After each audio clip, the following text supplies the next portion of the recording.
Dutch Fairy Tales for Young Folks by William Elliot Griffis. The Entangled Mermaid. Long ago, in Dutch fairyland, there lived a young mermaid who was very proud of her good looks. She was one of a family of mer, or lake folks, dwelling not far from the sea. Her home was a great pool of water that was half salt and half fresh, for it lay around an island near the mouth of a river. Part of the day, when the sea tides were out, she splashed and played, dived and swam in the soft water of the inland current. When the ocean heaved and the salt water rushed in, the mermaid floated and frolicked and paddled to her heart's content. Her father was a gray-bearded merryman and very proud of his handsome daughter.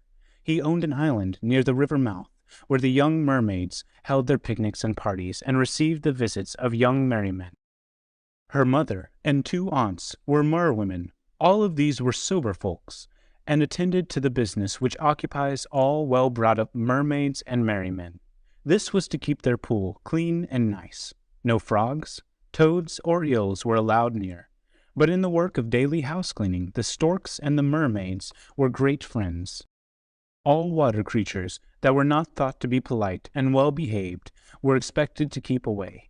Even some silly birds, such as loons and plovers, and all screaming and fighting creatures with wings, were warned off the premises, because they were not wanted.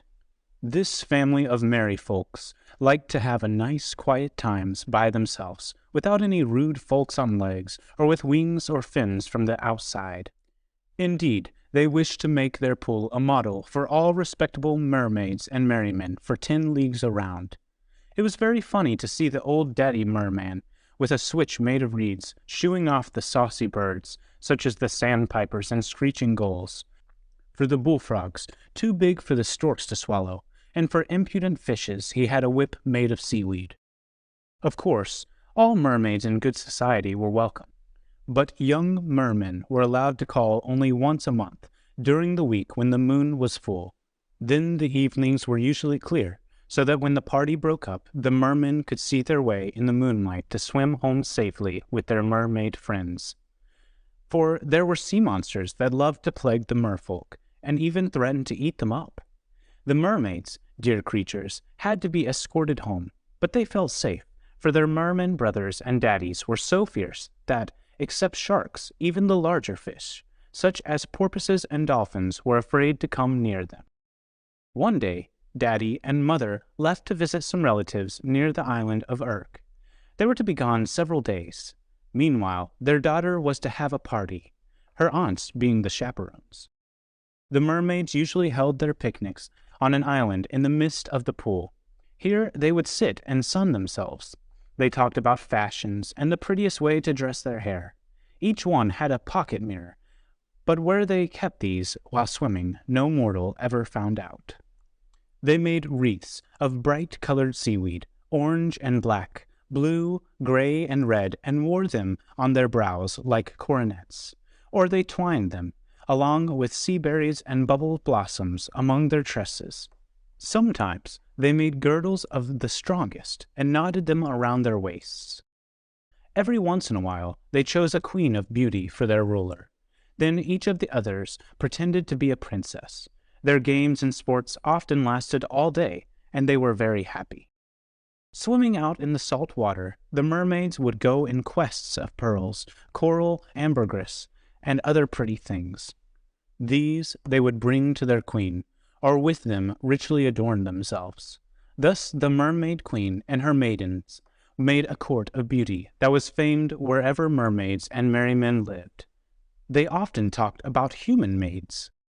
"How funny it must be to wear clothes," said one. "Are they cold that they need to keep warm?" It was a little chit of a mermaid, whose flippers had hardly begun to grow into hands, that asked this question. "How can they swim with petticoats on?" asked another. "My brother heard that real men wear wooden shoes. These must bother them when on the water to have their feet floating," said a third, whose name was Silver Scales. "What a pity they don't have flukes like us." And then she looked at her own glistening scaly coat in admiration.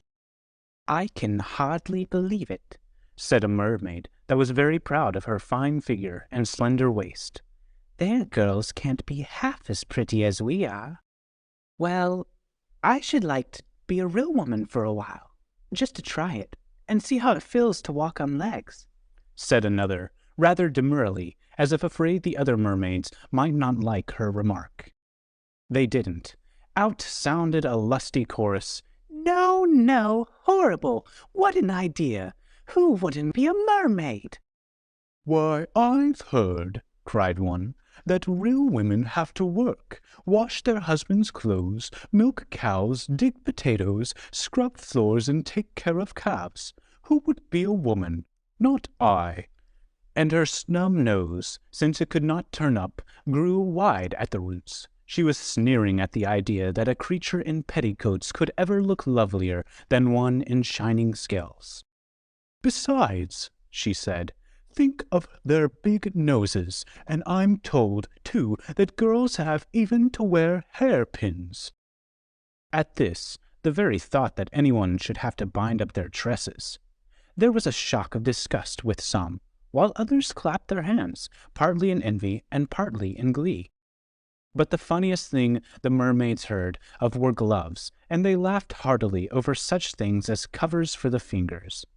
Just for fun, one of the little mermaids used to draw some bag-like seaweed over her hands, to see how such things looked. One day, while sunning themselves in the grass on the island, one of their number found a bush on which foxgloves grew. Plucking these, she covered each one of her fingers with a red flower. Then, flopping over to the other girls, she held up her gloved hands. Half in fright and half in envy, they heard her story. After listening, the party was about to break up, when suddenly a young merman splashed into view. The tide was running out, and the stream low, so he had had hard work to get through the fresh water of the river to the island. His eyes dropped salt water, as if he were crying. He looked tired, while puffing and blowing, and he could hardly get his breath. The queen of the mermaids asked him what he meant by coming among her maids at such an hour and in such condition. At this, the bashful merman began to blubber. Some of the mergirls put their hands over their mouths to hide their laughing, while they winked at each other, and their eyes showed how they enjoyed the fun.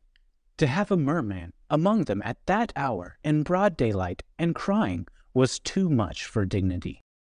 "Boo-hoo! Boo-hoo!" And the merman still wept salt-water tears as he tried to catch his breath. At last he talked sensibly. He warned the queen that a party of horrid men in wooden shoes with pickaxes, spades, and pumps were coming to drain the swamp and pump out the pool. He had heard they would make the river a canal and build a dike that should keep out the ocean. "Alas, alas!" cried one mermaid, wringing her hands. "Where shall we go when our pool is destroyed? We can't live in the ocean all the time." Then she wept copiously. The salt-water tears fell from her great round eyes in big drops. "Hush!" cried the queen. "I don't believe the merman's story. He only tells it to frighten us. It's just like him." In fact, the queen suspected that the merman's story was all a sham, and that he had come among her maids with a set purpose to run off with silver scales. She was one of the prettiest mermaids in the company, but very young, vain, and frivolous. It was no secret that she and the merman were in love and wanted to get married. So the queen, without even thanking him, dismissed the swimming messenger. After dinner, the company broke up, and the queen retired to her cave to take a long nap. She was quite tired after entertaining so much company. Besides, since Daddy and Mother were away, and there was no beaux to entertain, since it was a dark night and no moon shining on the water, why need she get up early in the morning? So the mermaid queen slept much longer than ever before. Indeed, it was not till near sunset the next day that she awoke. Then, taking her comb and mirror in hand, she started to swim and splash in the pool in order to smooth out her tresses and get ready for supper. But oh, what a change from the day before! What was the matter? All around her, things looked different. The water had fallen low, and the pool was nearly empty. The river, instead of flowing, was as quiet as a pond. Horrors! When she swam forward, what should she see but a dike and fences? An army of horrid men had come when she was asleep, and built a dam. They had fenced round the swamp, and were actually beginning to dig sluices to drain the land. Some were at work, building a windmill to help in pumping out the water. The first thing she knew, she had bumped her pretty nose against the dam. She thought at once of escaping over the logs and into the sea. When she tried to clamber over the top and get through the fence, her hair got so entangled between the bars that she had to throw away her comb and mirror and try to untangle her tresses. The more she tried, the worse became the tangle. Soon her long hair was all twisted up in the timber. In vain were her struggles to escape. She was ready to die with fright when she saw 4 horrid men rush up to seize her. She attempted to waddle away, but her long hair held her to the post and rails. Her modesty was so dreadfully shocked that she fainted away. When she came to herself, she found she was in a big, long tub. A crowd of curious little girls and boys were looking at her, for she was on show as a great curiosity. They were bound to see her and get their money's worth in looking, for they had paid a stiver, 2 cents, admission to the show. Again, before all these eyes, her modesty was so shocked that she gave one groan, flopped over, and died in the tub. Woe to the poor father and mother at Urk! They came back to find their old home gone. Unable to get into it, they swam out to sea, never stopping till they reached Spitzbergen. What became of the body of the mermaid queen? Learned men came from Leyden to examine what was now only a specimen, and to see how mermaids were made up. Then her skin was stuffed, and glass eyes put in, where her shining orbs had been. After this her body was stuffed and mounted in the museum, that is, set above a glass case and resting upon iron rods. Artists came to Leyden to make pictures of her, and no fewer than 9 noblemen copied her pretty form and features into their coats of arms. Instead of the mermaid's pool is now a cheese farm of 50 cows, a fine house and barn, and a family of pink-cheeked, yellow-haired children who walk and play in wooden shoes. So this particular mermaid, all because of her entanglement in the fence, was more famous when stuffed than when living, while all her young friends and older relatives were forgotten. The Boy Who Wanted More Cheese. Klaus von Bommel was a Dutch boy, 12 years old, who lived where cows were plentiful. He was over 5 feet high, weighed 100 pounds, and had rosy cheeks. His appetite was always good, and his mother declared his stomach had no bottom. His hair was a color halfway between a carrot and a sweet potato. It was as thick as reeds in a swamp and was cut level from under one ear to another. Klaus stood in a pair of timber shoes that made an awful rattle when he ran fast to catch a rabbit, or scuffed slowly along to school over the brick road of his village. In summer, Klaus was dressed in a rough blue linen blouse. In winter, he wore woolen breeches as wide as coffee bags. They were called bell trousers, and in shape were like a couple of cowbells turned upwards. These were buttoned on to a thick, warm jacket. Until he was 5 years old, Klaus was dressed like his sisters. Then, on his birthday, he had boys' clothes, with 2 pockets in them, of which he was proud enough. Klaus was a farmer's boy. He had rye bread and fresh milk for breakfast. At dinner time, beside cheese and bread, he was given a plate heaped with boiled potatoes. Into these he first plunged a fork, and then dipped each round white ball into a bowl of hot melted butter. Very quickly then did potato and butter disappear down the red lane. At supper he had bread and skim milk left after the cream had been taken off, with a saucer to make butter. Twice a week the children enjoyed a bowl of bonnyclabber, or curds, with a little brown sugar sprinkled on the top. But at every meal there was cheese, usually in thin slices, which the boy thought not thick enough. When Klaus went to bed, he usually fell asleep as soon as his shock of yellow hair touched the pillow. In summertime he slept till the birds began to sing at dawn. In winter, when the bed felt warm and Jack Frost was lively, he often heard the cows talking, in their way, before he jumped out of his bag of straw which served for a mattress. The Van Bommels were not rich, but everything was shining clean. There was always plenty to eat at the Van Bommel's house. Stacks of rye bread, a yard long and thicker than a man's arm, stood on end in the corner of the cool, stone-lined basement. The loaves of dough were put in the oven once a week. Baking time was a great event at the Van Bommel's, and no menfolk were allowed in the kitchen on that day unless they were called in to help. As for the milk pails and pans, filled or emptied, scrubbed or set in the sun every day to dry, and the cheeses piled up in the pantry, they seemed sometimes enough to feed a small army. But Klaus always wanted more cheese. In other ways, he was a good boy, obedient at home, always ready to work on the cow farm and diligent in school. But at the table he never had enough. Sometimes his father laughed and asked him if he had a well or a cave under his jacket. Klaus had 3 younger sisters, Trintje, Anneke, and Saartje, which is Dutch for Kate, Annie, and Sally. These their fond mother, who loved them dearly, called her orange blossoms. But when at dinner Klaus would keep on dipping his potatoes into the hot butter while others were all through, his mother would laugh and call him her buttercup.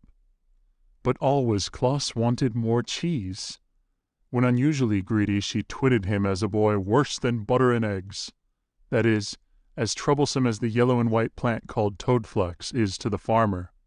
Very pretty, but nothing but a weed. One summer's evening, after a good scolding, which he deserved well, Klaus moped and, almost crying, went to bed in bad humor. He had teased each one of his sisters to give him a bit of cheese, and this added to his own slice made his stomach feel as heavy as lead. Klaus's bed was up in the garret. When the house was first built, one of the red tiles of the roof had been taken out and another one made of glass was put in its place. In the morning this gave the boy light to put on his clothes. At night in fair weather it supplied air to his room. A gentle breeze was blowing from the pine woods on the sandy slope not far away. So Klaus climbed up on the stool to sniff the sweet piney odors. He thought he saw lights dancing under the tree. One beam seemed to approach his roof hole and coming nearer played round the chimney. Then it passed to and fro in front of him. It seemed to whisper in his ear as it moved by. It looked very much as if 100 fireflies had united their cold light into one lamp. Then Klaus thought that the strange beams bore the shape of a lovely girl, but he only laughed at himself at the idea. Pretty soon, however, he thought the whisper became a voice. Again he laughed so heartily that he forgot his moping and the scolding his mother had given him. In fact, his eyes twinkled with delight when the voice gave this invitation. "There's plenty of cheese, come with us." To make sure of it, the sleepy boy now rubbed his eyes and cocked his ears. Again the light-bearer spoke to him. "Come." Could it be? He had heard old people tell of the ladies of the wood that whispered and warned travelers. In fact, he himself had often seen the fairies' ring in the pine woods. To this the flame lady was inviting him. Again and again the moving cold light circled round the red tile roof, which the moon then rising and peeping over the chimneys seemed to turn into silver plates.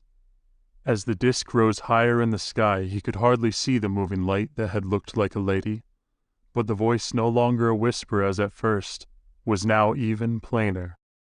"There's plenty of cheese, come with us." "I'll see what it is anyhow," said Klaus, as he drew on his thick woolen stockings and prepared to go downstairs and out, without waking a soul. At the door he stepped into his wooden shoes. Just then the cat purred and rubbed up against his shins. He jumped, for he was scared, but looking down for a moment he saw the 2 balls of yellow fire in her head, and knew what they were. Then he sped to the pine woods and towards the fairy ring. What an odd sight! At first Klaus thought it was a circle of big fireflies. Then he saw clearly that there were dozens of pretty creatures, hardly as large as dolls but as lively as crickets. They were full of light as if lamps had wings. Hand in hand they flitted and danced around the ring of grass as if this was fun. Hardly had Klaus got over his first surprise than of a sudden he felt himself surrounded by the fairies. Some of the strongest among them had left the main party in the circle and come to him. He felt himself pulled by their dainty fingers. One of them, the loveliest of all, whispered in his ear, "Come, you must dance with us." Then a dozen of the pretty creatures murmured in chorus, "Plenty of cheese here, plenty of cheese here, come, come." Upon this the heels of Klaus seemed as light as a feather. In a moment, with both hands clasped in those of the fairies, he was dancing in high glee.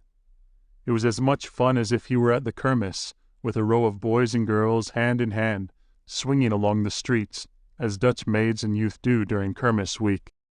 Klaus had not time to look hard at the fairies, for he was too full of the fun. He danced and danced all night and until the sky in the east began to turn first gray and then rosy. Then he tumbled down, tired out, and fell asleep. His head lay on the inner curve of the fairy ring, with his feet in the center. Klaus felt very happy, for he had no sense of being tired, and he did not know he was asleep. He thought his fairy partners who had danced with him were now waiting on him to bring him cheeses. With a golden knife they sliced them off and fed him out of their own hands. How good it tasted! He thought now he could and would eat all the cheese he had longed for all his life. There was no mother to scold him or daddy to shake his finger at him. How delightful! But by and by he wanted to stop eating and rest a while. His jaws were tired. His stomach seemed to be loaded with cannonballs. He gasped for breath. But the fairies would not let him stop, for Dutch fairies never get tired. Flying out of the sky from the north, south, east, and west they came bringing cheeses. These they dropped down around him until the piles of the round masses threatened first to enclose him as with a wall, and then to overtop him. There were the red balls from Edam, the pink and yellow spheres from Gouda, and the gray loaf-shaped ones from Leiden. Down through the vista of sand in the pine woods he looked, and oh, horrors! There were the tallest and strongest of the fairies rolling along the huge round flat cheeses from Friesland. Any one of these was as big as a cartwheel and would feed a regiment. The fairies trundled the heavy discs along as if they were playing with hoops. They shouted hilariously as with a pine stick they beat them forward like boys at play. Farm cheeses, factory cheeses, Alkmaar cheese, and to crown all, cheese from Limburg, which Klaus could never bear because of its strong odor. Soon the cakes and balls were heaped so high around him that the boy, as he looked up, felt like a frog in a well. He groaned when he thought the high cheese walls were tottering to fall on him. Then he screamed, but the fairies thought he was making music. They, not being human, do not know how a boy feels. At last, with a thick slice in one hand and a big hunk in the other, he could eat no more cheese, though the fairies, led by their queen, standing on one side, or hovering over his head, still urged him to take more. At this moment, well afraid that he would burst, Klaus saw the pile of cheeses as big as a house topple over. The heavy mass fell inward upon him. With a scream of terror he thought himself crushed as flat as a Friesland cheese. But he wasn't. Waking up and rubbing his eyes, he saw the red sun rising on the sand dunes. Birds were singing and the cocks were crowing all around him in chorus, as if saluting him. Just then also the village clock chimed out the hour. He felt his clothes. They were wet with dew. He sat up to look around. There were no fairies, but in his mouth was a bunch of grass, which he had been chewing lustily. Klaus never would tell the story of his night with the fairies, nor has he yet settled the question whether they left him because the cheese house of his dream had fallen, or because daylight had come. The Princess with 20 Petticoats. Long, long ago, before ever a blue flax flower bloomed in Holland, and when Dutch mothers wore wolfskin clothes, there was a little princess, very much beloved by her father, who was a great king or war chief. She was very pretty, and fond of seeing herself. There were no metal mirrors in those days, nor any looking-glass. So she went into the woods, and before the pools and the deep, quiet watercourses, made reflection of her own lovely face. Of this pleasure she never seemed weary. Yet sometimes, This little princess was very naughty. Then her temper was not nearly so sweet as her face. She would play in the sand and roll around in the woods among the leaves and bushes until her curls were all tangled up. When her nurse combed out her hair with a stone comb, for no other kinds were then known, she would fret and scold, and often stamp her foot. When very angry, she called her nurse or governess an aurochs, a big beast like a buffalo. At this, the maid put her hands on her face. "Me? An aurochs? Horrible!" Then she would feel her forehead to see if horns were growing there. The nurse, they called her governess as the years went on, grew tired of the behavior of the bad young princess. Sometimes she went and told her mother how naughty her daughter was, even to calling her an aurochs. Then the little girl only showed her bad temper worse. She rolled among the leaves all the more and mussed up her ringlets so that the governess could hardly comb them out smooth again. It seemed useless to punish the perverse little maid by boxing her ears, pinching her arm, or giving her a good spanking. They even tried to improve her temper by taking away her dinner, but it did no good. Then the governess and mother went together to her father. When they complained of his daughter to the king, he was much worried. He could fight strong men with his club and spear, and even giants with his sword and battle-axe. But how to correct his little daughter, whom he loved as his own eyes, was too much for him. He had no son, and the princess was his only child, and the hopes of the family all rested on her. The king wondered how she would govern his people after he should die, and she became the queen. Yet he was glad for one thing, that with all her naughtiness, she was, like her father, always kind to animals. Her pet was a little aurochs calf. Some hunters had killed the mother of the poor little thing in winter time, so the princess kept the creature warm, and it fed out of her hand daily. It was in gloom and with a sad face that the king walked in the woods, thinking how to make a sweet-tempered lady out of his petulant daughter, who was fast growing up to be a tall, fine-looking woman. Now when the king had been himself a little boy, he was very kind to all living creatures, wild and tame, dumb and with voice. Yes, even to the trees in the forest. When a prince, the boy would never let the axemen cut down an oak until they first begged pardon of the fairy that lived in the tree. There was one big oak, especially, which was near the mansion of his father, the king. It was said that the doctors found little babies in its leafy branches and brought them to their mothers. The prince boy took great care of this tree. He was taught by a wise man to cut off the dead limbs, keep off the worms, and warn away all people seeking to break off branches, even for Yuletide, which came at our Christmas time. Once, when some hunters had chased a young she-aurochs, with her 2 calves, into the king's park, the prince, though he was then only a boy, ran out and drove the rough fellows away. Then he sheltered and fed the aurochs family of 3 until they were fresh and fat. After this, he sent a skilled hunter to imitate the sound of an aurochs mother, to call the aurochs father to the edge of the woods. He then let them all go free, and was happy to see the dumb brutes frisking together. Now that the boy prince was grown to be a man, and had long been king, and had forgotten all about the incident of his earlier years, he was one day walking in the forest. Suddenly a gentle breeze arose, and the leaves of the old oak tree began first to rustle and then to whisper. Soon the words were clear, and the spirit in the oak said, "I have seen 1,000 years pass by since I was an acorn planted here. In a few moments I shall die and fall down. Cut my body into staves. Of these make a wooden petticoat, like a barrel, for your daughter. When her temper is bad, let her put it on, and wear it until she promises to be good." The king was sad at the thought of losing the grand old tree under which he had played as a boy, and his fathers before him. His countenance fell. "Cheer up, my friend," said the oak, "for something better shall follow.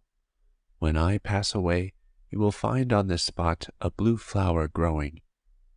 Where the forest was shall be fields, on which the sun shines. Then, if your daughter be good, young women shall spin something prettier than wooden petticoats. Watch for the blue flower.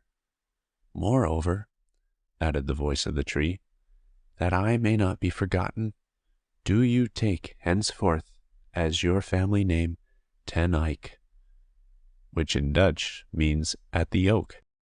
At this moment, a huge aurochs rushed into the wood. Its long hair and shaggy mane were gray with age. The king, thinking the beast would lower his horns and charge at him, drew his sword to fight the mighty brute that seemed to weigh well nigh a ton. But the aurochs stopped within 10 feet of the king and bellowed. But in a minute or two, the bellowing changed to a voice, and the king heard these good words: "I die with the oak, for we are brothers, kept under an enchantment for 1,000 years, which is to end in a few moments. Neither a tree nor an aurochs can forget your kindness to us when you were a prince. As soon as our spirits are released, and we both go back to our home in the moon, saw off my right horn, and make of it a comb for use on your daughter's curls. It will be smoother than stone." In a moment a tempest arose, which drove the king for shelter behind some rocks hard by. After a few minutes the wind ceased, and the sky was clear. The king looked, and there lay the oak, fallen at full length, and the aurochs lay lifeless beside it. Just then the king's woodmen, who were out, thinking their master might be hurt, drew near. He ordered them to take out the right horn of the aurochs and to split up part of the oak for staves. The next day they made a wooden petticoat and a horn comb. They were such novelties that nearly every woman in the kingdom came to see them. After this the king called himself the Lord of the land of Ten Eyck, and ever after this was his family name, which all his descendants bore. Whenever the princess showed bad temper, she was forced to wear the wooden petticoat. To have the boys and girls point at her and make fun of her was severe punishment. But a curious thing took place.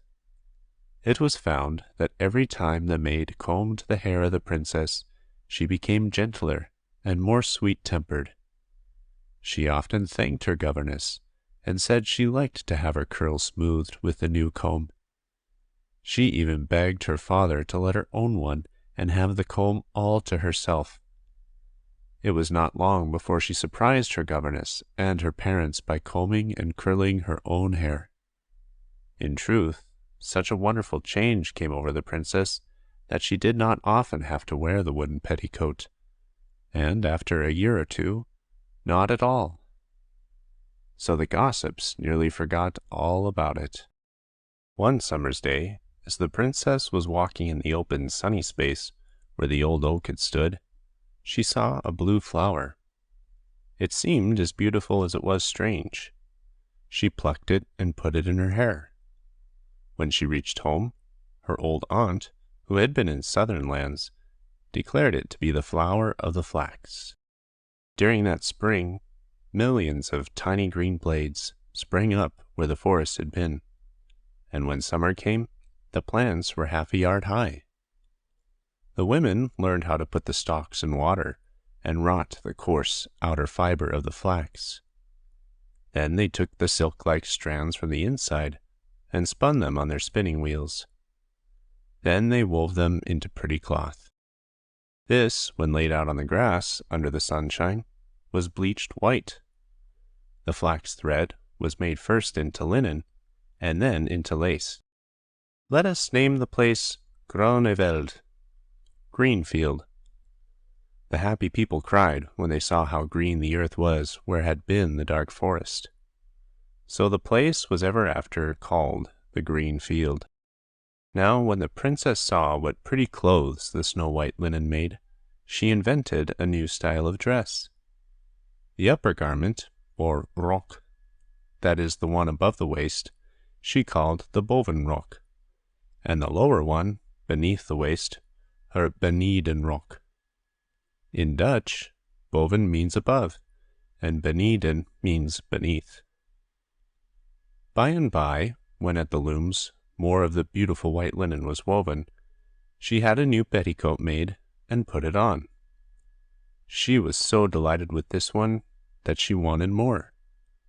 One after the other, she belted them around her waist until she had on 20 petticoats at a time.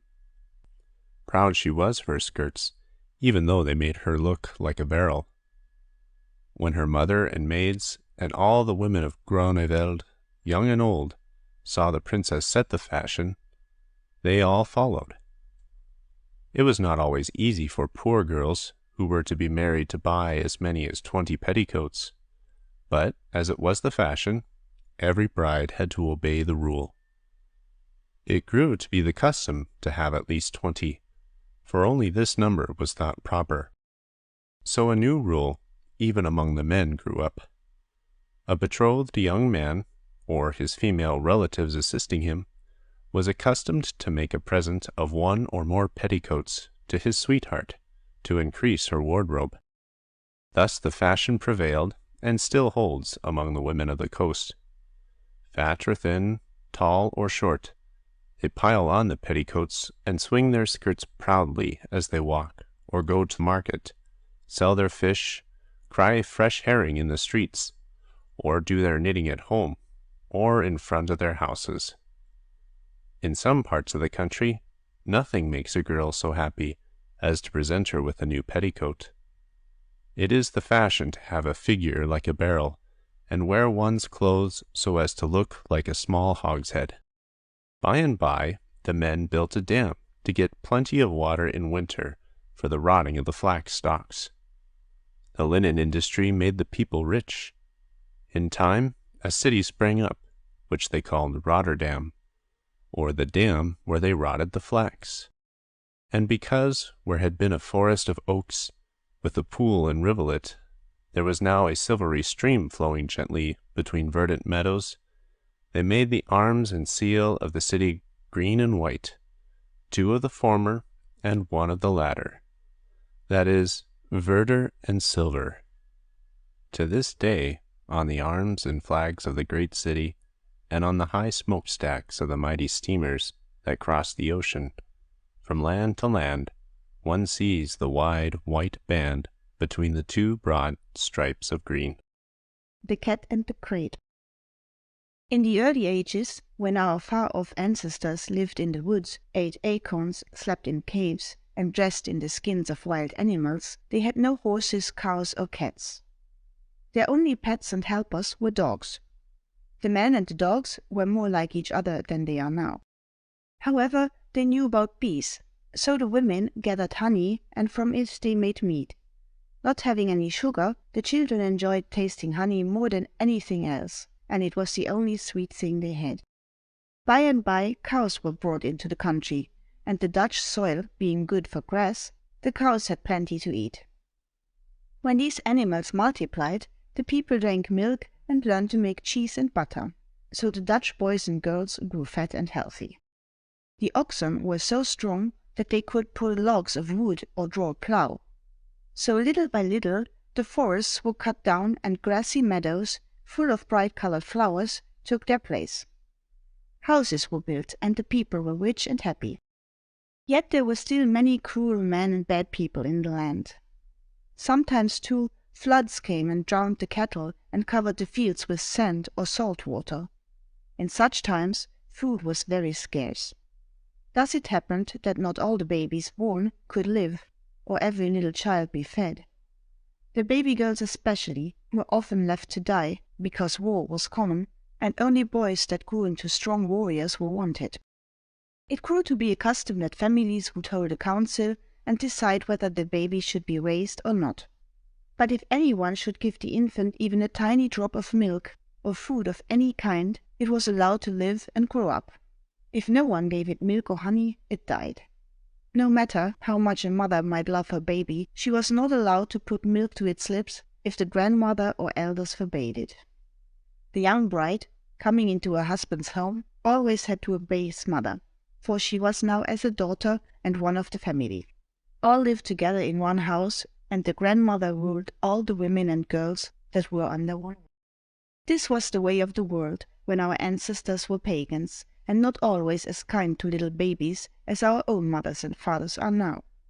Many times was the old grandmother angry when her son had taken a wife and the girl was born. If the old woman expected a grandson, who should grow up and be a fighter, with sword and spear, and it turned out to be a girl, she was mad as fire. Often the pretty bride brought into the house had a hard time of it with her husband's mother if she did not in time have a baby boy. In those days, a heerman, a warman, and geerman were one and the same word. Now when the good missionaries came into Friesland, one of the first of the families to receive the gospel was one named Altfried. With his bride, who also became a Christian, Altfried helped the missionary to build a church. By and by, a sweet little baby was born into the family, and the parents were very happy. They loved the little thing sent from God as fathers and mothers love their children now. But when someone went and told the pagan grandmother that the new baby was a girl instead of a boy, the old woman flew into a rage and would have gone at once to get hold of the baby and put it to death. Her lameness, however, made her move slowly, and she could not find her crutch, for the midwife, who knew the bad temper of the grandmother, had purposely hid it. The old woman was angry because she did not want any more females in the big house, where she thought there were already too many mouths to fill. Food was hard to get, and there were not enough war men to defend the tribe. She meant to get the new baby and throw it to the wolves. The old grandmother was a pagan, and still worshipped the cruel gods that loved fighting. She hated the new religion because it taught gentleness and peace. But the midwife, who was a neighbor, feared that the old woman was malicious, and she had hid her crutch. This she did so that if the baby was a girl, she could save its life. The midwife was a good woman who had been taught that the great Creator loves little girls as well as boys. So when the midwife heard the grandmother storm and rave while hunting for her crutch, she ran first to the honey jar, dipped her forefinger in it, and put some drops of honey on the baby's tongue. Then she passed it out the window to some women friends who were waiting outside. She knew the law that if a child tasted food, it must be allowed to live. The kind women took the baby to their home and fed it carefully. A hole was drilled in the small end of a cow's horn, and the warm milk, fresh from the cow, was allowed to fall drop by drop into the baby's mouth. In a few days the little one was able to suck its breakfast slowly out of the horn, while one of the girls held it. So the baby grew bigger every day. All the time it was carefully hidden. The foolish old grandmother was foiled, for she could never find out where the baby girl was, which all the time was growing strong and plump. Her father secretly made her a cradle, and he and the babe's mother came often to see their child. Everyone called her Honigje, or Little Honey. Now about this time cats were brought into the country, and the children made such pets of them that some of the cows seemed to be jealous of the attentions paid to Pussy and the kittens. These were the days when cows and people all lived under one long roof. The children learned to tell the time of day, whether it was morning, noon, or night, by looking into the cat's eyes. These seemed to open and shut very much as if they had doors. The fat Pussy, which was brought into the house where Honigje was, seemed to be very fond of the little girl, and the two, the cat and the child, played much together. It was often said that the cat loved the baby even more than her own kittens. Everyone called the affectionate animal by the nickname of Doubeltje, which means little double, because this puss was twice as loving as most cat mothers are. When her own furry little babies were very young, she carried them from one place to another in her mouth. But this way of holding kittens she never tried on the baby. She seemed to know better.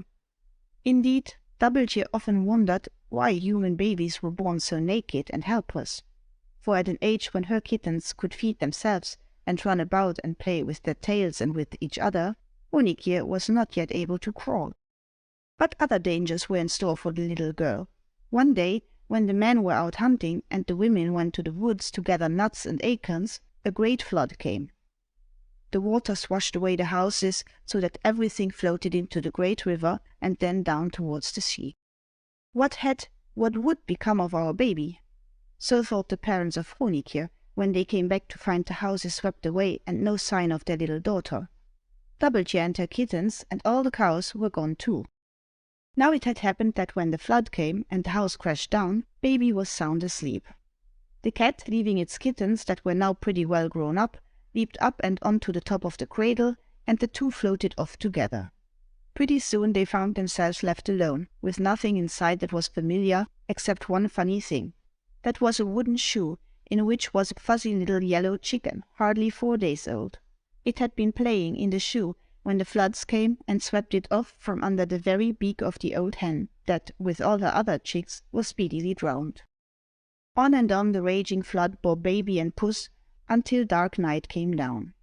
For hours more they drifted, until, happily, the cradle was swept into an eddy in front of a village. There it spun round, and might soon have been borne into the greater flood, which seemed to roar louder as the waters rose. Now a cat can see sometimes in the night, better even than in the day, for the darker it becomes, the wider open the eyes of puss. In bright sunshine at noon, the inside doors of the cat's eyes close to a narrow slit, while at night these doors open wide. That is the reason why in the days before clocks and watches were made, the children could tell about the time of day by looking at the cat's eyes. Sometimes they named their pussy Clock-oog, which means clock-eye or bell-eye, for bell clocks are older than clocks with a dial, and because in Holland the bells ring out the hours and quarter hours. Puss looked up and saw the church tower looming up in the dark. At once she began to meow and caterwaul with all her might. She hoped that someone in one of those houses near the river bank might catch the sound, but none seemed to hear or heed. At last, when Puss was nearly dead with howling, a light appeared at one of the windows. This showed that someone was up and moving. It was a boy who was named Dirk, after the Saint Theodoric, who had first, long ago, built a church in the village. Then Puss opened her mouth and lungs again and set up a regular cat scream. This wakened all her other relatives in the village, and every Tom and Kitty made answer, until there was a cat concert of meows and caterwauls. The boy heard, rushed downstairs, and opening the door, listened. The wind blew out his candle, but the brave lad was guided by the sound which Pussy made. Reaching the bank, he threw off his wooden klomps, plunged into the boiling waters, and seizing the cradle, towed it ashore. Then he woke up his mother and showed her his prize. The way that baby laughed and crowed, and patted the horn of milk, and kicked up its toes in delight over the warm milk which was brought, was a joy to see. Near the hearth, in the middle of the floor, Doubletje the puss was given some straw for a bed, and, after purring joyfully, was soon, like the baby, sound asleep. Thus the cat warned the boy, and the boy saved the baby, that was very welcome in a family where there were no girls but only a boy. When Honikir grew up to be a young woman, she looked as lovely as a princess, and in the church was married to Dirk. It was the month of April, and all the world was waking to flowers, when the wedding procession came out of the church, and the air was sweet with the opening of the buds. Before the next New Year's Day arrived, there lay in the same cradle, and put to sleep over the same rockers, a baby boy. When they brought him to the font, the good grandmother named him Luidiger. He grew up to be the great missionary whose name in Friesland is even today, after 1,000 years, a household word. He it was who drove out bad fairies, wild enchanters, wicked spirits, and terrible diseases. Best of all, he banished eye-bite, which was the name the people gave to witchcraft. Luidiger also made it hard for the naughty elves and sprites that delude men. After this, it was easy for all the good spirits that live in kind hearts and noble lives to multiply and prosper. The wolves were driven away or killed off and became very few, while the cattle and sheep multiplied, until everybody could have a woolen coat, and there was a cow to every person in the land. But the people still suffered from the floods that from time to time drowned the cattle and human beings, and the ebb tides that carried everything out to sea. Then the good missionary taught the men how to build dikes that kept out the ocean and made the water of the rivers stay between the banks. The floods became fewer and fewer, and at last rarely happened. Then Santa Claus arrived, to keep alive in the hearts of the people the spirit of love and kindness and good cheer forever. At last, when nearly 100 years had passed away, Honikje, once the girl baby, and then the dear old lady who was kind to everybody and prepared the way for Santa Claus, died. Then also Doubeltje, the cat that had 9 lives in one, died with her. They buried the old lady under the church floor and stuffed the pussy that everybody, kittens, boys, girls, and people, loved. By and by, when the cat's tail and fur fell to pieces, and ears tumbled off, and its glass eyes dropped out, a skilful artist chiseled a statue of Doubeltje, which still stands over the tomb in the church. Every year on Santa Claus Day, December 6, the children put a new collar around its neck and talk about the cat that saved the baby's life. Long, long ago, before the Romans came into the land, and when the fairies ruled in the forest, there was a maiden who lived under an oak tree. When she was a baby, they called her Bundlekin. She had 4 brothers, who loved their younger sister very dearly and did everything they could to make her happy. Her fat father was a famous hunter. When he roamed the woods, no bear, wolf, aurochs, roebuck, deer, or big animal of any kind could escape from his arrows, his spear, or his pit trap. He taught his sons to be skillful in the chase, but also to be kind to the dumb creatures when captured. Especially when the mother beast was killed, the boys were always told to care for the cubs, whelps, and kittens. As for the smaller animals, foxes, hares, weasels, rabbits, and ermine, these were so numerous that the father left the business of hunting them to the lads, who had great sport. The house under the oak tree was always well provided with meat and furs. The 4 brothers brought the little animals, which they took in the woods, to make presents to their sister. So there was always a plenty of pets, bear and wolf cubs, wild cats, kittens, and baby aurochs for the girl to play with. Every day, while the animals were so young as to be fed on milk, she enjoyed frolicking with the 4-footed babies. When they grew bigger, she romped and sported with them as if she and they were equal members of the same family. The older brother watched carefully, so that the little brutes, as they increased in size, should not bite or claw his sister, for he knew the fierce nature that was in wild creatures.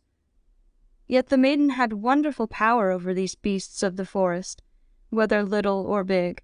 She was not very much afraid of them, and often made them run by looking at them hard in the eye. While the girl made a pet of the animals, her parents made a pet of her. The mother prepared the skins of the wolves and bears until these were very soft, keeping the fur on, to make rugs for the floor and winter coats for her children. The hides of the aurochs sufficed for rougher use, but from what had once been the clothes of the fawn, the weasel, the rabbit, and the ermine, garments were made that were smooth enough to soothe a baby's tender flesh. The forest folk wrapped their infants in swaddling hands made of these dressed pelts. After feeding the darling, a mother hung her baby up, warmly covered, to a tree branch. The cradle, which was a furry bag, was made of the same material and swung in the wind. Bundlekin usually fell asleep right after she had had her breakfast. When she woke up crowing, the squirrels were playing all around her. She even learned to watch the spiders, spinning their houses of silk, without being afraid. When Bundlekin grew up, she always called this curious creature, that could make silk, Spinhead. She jokingly called it her lover, in remembrance of baby days. It was funny to see how deft the mother was with her needles, fashioned from bone, and her rough thread, which was made of the intestines of the deer. From her own childhood in the woods, Bundlekin's mother had been used to this kind of dressmaking. Now, when her daughter had grown, from babyhood and through her teens, to be a lovely maiden, fair of face and strong of limbs. Her sweet, unselfish parent was equal to new tasks. To the soft leather coats made from the skins of fawns, martens, and weasels, she added trimmings of snow-white ermine. Caps and mittens, cloaks for the body, and coverings for the feet were fashioned to fit neatly. Fringes, here and there, were put on them, until her girl looked like a king's daughter. In summer, the skins of birds and their feathers clothed her lightly, and with many and rich colors, while the forest flowers decked her hair. In winter, in her white forest robes, the maiden, except for her rosy face and sparkling eyes, seemed as if she might have been born of the snow, or was a daughter of the northern ice god at Ulrum. And because she was so lovely, her parents changed her baby name and called her Drifa, which means Snow White. Yet, though no other girl in Gelderland equaled, and none, not even the princesses, excelled Snow White in beauty of face, form, or raiment, the maiden was not happy, even though many lovers came to her and offered to marry her. Some, as proof of their skill as hunters, brought the finest furs the forest furnished. Others showed their strength or fleetness of foot. Some bargained with the kabouters, or fairies of the mines, to bring them shining ore or precious gems which they offered to Snow White. Others, again, went afar to get strange wonders, amber and ambergris, from the seashores of the far north to please her. One fine fellow, who had been in the south and was proud of his travels, told her of what he had seen in the great cities, and offered her a necklace of pearls. But all was in vain. Every lover went away sorrowful, for Snow White wearied of them and sent each one home, disappointed. Last of all among the lovers came a strange-looking one named Spinhead, resembling a spider, promising a secret worth more than furs, gold, gems, or necklace. But the mother, seeing the ugly creature, drove it off with hard words. So the months and years passed, until her father feared he would not live to see his daughter a wife. But one day, when all in the household were absent, the leaves of the oak tree rustled loudly. There was no wind, and Snow White, surprised, strained her ears to find out what this might mean. Soon she could make out these words: "When the spider that you called Spinhead comes to make love to you, listen to him. He is the wisest being in all the forest. He knows the future. He will tell you a secret. I shall pass away, but what he teaches you shall live." Then the leaves of the oak ceased to rustle, and all was quiet and still again. While wondering what this message might mean, down came the real spider she had named Spinhead. He lowered himself from a tree branch, high above on a silken thread. The creature sat down on the log beside the maiden. But she was not in the least startled, and did not scream nor run away. Indeed, she spoke to the spider as an old friend. "Well, playmate of my babyhood, what have you to tell me?" "I came to offer you my love. You need not marry me yet, but if you will let me spin a web in your room, I shall live there, and, by and by, reward you. Let me be in your sight always, and you will not be sorry for it." The maiden had no sooner agreed than a terrible tempest uprooted the oak and leveled the trees of the forest. In a moment more, a new and very beautiful house rose up out of the ground. It was as noble to look at as a palace. Near by was a garden, and one day when she walked in it, out of it sprang a blue flower, almost under her feet. "Choose the best room for your own self," said Spinhead, "and then show me my corner. After 100 days, if you treat me kindly, I shall reveal the secret of that blue flower." Drifa, the maiden, chose the sunniest room, and gave Spinhead the best corner, near the window and close to the ceiling. At once he began to weave a shining web for his own house. She wondered at such fine work, which no human weaver could excel, and why she was not able to spin silk out of her head, nor even with her fingers, like her strange lover. But the oak had promised that Spinhead would reveal a secret, and she was curious to know what it was. Like all girls, she was in a hurry to have the secret. To ease her impatience, Drifa looked on, while Spinhead was thus busy at making his dwelling place, with shining threads which he spun out, never ceasing. She was so intent upon watching him that night came down before she noticed that her room was not furnished. There was not even a bed to sleep on. Spinhead looked at her closely, and then spoke with a deep voice, like a man's. "Ah, I know, you want a bed, and pretty things for your room." In another moment, soft furs lined the floor, and soon all that Drifa had possessed in the forest for comfort she had now, and more. Lost in wonder as she was, in a few minutes she was fast asleep. She dreamed she wore a dress of some strange new white fabric, such as her people had never seen before. Instead of being close in texture, like the skin of an animal, it was as open work, full of thousands of little holes, yet strongly held together. It was light and gauzy, like a silvery spider's web on the summer grass before sunrise, when pearly with dewdrops. The 100 days were passing swiftly by, and Spinhead and Snow White had become fast friends. Each lived in a different world, a world within a world. She was waiting for the secret he would tell her. She bravely resolved not to be impatient, but let Spinhead speak first. One day, when autumn had come and she was lonely, she sauntered out into the garden. The chill winds were blowing and the leaves falling, till they covered the ground like a yellow carpet. One fell into her hand, as if it bore words of friendly greeting. Yet, though she waited, not one of the millions of them brought a message to her. Never a word had she ever heard from her parents and brothers.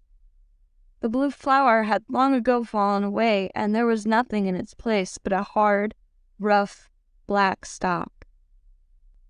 Then she said to herself, "Is there anything in this ugly stick?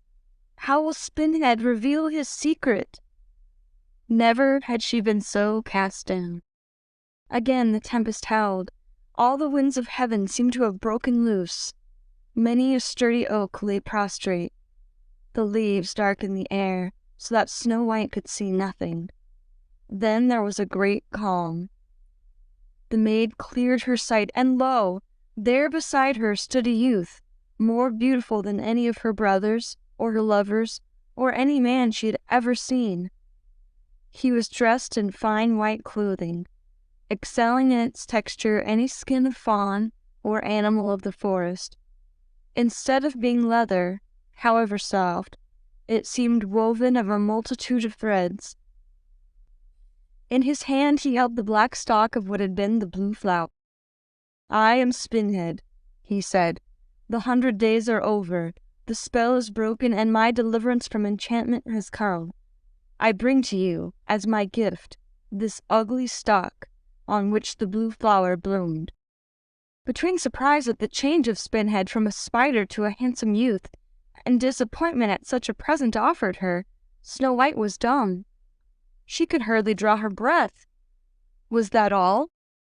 "Break it open," said Spinhead. Splitting the stalk from end to end, the maiden was surprised to find inside many long silky fibers, almost as fine as the strands in a spider's web.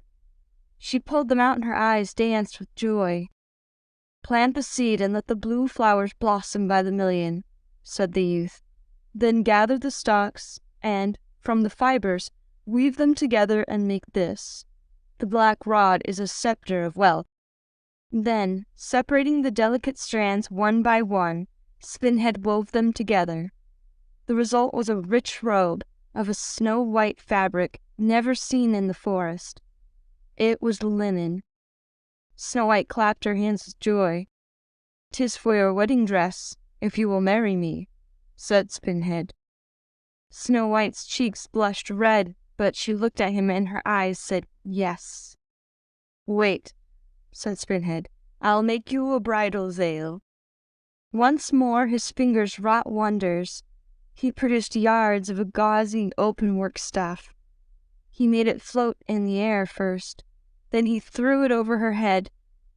It trailed down her back and covered her rosy face. It was lace. Happily married, they left the forest and traveled into the land where the blue flax flowers made a new sky on the earth. Soon on the map men read the names of cities unknown before.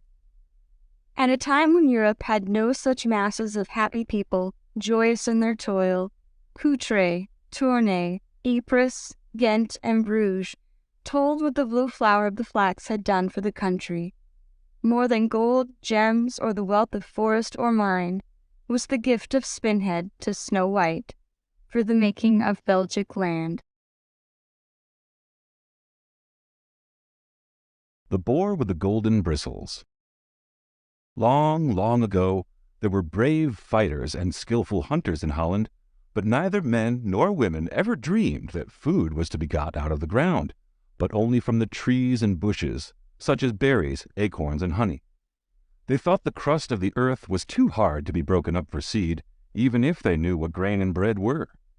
They supposed that what nature provided in the forest was the only food for men. Besides this, they made their women do all the work and cook the acorns and brew the honey into mead, while they went out to fish and hunt and fight.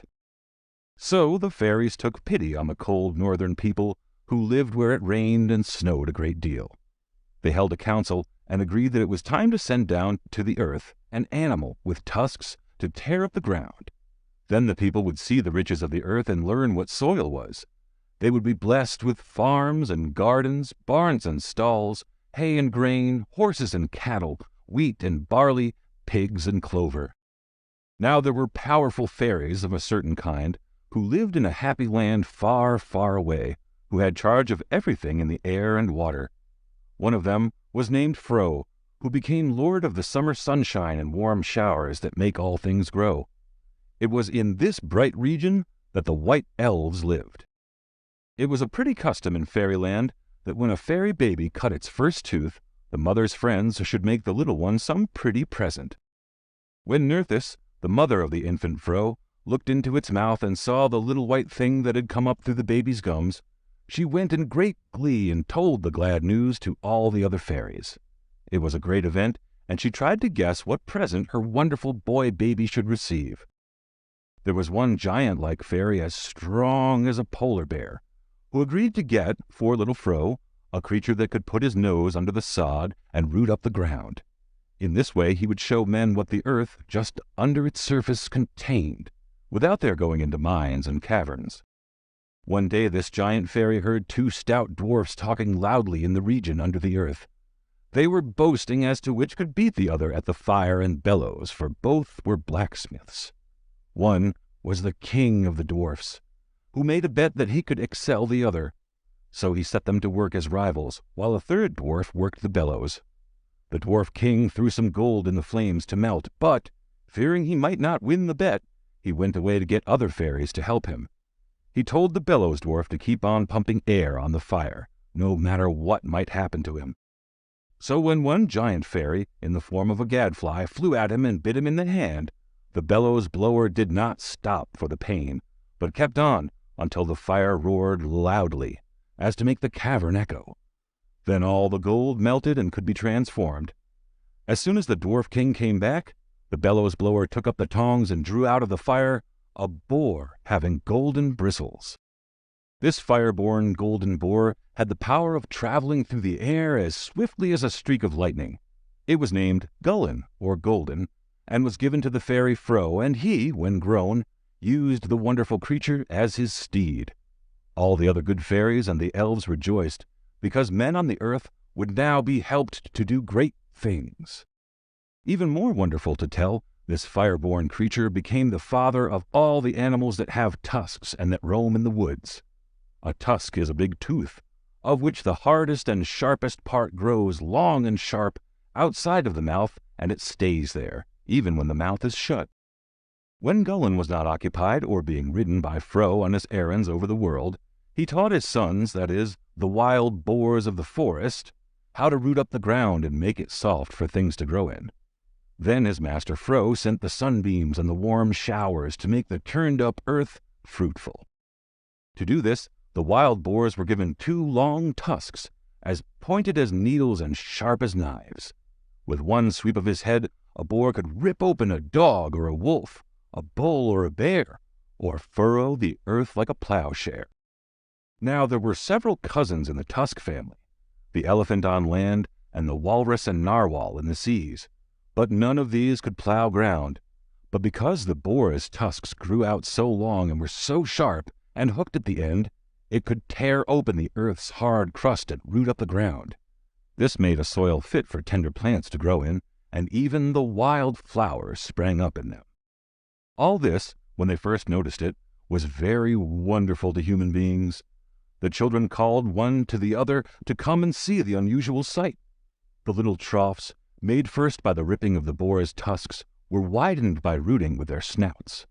These were welcomed by the birds, for they hopped into the lines thus made to feed on the worms. So the birds, supposing that these little gutters in the ground were made especially for them, made great friends with the boars.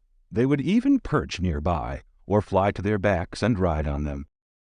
As for the men-fathers, when they looked up at the clods and the loose earth thus turned over, they found them to be very soft. So the women and girls were able to break them up with their sticks. Then the seeds, dropped by the birds that came flying back every springtime from far-away lands, sprouted. It was noticed that new kinds of plants grew up, which had stalks. In the heads or ears of these were 100-fold more seeds. When the children tasted them, they found, to their delight, that the little grains were good to eat. They swallowed them whole, they roasted them at the fire, or they pounded them with stones. Then they baked the meal thus made, or made it into mush, eating it with honey. For the first time, people in the Dutch world had bread. When they added the honey, brought by the bees, they had sweet cakes with mead. Then, saving the seeds over from one summer to another, they in the springtime planted them in the little trenches made by the animals' tusks.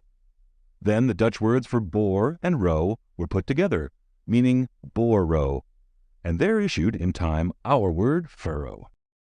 The women were the first to become skillful in baking. In the beginning they used hot stones on which to lay the lump of meal, or flour and water, or the batter. Then, having learned about yeast, which raised the flour, that is, lifted it up with gas and bubbles, they made real bread and cakes and baked them in the ovens which the men had made. When they put a slice of meat between upper and lower layers of bread, they called it broodje, that is, little bread or sandwich. In time, instead of one kind of bread or cake, they had a dozen or 20 different sorts, besides griddle cakes and waffles. Now when the wise men of the mark, or neighborhood, saw that the women did such wonderful things, they put their heads together and said one to the other, "We are quite ready to confess that fairies and elves and even the kabouters are smarter than we are. Our women also are certainly wonderful, but it will never do to let the boars think that they know more than we do. They did indeed teach us how to make furrows, and the birds brought us grain, but we are the greater, for we can hunt and kill the boars with our spears. Although they can tear up the sod and root in the ground with tusk and snout, they cannot make cakes as our women can. So let us see if we cannot beat both the boars and birds and even excel our women. We shall be more like the fairies if we invent something that will outshine them all." So they thought and planned, and little by little they made the plow. First, with a sharp stick in their hands, the men scratched the surface of the ground into lines that were not very deep. Then they nailed plates of iron on those sticks. Next, they fixed this iron-shod wood in a frame to be pulled forward, and by and by they added handles. Men and women, harnessed together, pulled the plow. Indeed, it was ages before they had oxen to do this heavy work for them. At last, the perfect plow was seen. It had a knife in front to cut the clods, a coulter, a beam, a mold board, and handles, and after a while, a wheel to keep it straight. Then they set horses to draw it. Fro the fairy was the owner, not only of the boar with the golden bristles, but also of the lightning-like horse, Sleipnir, that could ride through fire and water with the speed of light. Fro also owned the magic ship, which could navigate both land and sea. It was so very elastic that it could be stretched out to carry a host of warriors over the seas to war, or fold up like a lady's handkerchief. With this flying vessel, Fro was able to move about like a cloud and also to change like them. He could also appear or disappear as he pleased in one place or another. By and by the wild boars were all hunted to death and disappeared. Yet in one way, and a glorious one also, their name and fame were kept in men's memories. Brave knights had the boar's head painted on their shields and coats of arms. When the faith of the Prince of Peace made wars less frequent, the temples in honor of Fro were deserted, but the Yule log and the revels held to celebrate the passing of the Mother Night in December, that is, the longest one of the year, were changed for the Christmas festival. Then again, the memory of man's teacher of the plough was still kept green, for the boar was remembered as the giver not only of nourishing meat, but of ideas for men's brains.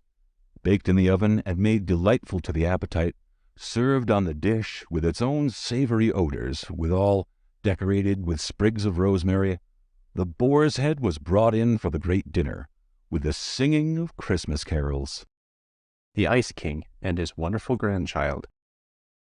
In the far-off ages, all the lands of northern Europe were one, for the deep seas had not yet separated them. Then our forefathers thought that fairies were gods. They built temples in their honor and prayed to them. Then, in the place where is now the little town of Ulrum in Friesland, was the home of the spirit in the ice, Uller. That is what Ulrum means, the home of the good fairy Uller. Uller was the patron of boys and girls. They liked him because he invented skates and sleds and sleighs. He had charge of things in winter and enjoyed the cold. He delighted also in hunting. Dressed in thick furs, he loved to roam over the hills and through the forests, seeking out the wolf, the bear, the deer, and the aurochs. His bow and arrows were terrible, for they were very big, and he was a sure shot. Being the patron of archery, hunters always sought his favor. The yew tree was sacred to Uller, because the best bows were made from its wood. No one could cut down a yew tree without angering Uller. Nobody knew who Uller's father was, and if he knew himself, he did not care to tell anyone. He would not bestow many blessings upon mankind. Yet thousands of people used to come to Ulrum every year to invoke his aid, and ask him to send a heavy fall of snow to cover the ground. That meant good crops of food for the next year. The white snow, lying thick upon the ground, kept back the frost giants from biting the earth too hard. Because of deep winter snows, the ground was soft during the next summer, so the seeds sprouted more easily, and there was plenty to eat. When Uller traveled over the winter snow to go out on hunting trips, he strapped snowshoes on his feet. Because these were shaped like a warrior's shield, Uller was often called the shield god. His protection was especially invoked by men who fought duels with sword or spear, which were very common in early days, or by soldiers or hunters who wished to be very brave or had engaged in perilous ventures. Now, when Uller wanted a wife to marry him, he made love to Skadi, because she was a huntress and liked the things which he liked, so they never had a quarrel. She was very strong, fond of sports and of chasing the wild animals. She wore a short skirt, which allowed freedom of motion to her limbs. Then she ranged over the hills and valleys with wonderful swiftness. So rapid were her movements that many people likened her to the cold mountain stream that leaps down from the high peaks and over the rocks, foaming and dashing to the lowlands. They gave the same name to both this fairy woman and the water, because they were so much alike. Indeed, Skadi was very lovely to look at. It was no wonder that many of the gods, fairies, and men fell in love with her. It is even said that she had had several husbands before marrying Uller.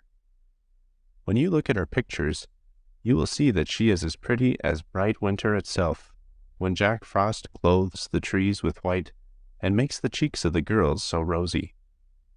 She wore armor of shining steel, a silver helmet, short white skirts, and white fur leggings.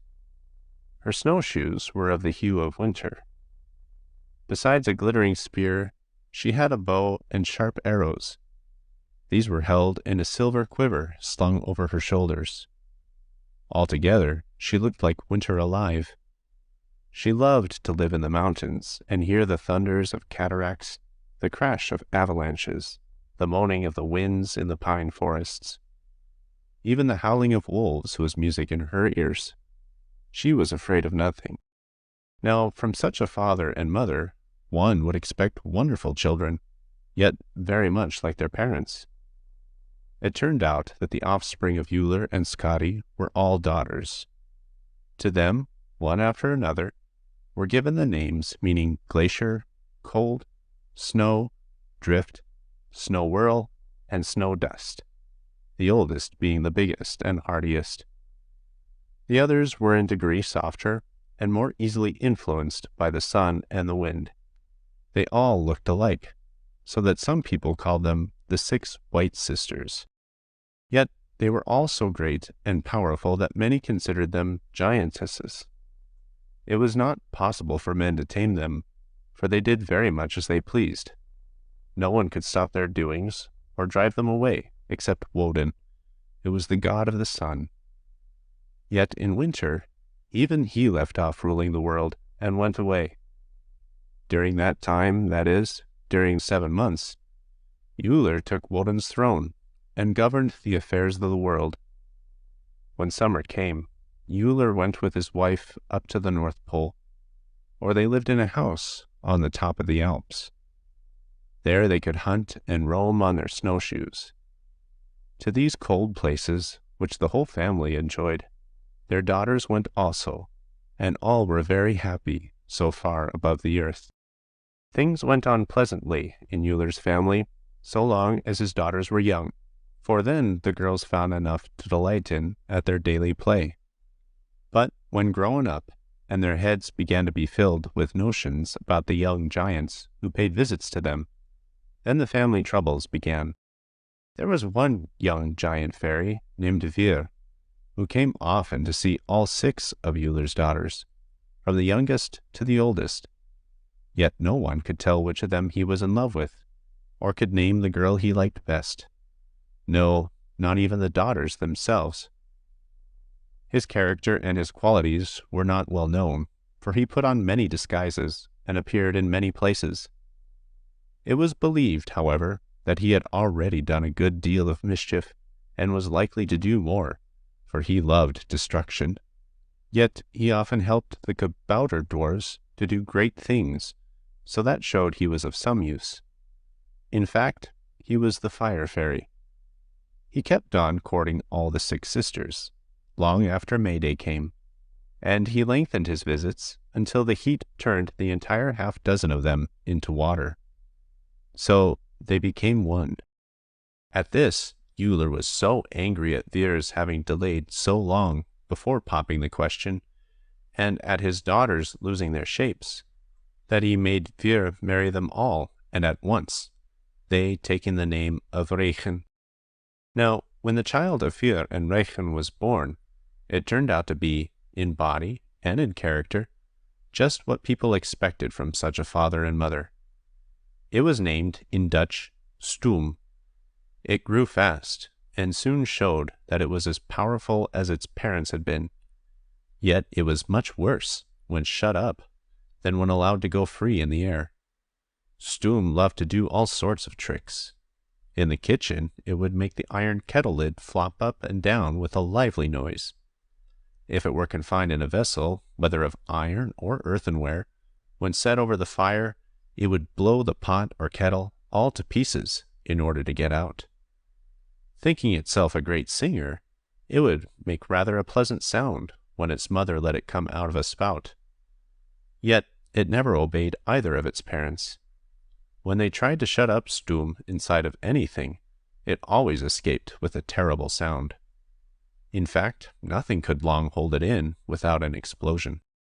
Sometimes Stoom would go down into the bowels of the earth and turn on a steam of water so as to meet the deep fires which are ever burning far down below us. Then there would come an awful earthquake, because Stoom wanted to get out, and the earth crust would not let him, but tried to hold him down. Sometimes Stoom slipped down into a volcano's mouth. Then the mountain, in order to save itself from being choked, had to spit Stoom out, and this always made a terrible mess on the ground, and men called it lava. Or Stoom might stay down in the crater as a guest, and quietly come out, occasionally in jets and puffs. Even when Jack Frost was around and froze the pipes in the house, or turned the water of the pots, pans, kettles, and bottles into solid ice, Stoom behaved very badly. If the frozen kettles or any other closed vessel were put over the stove or near the fire, and the ice melted at the bottom too fast, Stoom would blow the whole thing up.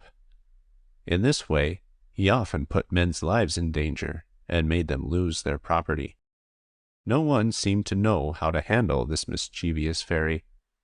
Not one man on earth could do anything with him, so they let him have his own way. Yet all the time, though he was enjoying his own tricks and lively fun, he was, with his own voice, calling on human beings to use him properly and harness him to wheels, for he was willing to be useful to them, and was all ready to pull or drive, lift or lower, grind or pump, as the need might be. As long as men did not treat him properly and give him the right to get out into the air after he had done his work, Stoom would explode, blow up, and destroy everything.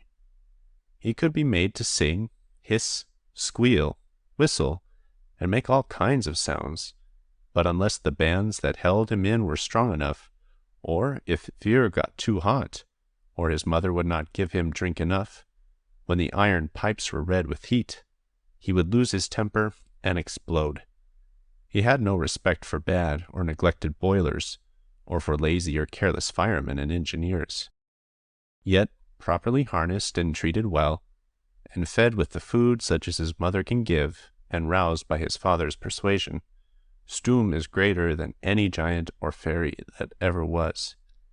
He can drive a ship, a locomotive, a submarine, or an aeroplane, as fast as Froze bore, horse, or ship.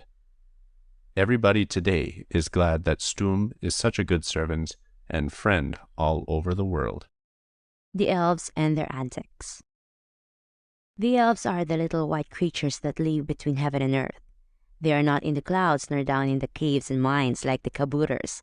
They are bright and fair, dwelling in the air in the world of light. The direct heat of the sun is usually too much for them, so they're not often seen during the day except towards sunset.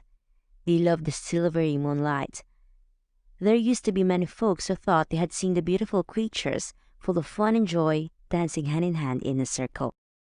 In these old days, long since gone by, there were more people than there are now who were sure they had many times enjoyed the sight of the elves. Some places in Holland show, by their names, where this kind of fairies used to live. These little creatures that look as thin as gauze were very lively and mischievous, though they often help honest and hard-working people in their tasks, as we shall see. But first and most of all, they were fond of fun. They loved to vex cross people and to please those who were bonny and blithe. They hated misers, but they loved the kind and generous. These little folks usually took their pleasure in the grassy meadows, among the flowers and butterflies. On bright nights they played among the moonbeams. There were certain times when the elves were busy, in such a way as to make men and girls think about them. Then their tricks were generally in the stable, or in the field among the cows, sometimes in the kitchen or dairy. Among the dishes or milk pans, they made an awful mess for the maids to clean up. They tumbled over the churns, upset the milk jugs, and played hoops with the round cheeses. In a bedroom, they made things look as if the pigs had run over them. When a farmer found his horse's mane twisted into knots, or two cows with their tails tied together, he said at once, "That's the work of elves." If the mares did not feel well or look untidy, Their owners were sure the elves had taken the animals out and had been riding them all night. If a cow was sick or fell down on the grass, it was believed that the elves had shot an arrow into its body. The inquest held on many a dead calf or its mother was that it died from an elf shot. They were so sure of this that even when a stone arrowhead, such as our far-off ancestors used in hunting when they were cavemen, was picked up off the ground, it was called an elf bolt or elf arrow. Near a certain village named Elf Burge or Elf Hill, because there were so many of the little people in that neighborhood, there was one very old elf named Stiff, which means stiff, because though so old he stood up straight as a lance. Even more than the young elves, he was famous for his pranks. Sometimes he was nicknamed Ha'ani Kam or Coxcomb. He got his name because he loved to mock the roosters when they crowed early in the morning. With his red cap on, he did look like a rooster. Sometimes he fooled the hens that heard him crowing. Old Stiff loved nothing better than to go to a house where was a party indoors. All the wooden shoes of the 20 or 30 people within, men and women, girls and boys, would be left outside the door. Old good Dutch folks step out of their heavy timber shoes or klomps before they enter a house. It is always a curious sight at a country church or gathering of people at a party to see the klomps, big and little, belonging to baby boys and girls, and to the big men who wear a number 13 shoe of wood. One wonders how each one of the owners know his own, but he does. Each pair is put in its own place, but Old Stiff would come and mix them all up together, and then leave them in a pile. So when the people came out to go home, they had a terrible time in finding and sorting out their shoes. Often they scolded each other, or some innocent boy was blamed for the mischief. Some did not find out till the next day that they had on one foot their own, and on another foot their neighbor's shoe. It usually took a week to get the clumps sorted out, exchanged, and the proper feet into the right shoes. In this way, which was a special trick with him, this naughty elf Stiff spoiled the temper of many people. Beside the meadow elves, there were other kinds of elfin land, some living in the woods, some in the sand dunes, but those called staalkars, or elves of the stall, were Old Stiff's particular friends. These lived in stables and among the cows. The moss maidens that could do anything with leaves, even turning them into money, helped Stiff, for they too liked mischief. They teased menfolks and enjoyed nothing better than misleading the stupid fellows that fuddled their brains with too much liquor. Stiff's specially famous trick was played on misers. It was this: when he heard of any old fellow who wanted to save the cost of candles, he would get a kabooters to lead him off in the swamps, where the sooty elves come out on dark nights to dance, hoping to catch these lights and use them for candles. The mean fellow would find himself in a swamp full of water and chilled to the marrow. Then the kabooters would laugh loudly. Old Stiff had the most fun with another stingy fellow who always scolded children when he found them spending a penny. If he saw a girl buying flowers or a boy giving a copper coin for a waffle, he talked roughly to them for wasting money. Meeting this miser one day as he was walking along the brick road leading from the village, Stiff offered to pay the old man 1,000 guilders in exchange for 4 striped tulips that grew in his garden. The miser, thinking it real silver, eagerly took the money and put it away in his iron-strong box.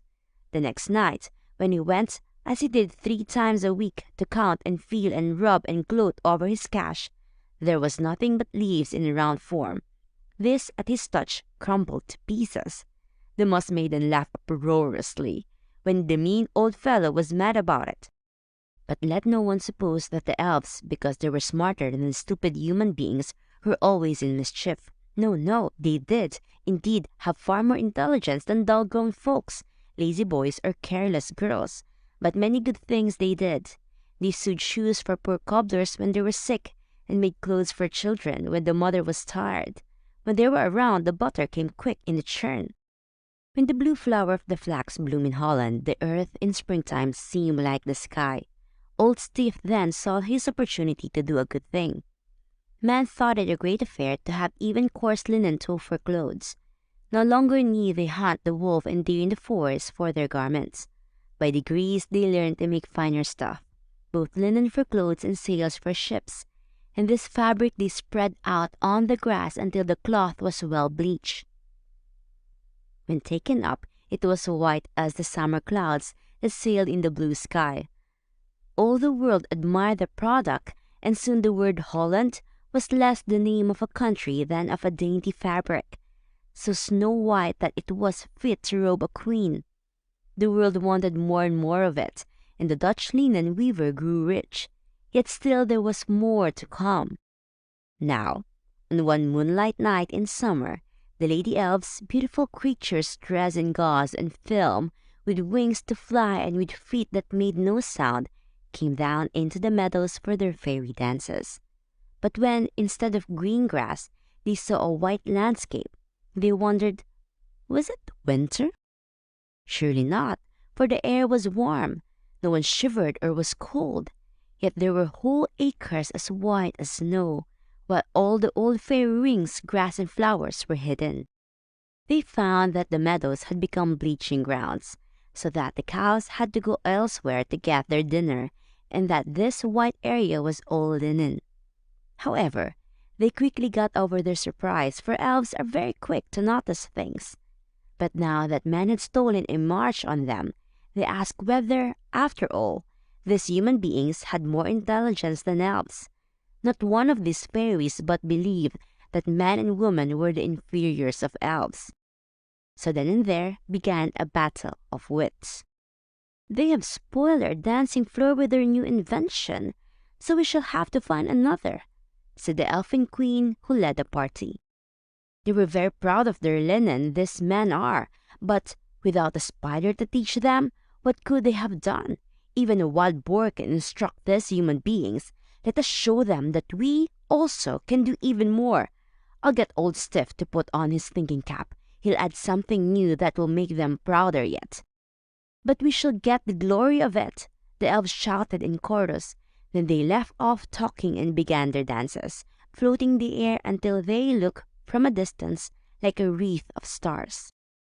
The next day, a procession of lovely elf maidens and mothers waited on Stiff and asked him to devise something that would excel the invention of linen, which, after all, men had learned from the spider. Yes, and they would not have any grain fields if they had not learned from the wild boar, added the elf queen. Old Stiff answered yes at once to their request, and put on his red thinking cap. Then some of the girl elves giggled, for they saw that he did really look like a calf's comb. No wonder they called him Haan Kam, said one elf girl to the other. Now Old Stiff enjoyed fooling, just for the fun of it, and he taught all the younger elves that those who did the most work with their hands and head would have the most fun when they were old. First of all, he went at once to see Fro, the spirit of the golden sunshine and the warm summer showers, who owned two of the most wonderful things in the world.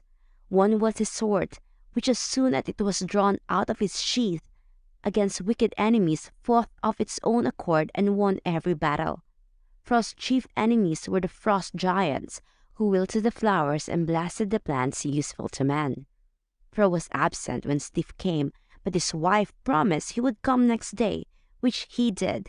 He was happy to meet all the elves and fairies, and they in turn joyfully did whatever he told them.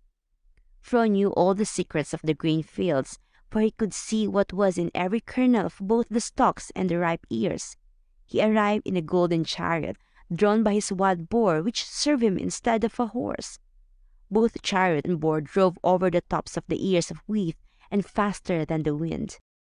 The boar was named Gullen, or Golden Bristles, because of its sunshiny color and splendor. In this chariot, Fro had specimens of all grains, fruits, and vegetables known to man, from which Stiff could choose. For this he was accustomed to scatter over the earth. When Stiff told him just what he wanted to do, Fro picked out a sheaf of wheat and whispered a secret in his ear. Then he drove away in a burst of golden glory, which dazzled even the elves that loved the bright sunshine. These elves were always glad to see the golden chariot coming or passing by. Stiff also summoned to his aid the kabouters, and from these ugly little fellows got some useful hints, for they dwelling in the dark caverns know many secrets which men used to name alchemy, and which they now call chemistry. Then Stiff fenced himself off from all intruders on the top of a bright sunny hilltop with his thinking cap on and made experiments for 7 days. No elves, except his servants, were allowed to see him. At the end of a week, still keeping his secret and having instructed a dozen or so of the elf girls in his new art, he invited all the elves in the Low Countries to come to a great exhibition which he intended to give. What a funny show it was! On one long bench were half a dozen wash-tubs, and on a table nearby were a dozen more wash-tubs, and on a longer table not far away were 6 ironing boards with smoothing irons. A stove made hot with peat fire was to heat the irons. Behind the tubs and tables stood the 12 elf maidens, all arrayed in shining white garments and caps, as spotless as snow. One might almost think they were white elves of the meadow and not kabouters of the mines. The wonder was that their linen clothes were not only as dainty as the stars, but that they glistened as if they had laid on the ground during the hoar frost. Yet it was still warm summer. Nothing had frozen or melted, and the rosy-faced elf maidens were as dry as an ivory fan. Yet they resembled the lilies of the garden when pearly with dewdrops. When all were gathered together, old Steve called for some of the company, who had come from afar, to take off their dusty and travel-stained linen garments and give them to him. These were passed over to the trained girls waiting to receive them. In a jiffy, they were washed, wrung out, rinsed, and dried. It was noticed that those elf maidens who were standing at the last tub were intently expecting to do something great.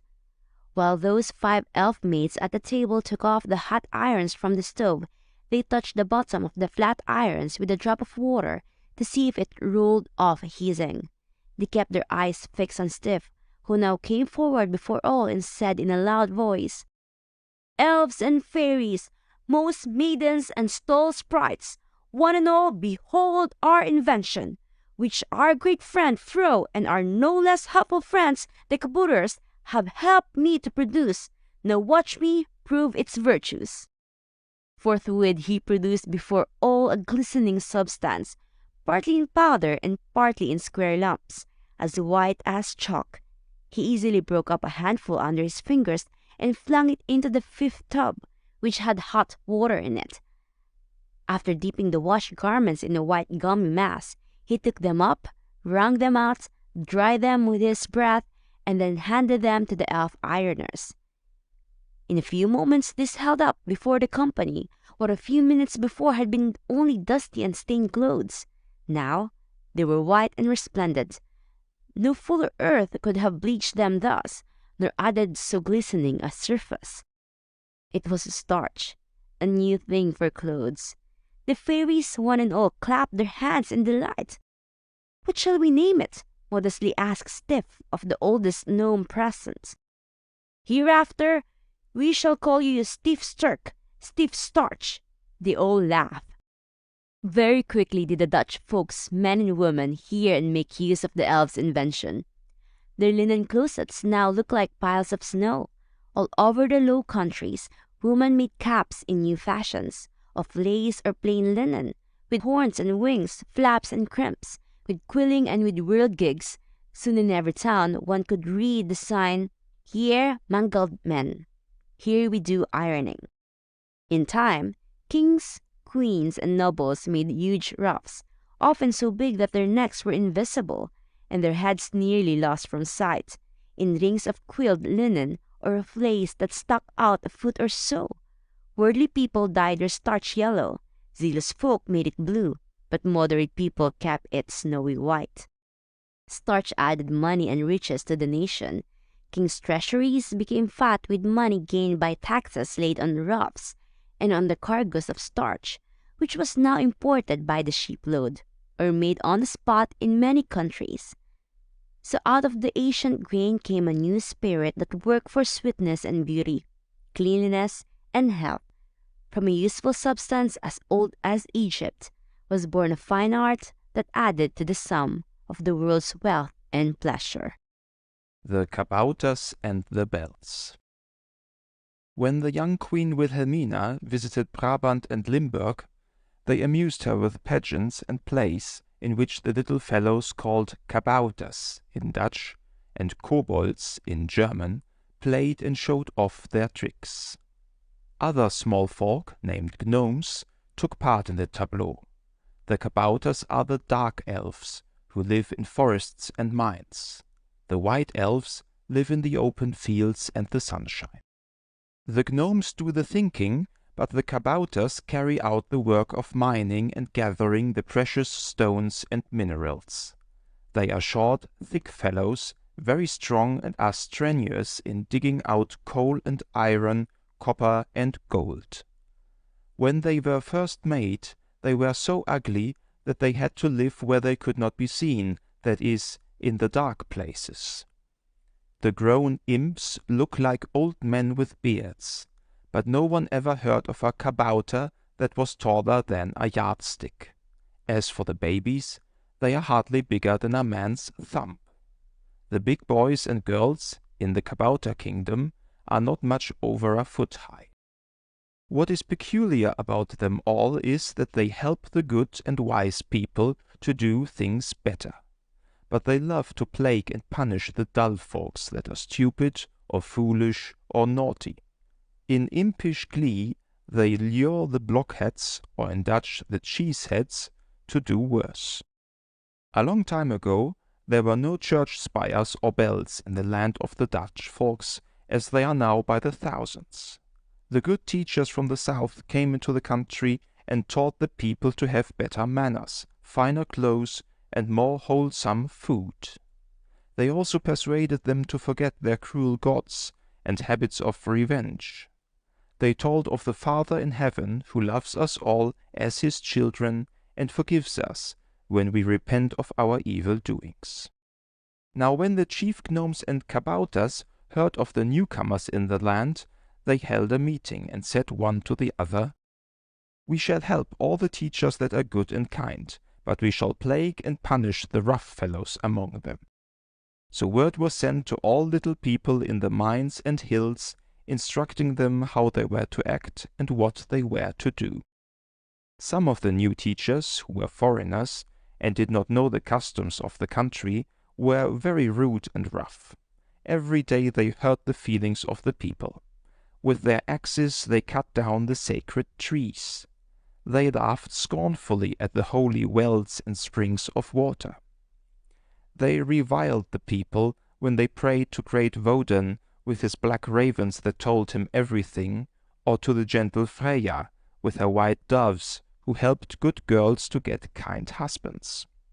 They scolded the children at play, and this made their fathers and mothers feel miserable. This is the reason why so many people were angry and sullen and would not listen to the foreign teachers. Worse than this, many troubles came to these outsiders. Their bread was sour when they took it out of the oven. So was the milk in their pans. Sometimes they found their beds turned upside down. Gravel stones rattled down into their fireplaces. Their hats and shoes were missing. In fact, they had a terrible time generally and wanted to go back home. When the kabouter has a grudge against anyone, he knows how to plague him. But the teachers that were wise and gentle had no trouble. They persuaded the people with kind words, and just as a baby learns to eat other food at the table, so the people were weaned away from cruel customs and foolish beliefs. Many of the land's folk came to listen to the teachers and helped them gladly to build churches. More wonderful than this were the good things that came to these kind teachers, they knew not how. Their bread and milk were always sweet and in plenty. They found their beds made up and their clothes kept clean, gardens planted with blooming flowers, and much hard work done for them. When they would build a church in a village, they wondered how it was that the wood and the nails, the iron necessary to brace the beams, and the copper and brass for the sacred vessels came so easily and in plenty. When on some nights they wondered where they would get food to eat, they found, on waking up in the morning, that there was always something good ready for them. Thus many houses of worship were built, and the more numerous were the churches, the more did farms, cows, grain fields, and happy people multiply. Now when the gnomes and kabouters, who like to do work for pleasant people, heard that the good teachers wanted church bells to call the people to worship, they resolved to help the strangers.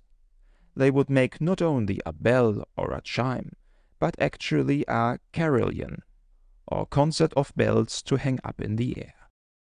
The dark dwarfs did not like to dig metal for swords or spears, or what would hurt people, but the church bells would guide travelers in the forest and quiet the storms that destroyed houses and upset boats and killed or drowned people, besides inviting the people to come and pray and sing.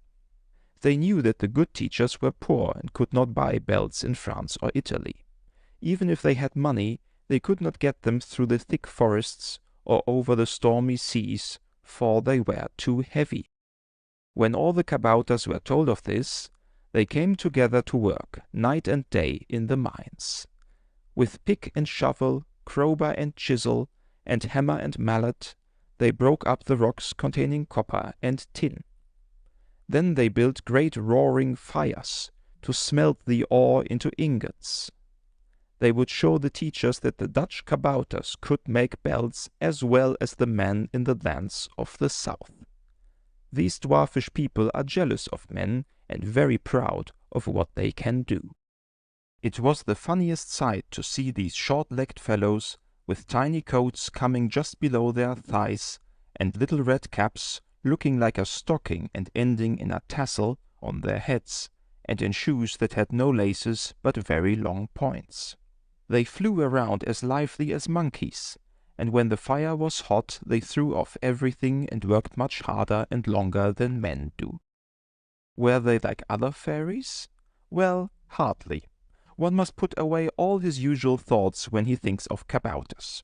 No filmy wings on their backs, no pretty clothes or gauzy garments, or stars or crowns or wands.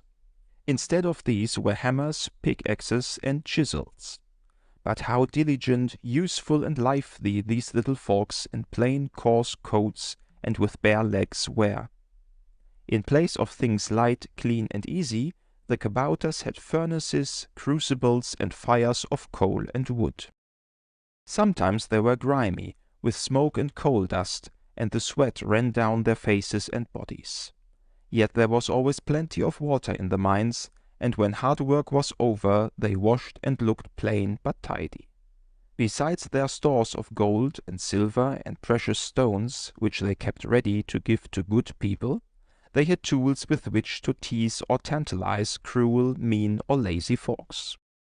Now when the kabouter daddies began the roaring fires for the making of the bells, the little mothers and the small fry in the kabouter world could not afford to be idle. One and all, they came down from off the earth, and into the mines they went in a crowd. They left off teasing milkmaids, tangling skeins of flax, tearing fishermen's nets, tying knots in cows' tails, tumbling pots, pans, and dishes in the kitchen, or hiding hats and throwing stones down the chimneys onto the fireplaces.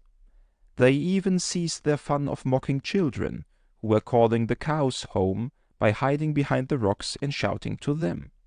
Instead of these tricks, they saved their breath to blow the fires into a blast. Everyone wondered where the cubs were, for on the farms and in town nothing happened, and all was as quiet as when a baby is asleep. For days and weeks underground the dwarfs toiled, until their skins, already dark, became as sooty as the rafters in the houses of our ancestors. Finally, when all the labor was over, the chief gnomes were invited down into the mines to inspect the work. What a sight! There were at least 100 bells of all sizes, like as in a family, where there are daddy, mother, grown-ups, young sons and daughters, little folk and babies, whether single, twins, or triplets. Big bells that could scarcely be put inside a hogshead, bells that would go into a barrel, bells that filled a bushel, and others a peck, stood in rows. From the middle and tapering down the row were scores more, some of them no larger than cowbells. Others at the end were so small that one had to think of pint and gill measures. Besides all these, there were stacks of iron rods and bars, bolts, nuts, screws, and wires and yokes on which to hang the bells. One party of the strongest of the kabouters had been busy in the forest, close to a village, where some men, ordered to do so by a foreign teacher, had begun to cut down some of the finest and most sacred of the grand old trees. They had left their tools in the woods, but the cubs, at night, seized their axes, and before morning, without making any noise, they had levelled all but the holy trees. Those they spared. Then the timber, all cut and squared, ready to hold the bells, was brought to the mouth of the mine. Now in Dutch, the name for bell is klok. So a wise and grey-bearded gnome was chosen by the high-sounding title of Glockenspieler, or bell player, to test the bells for a carillon. They were all hung, for practice, on the big trestles, in a long row. Each one of these frames was called a hang, for they were just like those on which fishermen's nets were laid to dry and be mended. So when all were ready, washed and in their clean clothes, every one of the kabouter families, daddies, mothers, and young ones, were ranged in lines and made to sing. The heavy male tenors and baritons, the female sopranos and contraltos, the trebles of the little folks, and the squeaks of the very small children, down to the babies cooing, were all heard by the gnomes, who were judges. The high and mighty Glockenspieler, or master of the carillon, chose those voices with best tone and quality, from which to set in order and regulate the bells. It was pitiful to see how mad and jealous some of the kabouters, both male and female, were, when they were not appointed to the first row, in which were some of the biggest of the males and some of the fattest of the females. Then the line tapered off to 40 or 50 young folks, including urchins of either sex, down to mere babies that could hardly stand. These had bibs on and had to be held up by their fond mothers. Each one by itself could squeal and squall, coo and crow lustily. But at a distance their voices blended, and the noise they made sounded like a tinkle. All being ready, the old gnome bit his tuning fork, hummed a moment, and then started a tune.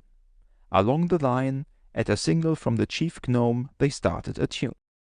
In the long line there were at first booms and peals, twanging and clanging, jangling and wrangling, making such a clangor that it sounded more like an uproar than an opera. The chief gnome was almost discouraged. But neither a gnome nor a kabouter ever gives up. The master of the choir tried again and again.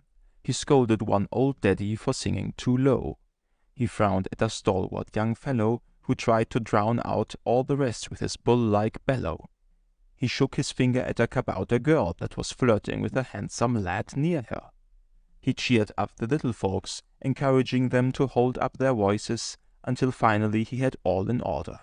Then they practiced, until the master gnome thought that he had his scale of notation perfect, and gave orders to attune the bells. To the delight of all the gnomes, kabouters, and elves that had been invited to the concert, the rows of bells, 100 or more, from boomers to tinklers, made harmony. Strung one above the other, they could render merriment or sadness in solos, peals, chimes, cascades, and carillons, with sweetness and effect. At the low notes the babies called out cow, cow, but at the high notes bird, bird. So it happened that, on the very day that the bishop had his great church built, with a splendid bulb spire on the top, and all nicely furnished within, but without one bell to ring in it, that the kabouters planned a great surprise. It was night.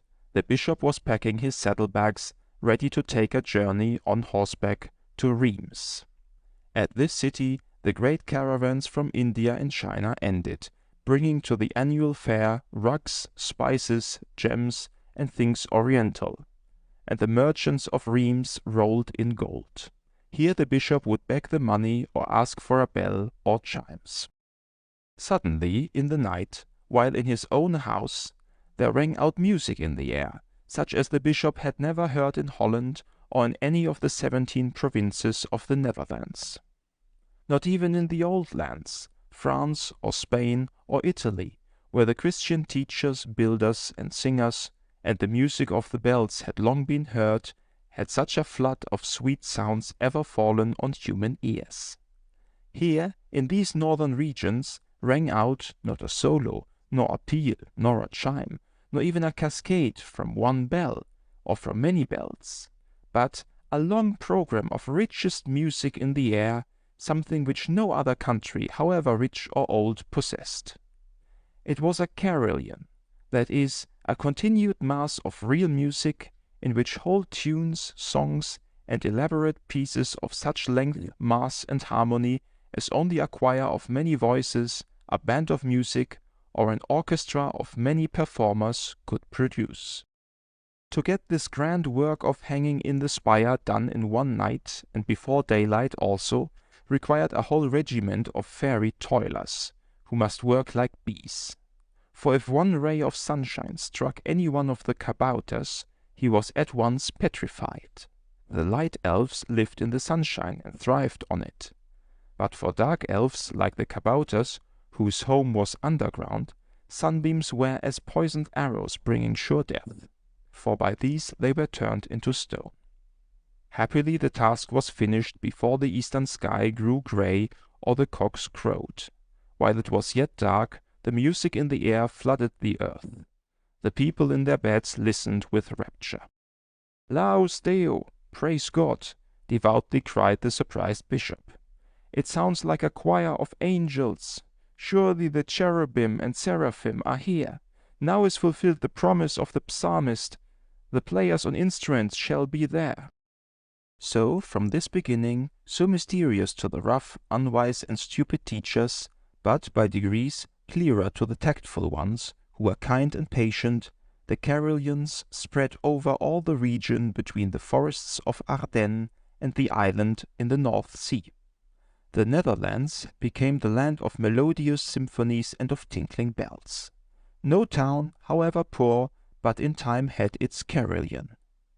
Every quarter of an hour, the sweet music of hymn or song made the air vocal, while at the striking of the hours the pious bowed their heads, the workmen heard the call for rest, or they took cheer because their day's toil was over. At sunrise, noon, or sunset, the Angelus, and at night the curfew sounded their calls. It grew into a fashion that on stated days great concerts were given, lasting over an hour, when the grand works of the masters of music were rendered, and famous carillon players came from all over the Netherlands to compete for prizes. The Low Countries became a famous school, in which glockenspielers, bell players, by scores were trained. Thus no kingdom, however rich or great, ever equaled the land of the carillon in making the air sweet with both melody and harmony. Nobody ever sees a kabouter nowadays, for in the New World, when the woods are nearly all cut down, the world made by the steam engine and telegraph and wireless message, the automobile, aeroplane, and submarine, cycle and undersea boat, the little folks in the mines and forests are forgotten. The chemists, miners, engineers, and learned men possess the secrets which were once those of the fairies only. Yet the artists and architects, the clockmakers and bell founders who love beauty, remember what their fathers once thought and believed. That is the reason why, on many a famous clock, either in front of the dial or near the pendulum, are figures of the gnomes who thought, and the kabouters who wrought, to make the carillons. In Teuton lands, where their cousins are named kobolds, and in France, where they are called fées, and in England brownies, they have tolling and ringing of bells, with peals, chimes, and cascades of sweet sound. But the Netherlands still, above all others on earth, is the home of the carillon. The woman with 366 children. Long, long ago, before the oldest stork was young, and big deer and little fawns were very many in the Dutch forests, there was a pond, famous for its fish, which lay in the very heart of Holland, with woods nearby. Hunters came with their bows and arrows to hunt the stags, or, out of the bright waters, boys and men in the sunshine drew out the fish with shining scales, or lured the trout with fly-bait from their hiding places. In those days the fish pond was called the Wever, and the woods where the deer ran, Rensselaer, the deer's lair.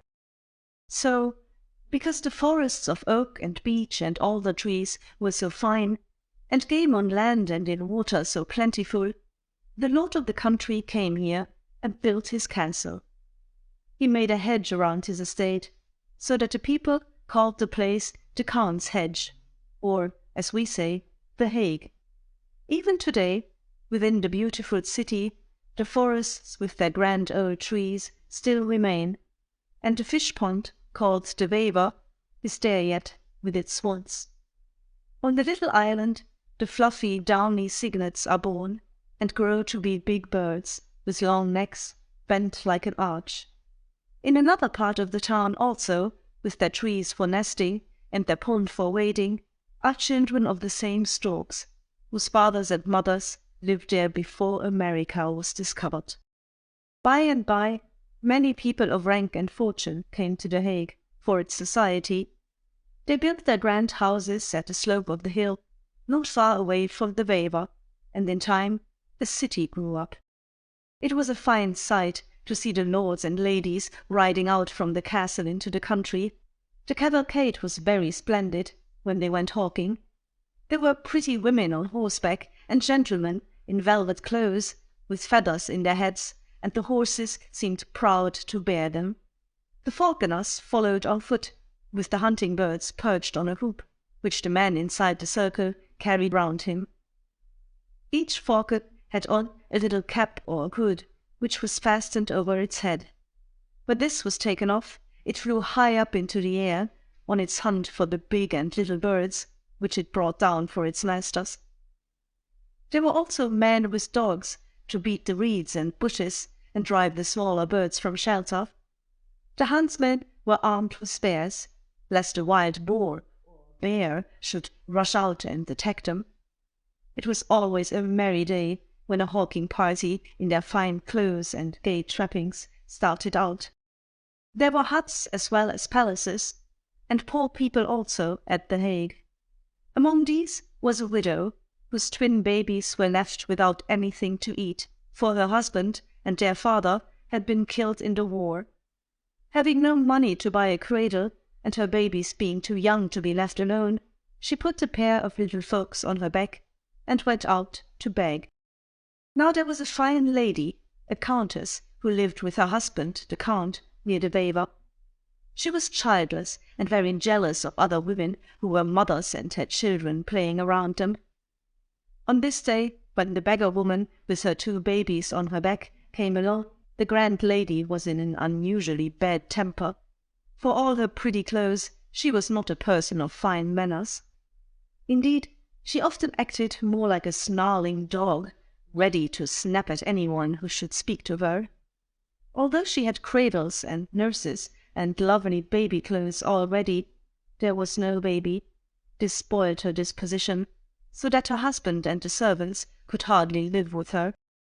One day after dinner, when there had been everything good to eat and drink on her table, and plenty of it, the countess went out to walk in front of her house.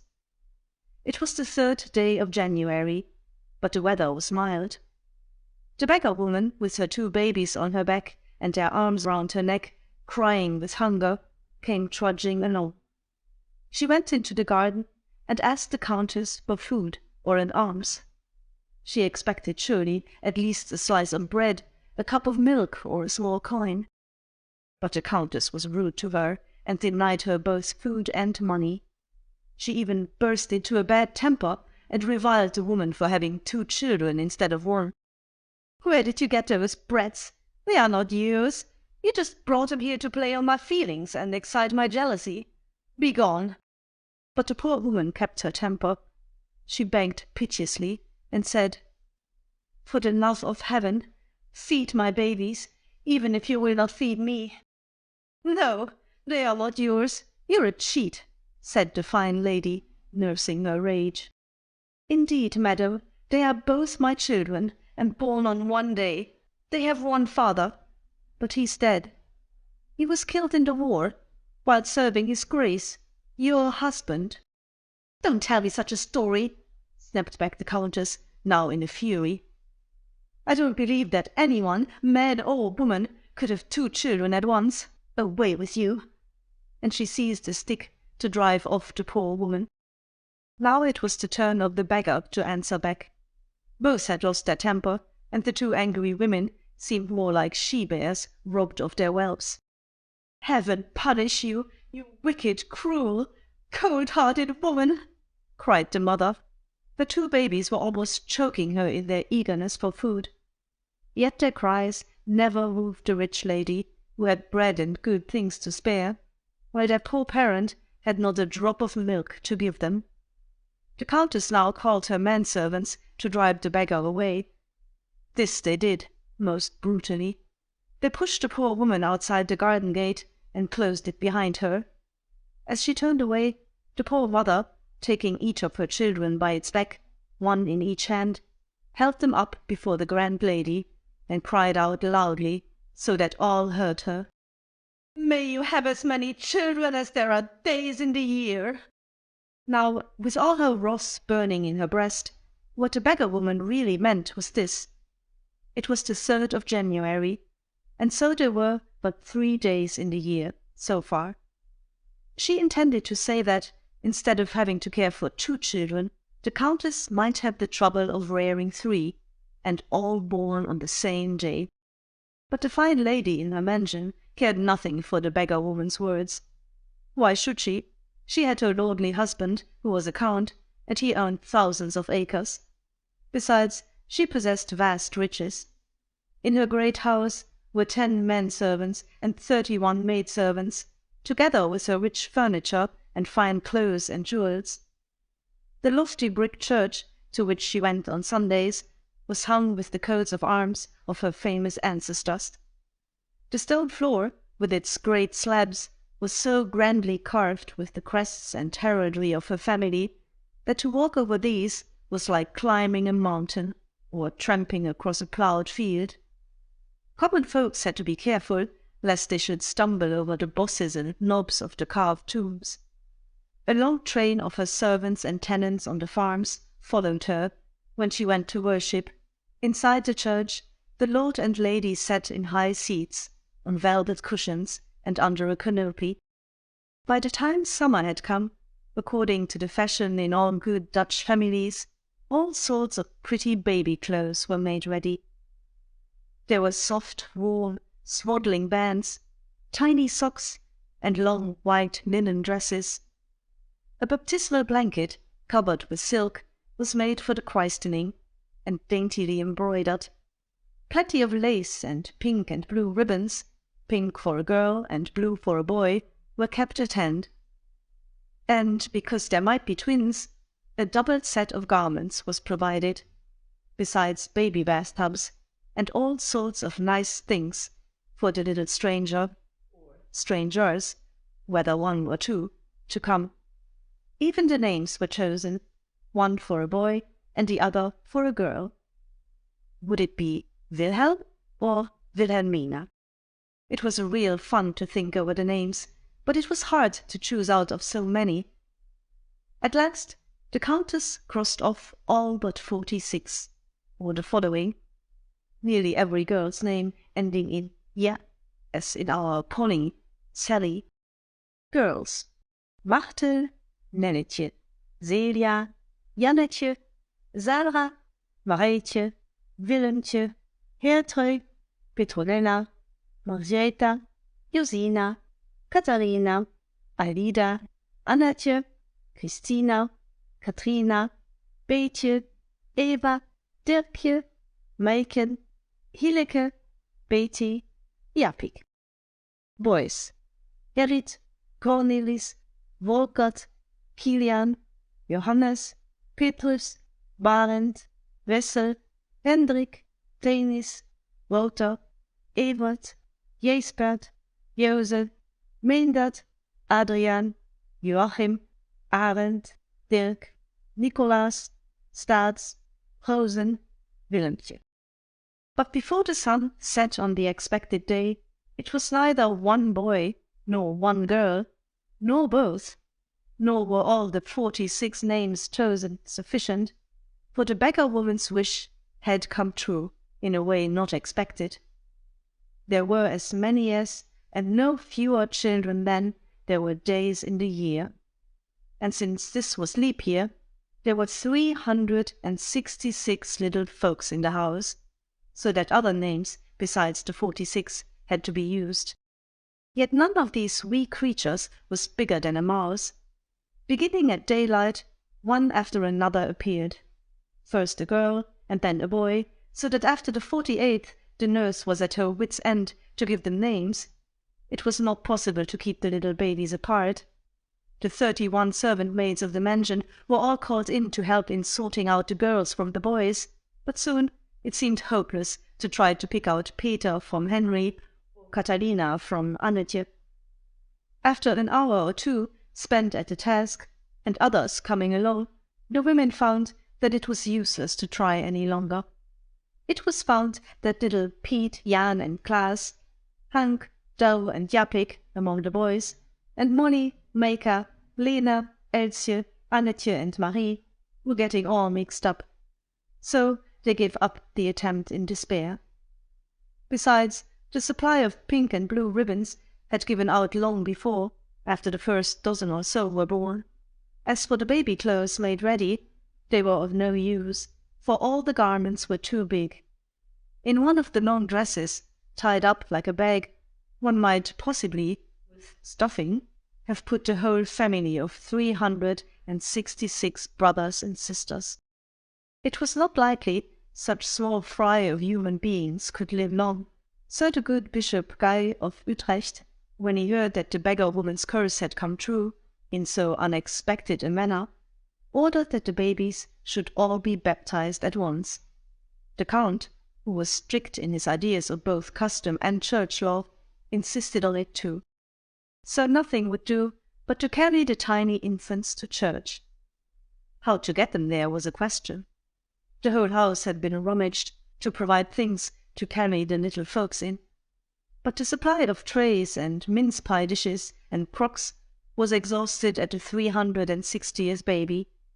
So there was left only a Turk's head, or round glazed earthen dish, fluted and curved, which looked like the turban of a Turk, hence its name. Into this the last batch of babies, or extra 6 girls, were stowed. Curiously enough, number 366 was an inch taller than the others. To 30 housemaids was given a tray, for each was to carry 12 mannikins, and one, the last 6, in the church's head. Instead of rich silk blankets, a wooden tray and no clothes on must suffice. In the Grote Kerk, or Great Church, the bishop was waiting, with his assistants, holding brass basins full of holy water for the christening. All the town, including the dogs, were out to see what was going on. Many boys and girls climbed up on the roofs of the one-story houses, or in the trees, to get a better view of the curious procession, the like of which had never been seen in The Hague before. Neither has anything like it ever been seen since. So the parade began. First went the Count, with his captains and the trumpeters, blowing their trumpets. These were followed by the men-servants, all dressed in their best Sunday clothes, who had the crest and arms of their master, the Count, on their backs and breasts. Then came on the company of 31 maids, each one carrying a tray, on which were 12 mannikins, or winnykins. 20 of these trays were round and made of wood, lined with velvet, smooth and soft, but 10 were of earthenware, oblong in shape, like a manger. In these, every year, were baked the Christmas pies. At first, all went on finely, for the outdoor air seemed to put the babies asleep, and there was no crying. But no sooner were they inside the church than about 200 of the brats began wailing and whimpering. Pretty soon they set up such a squall that the count felt ashamed of his progeny, and the bishop looked very unhappy. To make matters worse, one of the maids, although warned of the danger, stumbled over the helmet of an old crusader, carved in stone, that rose some 6 inches or so above the floor. In a moment she fell and lay sprawling, spilling out at least a dozen babies. "Hail, your maker! Holy Mary!" she cried as she rolled over. "Have I killed them?" Happily, the wee ones were thrown against the long-trained gown of an old lady walking directly in front of her, so that they were unhurt. They were easily picked up and laid on the tray again, and once more the line started. Happily, the bishop had been notified that he would not have to call out the names of all the infants, that is, 366, for this would have kept him at the solemn business all day long. It had been arranged that, instead of any on the list of the chosen 46 to be so named, all the boys should be called John, and all the girls Elizabeth, or in Dutch, Jan and Lisbeth, or Lisbethje. Yet even to say John 180 times, and Lisbeth 186 times, nearly tired the old gentleman to death, for he was fat and slow. So, after the first 6 trays, full of wee folks, had been sprinkled one at a time, the bishop decided to asperse them, that is, shake from a mop or brush the holy water on a tray full of babies at one time. So he called for the aspersorium.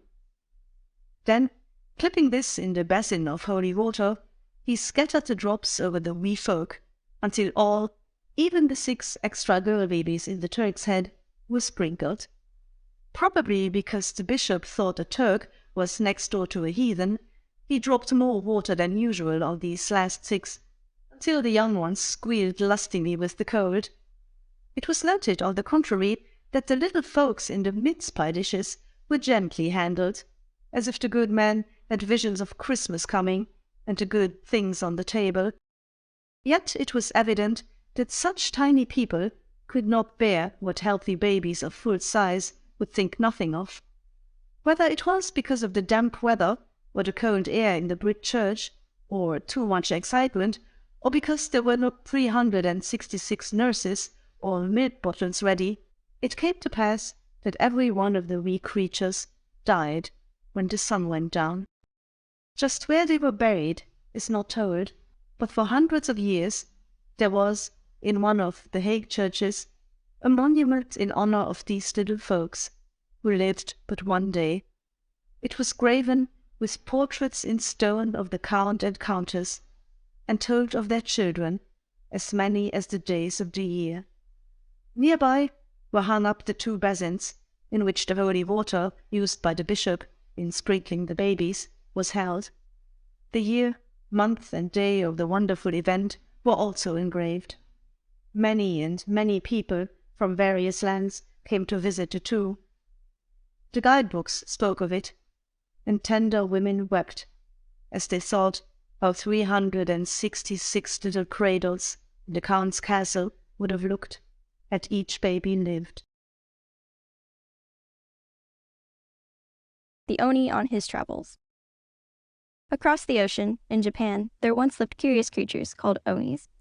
Every Japanese boy and girl has heard of them, though one has not often been caught. In one museum, visitors could see the hairy leg of a specimen. Falling out of the air in a storm, the imp had lost its limb. It had been torn off by being caught in the timber side of a well curb. The storyteller was earnestly assured by one Japanese lad that his grandfather had seen it tumble from the clouds. Many people are sure that the Onis live in the clouds and occasionally fall off during a peal of thunder. Then they escape and hide down in a well. Or they get loose in the kitchen, rattle the dishes around, and make a great racket. They behave like cats with a dog after them. They do a great deal of mischief, but not much harm. There are even some folks who say that, after all, Onis are only unruly children that behave like angels in the morning and act like imps in the afternoon. So we see that not much is known about the Onis. Many things that go wrong are blamed on the Onis. Foolish folks, such as stupid maidservants and dull-witted fellows, that blunder a good deal, declare that the Onis made them do it. Drunken men, especially, that stumble into mud-holes at night, say the Onis push them in. Naughty boys that steal cake, and girls that take sugar, often tell fibs to their parents, charging it on the Onis. The Onis love to play jokes on people, but they are not dangerous. There are plenty of pictures of them in Japan, though they never sat for their portraits. But this is the way they looked. Some Onis have only one eye on their forehead, others two, and once in a while, a big fellow has three. There are little short horns on their heads, but these are no bigger than those on a baby deer and never grow long. The hair on their heads gets all snarled up, just like a little girl's that cries when her tangled tresses are combed out, for the Onis make use of neither brushes nor looking glasses. As for their faces, they never wash them, so they look sooty. Their skin is rough, like an elephant's. On each of their feet, there are only 3 toes. Whether an Oni has a nose or a snout is not agreed upon by the learned men who have studied them. No one's ever heard of an Oni being higher than a yardstick, but they are so strong that one of them can easily lift 2 bushel bags of rice at once. In Japan, they steal the food offered to the idols. They can live without air. They like nothing better than to drink both the rice spirit called sake and the black liquid called soy, of which only a few drops, as a sauce on fish, are enough for a man. Of this sauce, the Dutch, as well as the Japanese, are very fond. Above all things else, the most fun for a young Oni is to get into a crockery shop. Once there, he jumps around among the cups and dishes, hides in the jars, straddles the shelves, and turns somersaults over the counter. In fact, the Oni is only a jolly little imp. The Japanese girls, on New Year's Eve, throw handfuls of dried beans in every room of the house and cry, "In with good luck, and out with you, Onis!" Yet they laugh merrily all the time. The Onis cannot speak, but they can chatter like monkeys. They often seem to be talking to each other in gibberish. Now it once happened in Japan that the great tycoon of the country wanted to make a present to the prince of the Dutch. So he sent all over the land, from the sweet potato fields in the south to the seal and salmon waters in the north, to get curiosities of all sorts. The products of Japan, from the warm parts where grow the indigo and the sugar cane, to the cold regions, in which are the bear and walrus, were sent as gifts to go to the land of dikes and windmills. The Japanese had heard that the Dutch people like cheese, walked in wooden shoes, eat with forks instead of chopsticks, and the women wear 20 petticoats apiece, while the men sport jackets with 2 gold buttons, and folks generally do things the other way from that which was common in Japan. Now it chanced that while they were packing the things that were piled up in the palace at Yedo, a young Oni, with his horns only half grown, crawled into the kitchen at night through a big bamboo water pipe near the pump. Pretty soon he jumped into the storeroom. There, the precious cups, vases, lacquer boxes, pearl-inlaid pill holders, writing desks, jars of tea, and bales of silk were lying about, ready to be put in their cases. The yellow wrappings for covering the pretty things of gold and silver, bronze and wood, and the rice chaff for the packing of the porcelain were all at hand. What a jolly time the Oni did have, in tumbling them about and rolling them over. Then he leaped like a monkey from one vase to another. He put on a lady's gay silk kimono and wrapped himself around with golden embroidery. Then he danced and played the game of Kagura, or Lion of Korea, pretending to make love to a girl Oni. Such funny capers as he did cut. It would have made a cat laugh to see him. It was broad daylight before his pranks were over, and the Dutch church chimes were playing the hour of 7. Suddenly, the sound of keys in the lock told him that, in less than a minute, the door would open. Where should he hide? There was no time to be lost. So he seized some bottles of soy from the kitchen shelf, and then jumped into a big bottom drawer of the lady's cabinet and pulled it shut. "Namu Amida! Holy Buddha!" cried the man that opened the door. "Who has been here? It looks like a rat's picnic." However, the workmen soon came and set everything to rights. Then they packed up the pretty things. They hammered down the box lids, and before night, Japanese curiosities were all sorted in the hold of a swift Dutch ship from Nagasaki, bound to Rotterdam. After a long voyage, the vessel arrived safely in good season, and the boxes were set into The Hague, the capital city. As the presents were for the prince, they were taken at once to the pretty palace, called the House in the Wood. There they were unpacked and set on exhibition for the prince and princess to see the next day. When the palace maid came in the next morning to clean up the floor and dust the various articles, her curiosity led her to pull open the drawer of the ladies' cabinet, when out jumped something hairy. It nearly frightened the girl out of her wits. It was the Oni, which rushed off and downstairs, tumbling over a half-dozen servants, who were sitting at their breakfast. All started to run except the brave butler, who caught up a carving knife and showed fight. Seeing this, the Oni ran down into the cellar, hoping to find some hole or crevice for escape. All around were shelves filled with cheeses, jars of sauerkraut, pickled herring, and stacks of fresh rye bread standing in the corners. Oh, how they did smell in his Japanese nostrils! Oni, as he was, he nearly fainted, for no such odors had ever beaten upon his nose when in Japan. Even at risk of being carved into bits, he must go back. So up into the kitchen again he ran.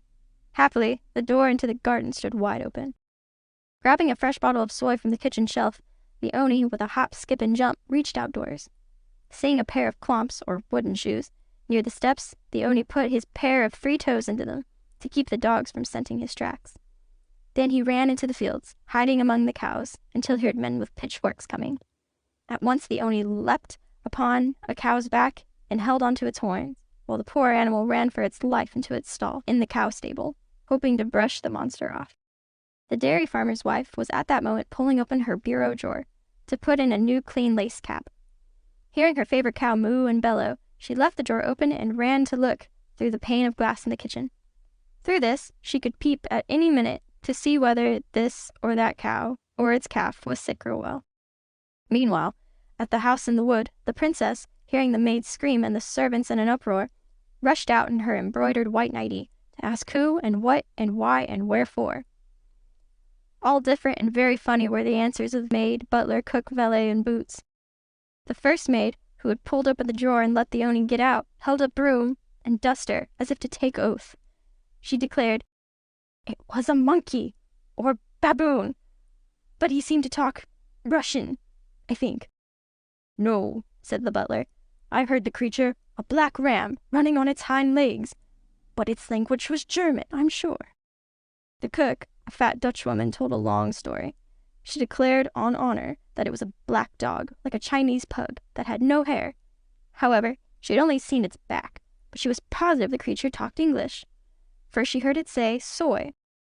The valet honestly avowed that he was too scared to be certain of anything, but was ready to swear that, to his ears, the words uttered seemed to be Swedish. He had once heard sailors from Sweden talking, and the chatter sounded like their lingo. Then there was Boots, the errand boy, who believed that it was the devil. But whatever or whoever it was, he was ready to bet a week's wages that its lingo was all in French.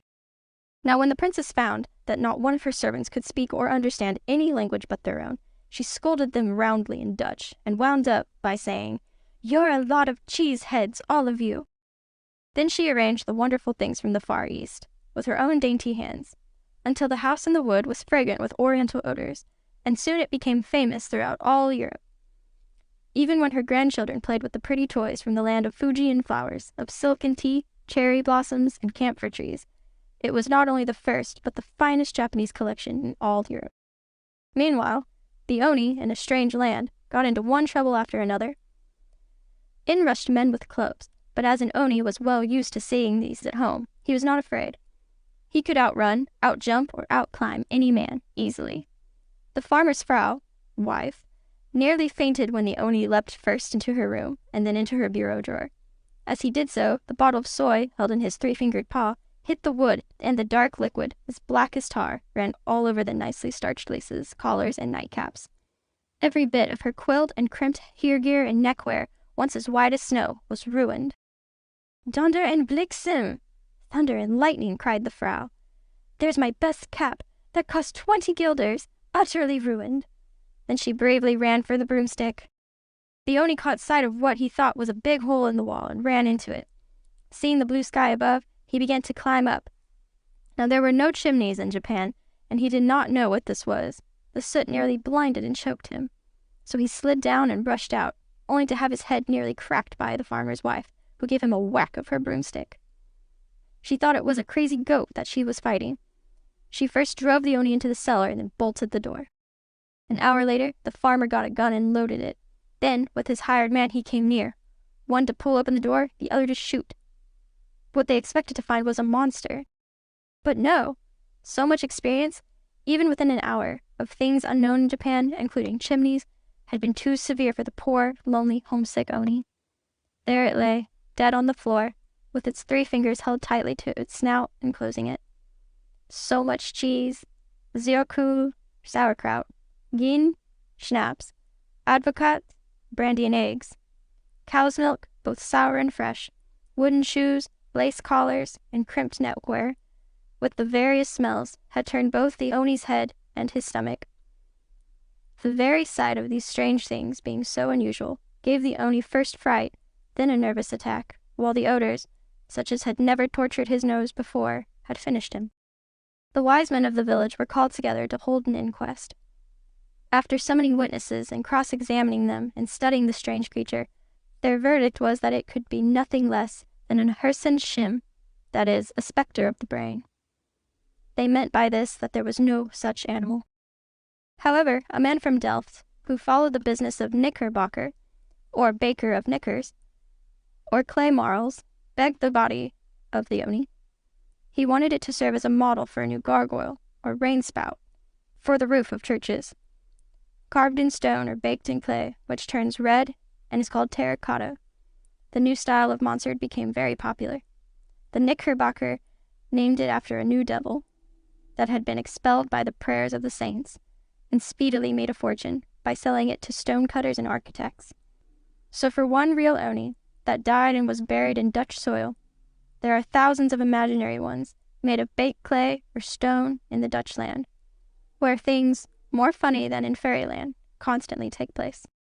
The dead Japanese Oni, serving as a model, which was made into a water gutter, served more useful purposes for 1,000 years than ever he had done in the land where his relations still live and play their pranks. The legend of the wooden shoe. In years long gone, too many for the almanac to tell of, or for clocks and watches to measure, millions of good fairies came down from the sun and went into the earth. There, they changed themselves into roots and leaves and became trees. There were many kinds of these as they covered the earth, but the pine and birch, ash and oak were the chief ones that made Holland. The fairies that lived in the trees bore the name of moss maidens or tree trenches, which is the Dutch pet name for Kate or Catherine. The oak was the favorite tree, for people lived then on acorns, which they ate, roasted, boiled, or mashed, or made into meal from which something like bread was kneaded and baked. With oak bark, men tanned hides and made leather, and from its timber boats and houses. Under its branches, near the trunk, people lay their sick, hoping for help from the gods. Beneath the oak boughs, also warriors took oath to be faithful to their lords, women made promises, or wives joined hand in hand around its girth, hoping to have beautiful children. Up among its leafy branches the new babies lay before they were found in the cradle by the other children. To make a young child grow up to be strong and healthy, mothers drew them through a split sapling of young tree. Even more wonderful, as medicine for the country itself, the oak had power to heal. The new land sometimes suffered from disease called the fall. When sick with the fall, the ground sank. Then people, houses, churches, barns, and cattle all went down out of sight and were lost forever in a flood of water. But the oak, with its mighty roots, held the soil firm. Stories of dead cities that had tumbled beneath the waves, and for the famous forest of reeds, covering 100 villages which disappeared in one night, were known only too well. Under the birch tree, lovers met to ply their vows, and on its smooth bark was often cut the figure of two hearts joined in one. In summer, the forest furnished shade, and in winter, warmth from the fire. In the springtime, the new leaves were a wonder, and in autumn, the pigs grew fat on the mast or the acorns that had dropped on the ground.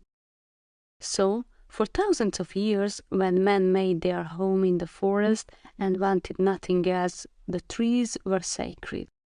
But by and by, when cows came into the land and sheep and horses multiplied, more open ground was needed for pasture, grain fields, and meadows. Fruit trees bearing apples and pears, peaches and cherries were planted, and grass, wheat, rye, and barley were grown. Then, instead of the dark woods, men liked to have their gardens and orchards open to the sunlight. Still, the people were very rude, and all they had on their bare feet were rough bits of hard leather, tied on through their toes, though most of them went barefooted. The forests had to be cut down. Men were so busy with the axe that in a few years the woodland was gone. Then the new Holland, with its people and red-roofed houses, with its chimneys and windmills, and dikes and storks, took the place of the old halt land of many trees. Now there was a good man, a carpenter, and very skilful with his tools, who so loved the oak that he gave himself and his children after him the name of Eik, which is pronounced Eik, and it's Dutch for oak. When before his neighbors and friends, according to the beautiful Dutch custom, he called his youngest born child to lay the cornerstone of his new house, he bestowed upon her, before them all, the name of Nelly van Eyck. The carpenter daddy continued to mourn over the loss of the forests. He even shed tears, fearing lest by and by there should not one oak tree be left in the country. Moreover, he was frightened at the thought that the new land, made by pushing back the ocean and building dikes, might sink down again and go back to the fishes. In such a case, all the people, the babies and their mothers, men, women, horses and cattle, would be drowned. The Dutch folks were a little too fast, he thought, in winning their acres from the sea. One day, while sitting on his doorstep, brooding sorrowfully, a moss maiden and a tree elf appeared, skipping along, hand in hand. They came up to him and told him that his ancestral oak had a message for him. Then they laughed and ran away. Van Eyck, which was now the man's fully family name, went into the forest and stood under the grand old oak tree which his fathers loved, and which he would allow no one to cut down. Looking up, the leaves of the tree rustled, and one big branch seemed to sweep near him. Then it whispered in his ear, "Do not mourn for your descendants. Even many generations hence shall see greater things than you have witnessed. I and my fellow oak trees shall pass away, but the sunshine shall be spread over the land and make it dry. Then, instead of its falling down like acorns from the trees, more and better food shall come up from out of the earth. Where green fields now spread and the cities grow where forests were, we shall come to life again, but in another form. When most needed, we shall furnish you and your children and children's children with warmth, comfort, fire, light, and wealth. Nor need you fear for the land that it will fall, for, even while living, we, and all the oak trees that are left, and all the birch, beech, and pine trees shall stand on our heads for you. We shall hold up your houses, lest they fall into the ooze, and you shall walk and run over our heads. As truly as when rooted in the soil will we do this. Believe what we tell you and be happy. We shall turn ourselves upside down for you." "I cannot see how all these things can be," said Van Eyck. "Fear not, my promise will endure." The leaves of the branch rustled for another moment. Then all was still until the Moss Maiden and Treintje, the tree elf, again, hand in hand, as they tripped along merrily, appeared to him. "We shall help you and get our friends, the elves, to do the same. Now, do you take some oak wood and saw off 2 pieces, each a foot long. See that they are well dried. Then set them on the kitchen table tonight when you go to bed." After saying this and looking at each other and laughing, just as girls do, they disappeared. Pondering on what all this might mean, Van Eyck went to his woodshed and sawed off the oak timber. At night, after his wife had cleared off the supper table, he laid the foot-long pieces in their place. When Van Eyck woke up in the morning, he recalled his dream and, before he was dressed, hurried to the kitchen. There, on the table, lay a pair of neatly made wooden shoes. Not a sign of tools or shavings could be seen, but the clean wood and pleasant odor made him glad.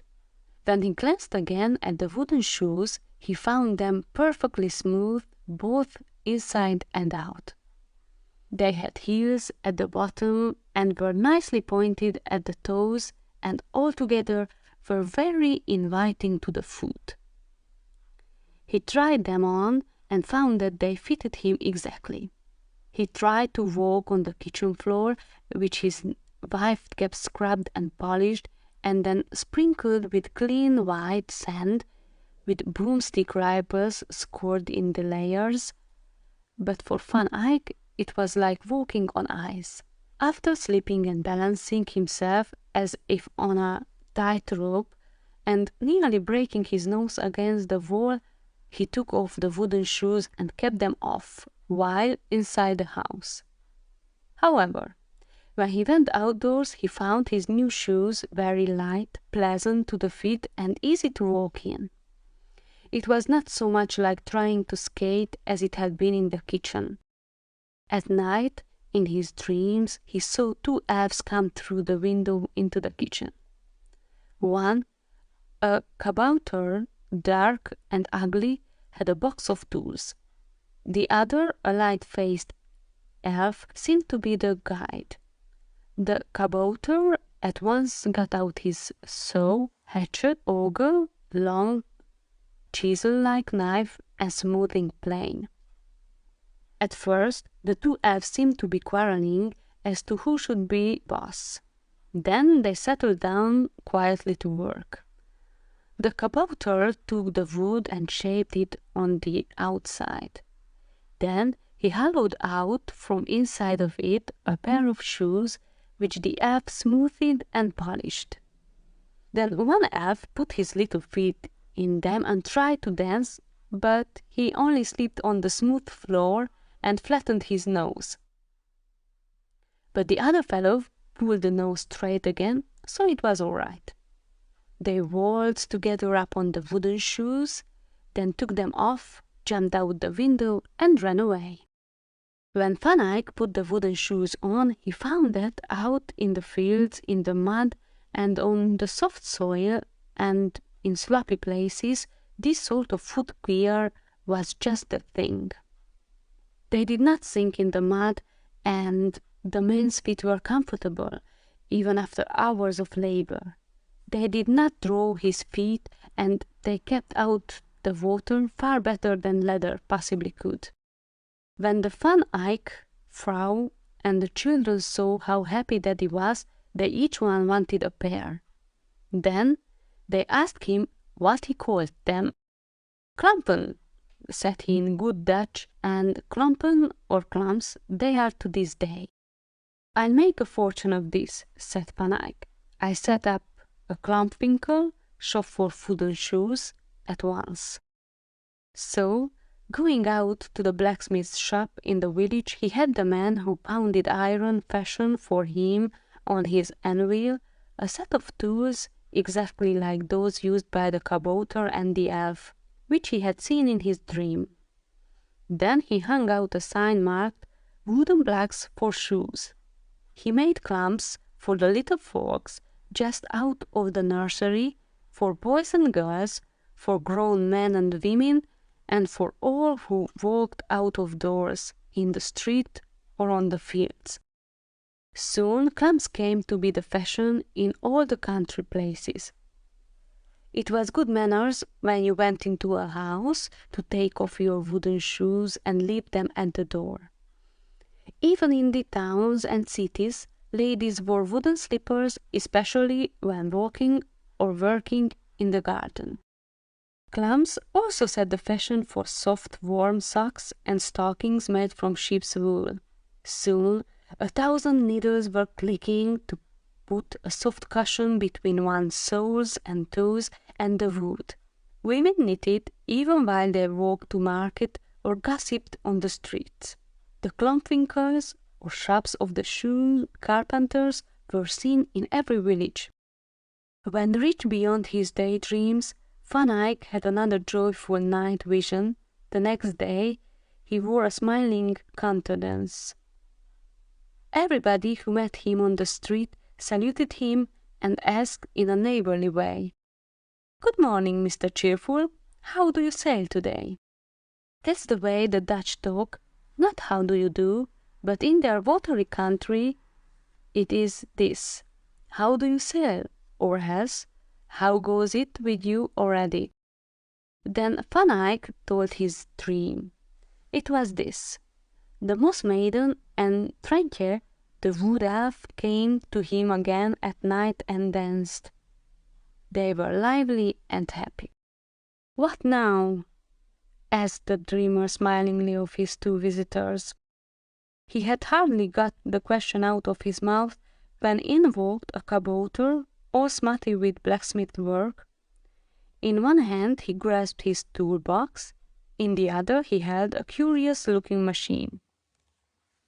It was a big lump of iron set in the frame with ropes to pull it up and let it fall down with a thump. "What is it?" asked Van Eyck. "It's a hay, a pile driver," said the kabouter, showing him how to use it. "When men say to you on the street tomorrow, 'How do you sail?'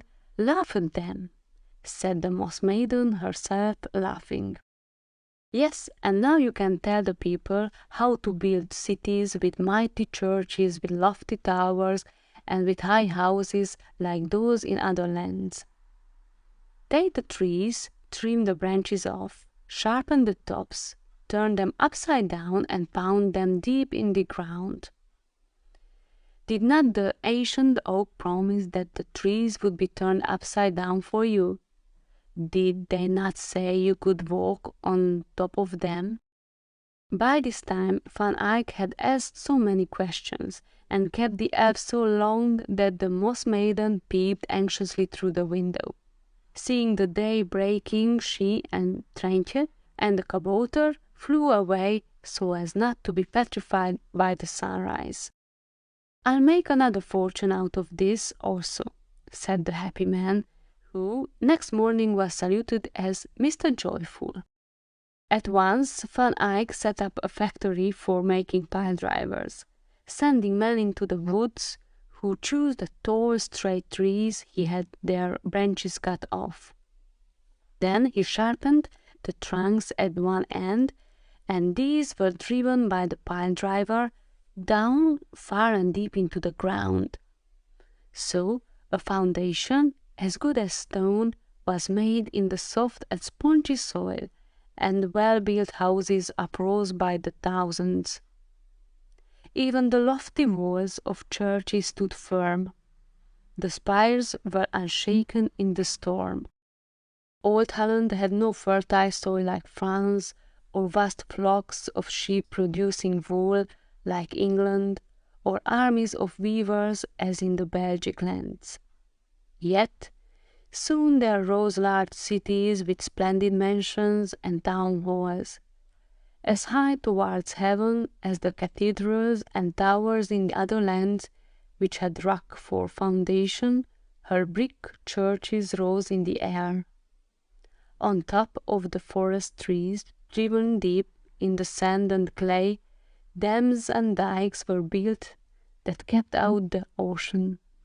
So, instead of the old 2,000 square miles, there were in the realm, in the course of years, 12,000 rich in green fields and cattle. Then, for all the boys and girls that travel in this land of quaint customs, Holland was a delight. The Curly-tailed Lion. Once upon a time, some Dutch hunters went to Africa, hoping to capture a whole family of lions. In this they succeeded. With a pack of hounds and plenty of aborigines to poke the jungle with sticks, they drove a big male lion with his wife and 4 whelps out of the undergrowth into a circle. In the center they had dug a pit and covered it over with sticks and grass. Into this the whole lion family tumbled. Then, by nets and ropes, the big, fierce creatures and the little cubs were lifted out. They were put in cages and brought to Holland. The baby lions, no bigger than pug dogs, were as pretty and harmless as kittens. The sailors delighted to play with them. Now lions, even before one was ever seen among the Dutch, enjoyed a great reputation for strength, courage, dignity, and power. It was believed that they had all the traits of character supposed to belong to kings, and which boys liked to possess. Many fathers had named their sons Leo, which is Latin for lion. Dutch daddies had their baby boys christened with the name of Leeuw, which is their word for the king of beasts.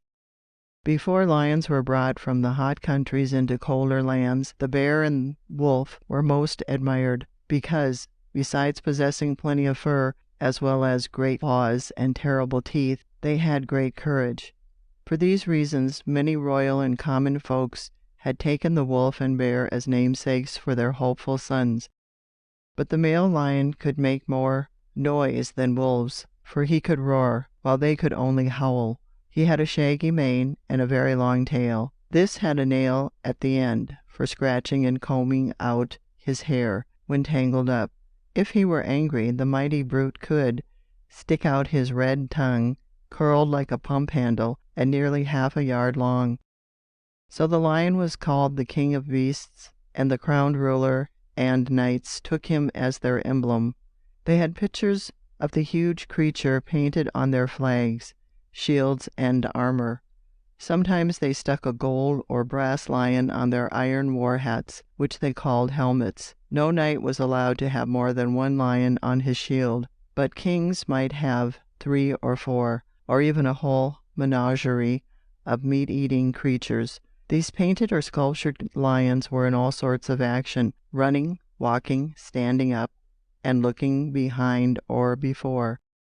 Now there was a Dutch artist who noticed what funny fellows kings were, and how they liked to have all sorts of beasts and birds of prey and sea creatures that devour on their banners. There were dragons, 2-headed eagles, boars with tusks, serpents with fangs, hawks, griffins, wyverns, lions, dragons, and dragon lions, besides horses with wings, mermaids with scaly tails, and even nightmares that went flying through the dark. With such a funny variety of beast, bird, and fish, some wondered why there were not cows with 2 tails, cats with 2 noses, rams with 4 horns, and creatures that were half veal and half mutton. He noticed that kings did not care much for tame, quiet, peaceable, or useful creatures such as oxen or horses, doves or sheep, but only for those brutes that hunt and kill the more defenseless creatures.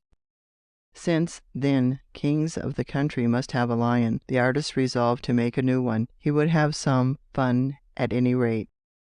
So as painter or sculptor select men and women to pose for them in their study as their heroes and heroines, and just as they picture plump little boys and girls as cherubs and angels, so the Dutchman would make of the cubs and the father beast of prey his models for coats of arms. Poor lions, they did not know, but they soon found out how tiresome it was to pose. They must hold their paws up, down, sideways, or behind, according as they were told. They must stand or kneel for a long time in awkward positions. They must stick out their tongues to full length, walk on their hind legs, twist their necks to one side or the other, look forward or backward, and in many tiresome ways do just as they were ordered. They must also make of their tails every sort of use, whether to wrap around posts or bundles, to stick out of their cage, or put between their legs as they ran away, or to whisk them around as they roared, or hoist them up high when rampant.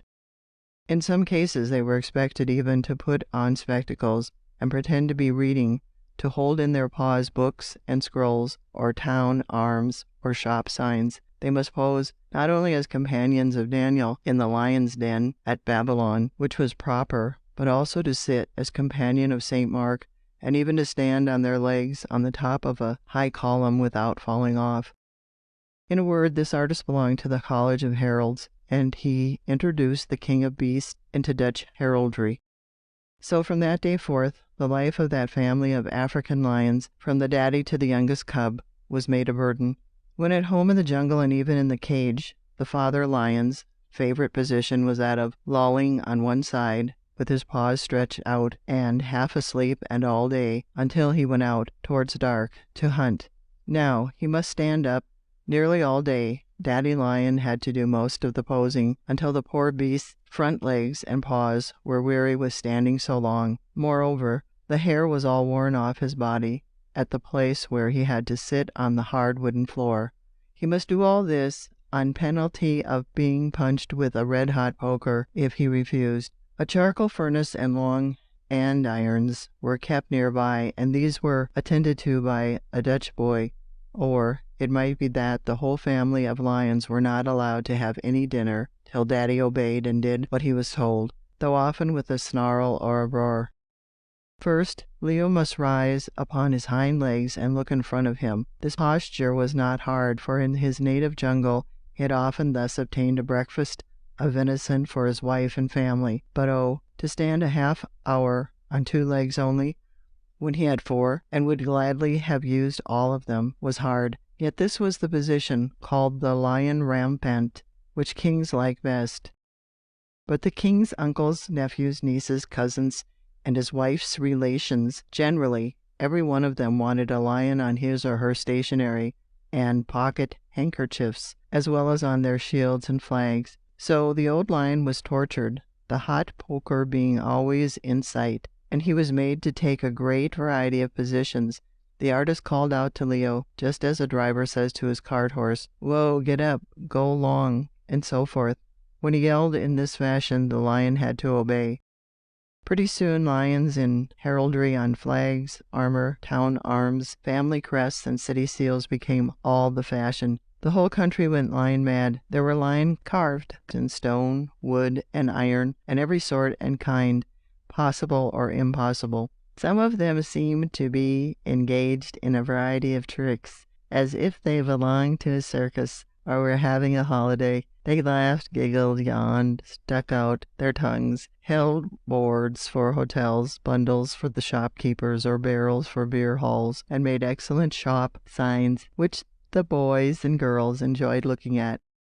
Mrs. Leo was not in much demand, for Mr. Leo did not approve of his wife's appearing in public. She was kept busy in taking care of her cubs. Daddy Lion had to do multiple work for his family until the cubs were grown. Yet long before this time had come, their dad had died and been stuffed for a museum. How this first king of beasts in the Netherlands came to his untimely end was on this wise.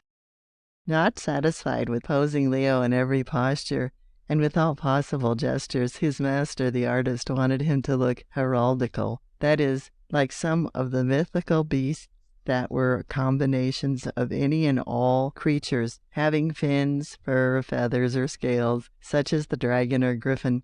One day he attempted to make out of a live lion a fanciful creature of curlicues and curly-whirlies. So he strapped the lion down and used a curling iron on his mane until he looked like a bearded bull of Babylon. Then he combed out, and with curl papers, twisted the long line of hair which is seen in front of Leo's stomach. In like manner, he treated the bunches of hair that grow over the animal's knee pans and elbows. Last of all, he took a hairbrush and smoothed out the tuft at the end of the animal's long tail. Then the artist made a picture of him in this condition, all curled and rich in ringlets, like a dandy. By this time, the father of the lion family looked as if he had come out fresh from a hairdresser's parlor. Indeed, Mrs. Leo was so struck with her husband's appearance that she immediately licked her cubs all over, until their fur shone, so they should look like their father. Then, having used her tongue as a comb to make her own skin smooth and glossy, she completed the job by using the nail in her tail to do the finishing work. Altogether, this was the curliest family of lions ever seen, and Daddy Leo appeared to be the funniest curly-headed and curly-bodied lion ever seen. In fact, he was all curls from head to tail. Notwithstanding all his pains, the artist was not yet satisfied with his job. He wanted a circle of long hair to grow in the middle of the lion's tail. His curly lion should beat all creation, and in this way he proceeded. His own daughter, being a young lady, and having some trouble of the throat, the doctor had ordered medicine for the girl, charging her not to spill any drops of the liquid on her face or clothes. But in giving the dose, either the mother or the daughter was careless. At that very moment, the cat ran across the room after the mouse, and just as she held the spoon to her mouth, puss got twisted in her skirt. So most of the medicine splashed upon her upper lip and then ran down to her chin on either side of her mouth. She laughed over the spill, wiped off the liquid, and thought no more of the matter. But a week later she was astonished. On walking, she looked in the glass, only to shrink back in horror. On her face had grown both mustaches and a beard. True, both were rather downy, but still they were black, and until the barber came and shaved off the growth, she was a bearded woman. Yet, strange to tell, after 1 or 2 shaves by the barber, no more hair grew again on her face, which was smooth again. By Saint Servetus, I'll make a fortune on this, cried the artist, when he saw his daughter's hairy face. So he sold his secret to a druggist, and this man made an ointment, giving it a Chinese name meaning beard grower. This wonderful medicine, as his sign declared, would force the growth of luxuriant mustaches and a beard on the smoothest face of any young man who should buy and apply it. Soon the whole town rang with the news of the wonderful discovery. The druggist sold out his stock in 2 days to happy purchasers. Other young fellows that wanted to outrival their companions had to wait a fortnight for the new medicine to be made. By that time a full crop of downy hair had come out on the cheeks and chin and upper lip of many a youth. Some, who had been trying for years to raise mustaches in order duly to impress the girls to whom they were making love, were now jubilant. In several cases a lover was able to cut out his rival and win the maid he wanted. Several courtings were hastened and became genuine matches because a face, long, very smooth, and like a desert as to hair, bore a promising crop. Beard and cheeks had at last met together, so the new medicine was called a matchmaker. The artist rubbed his hands in glee at the prospect of a fortune. He argued that if the wonderful ointment made beards for men, it must be good for lions also. So again Daddy Lion was coerced by the threat of the hot poker. Then his tail was seized, and by means of a rope tied to a post on one side of the cage, he was held fast. Then the artist anointed about 6 inches of the middle of the smooth tail with the magic liquid. For fear the lion might lick it off, the poor beast was held in this tiresome position for a whole week, so that he could not turn round, and he nearly died of fatigue. But it happened to the lion's tail as it did with the young men's chins, cheeks, and upper lips. A beard did indeed grow, but once shaved off, and many did shave, thinking to promote greater growth. No more hair ever appeared again. The ointment forced a downy growth, but it killed the roots of the hair. A worse fate befell the lion. A crop of hair, perhaps an inch longer than common, grew out. But this time the bad medicine which had deceived men and was unfit for lions struck in. From this cause, added to nervous prostration, old Leo fell dead. As lion fathers go, he was a good one, and his widow and children mourned for him. He had never once, however hungry, tried to eat up his cubs, which was something in his favor. Soon after these exploits, the old artist died also. His son, hearing there was still a demand among kings for lions, and those especially with center curls in their tails, took the most promising of the whelps and petted and fed him well. In the 7th year, when his mane and elbow and knee hair had grown out, this cub was mated to a young lioness of like promise. When of this couple a male whelp was born, it was found that in due time its knees, elbows, tail tuft, and the front of its body were all rich and furry growth. In the middle of its tail also thick ringlets, several inches long, were growing. Evidently the hair tonic had done some good. So this one became the father of all the curly-tailed lions in the Netherlands. Not only was this lion thus distinguished for so novel an ornament, copied into heraldry, but it adorned many city seals and town arms. In time, the Lion of the Netherlands was pictured with a crown on its head, a sword in its right hand, a bundle of 7 arrows, in token of a union of 7 states, and still later the new order of the Netherlands lion was founded. The original curly lion, with a long hair in the middle of its tail, boasts of a long line of descendants that are proud of their ancestor. Brabo and the Giant. Ages ago, when the giants were numerous on the earth, there lived a big fellow named Antigonus. That was not what his mother had called him, but someone told him of a Greek general of that name, so he took this for his own. He was rough and cruel. His castle was on the Scheldt River, where the city of Antwerp now stands. Many ships sailed out of France and Holland down this stream.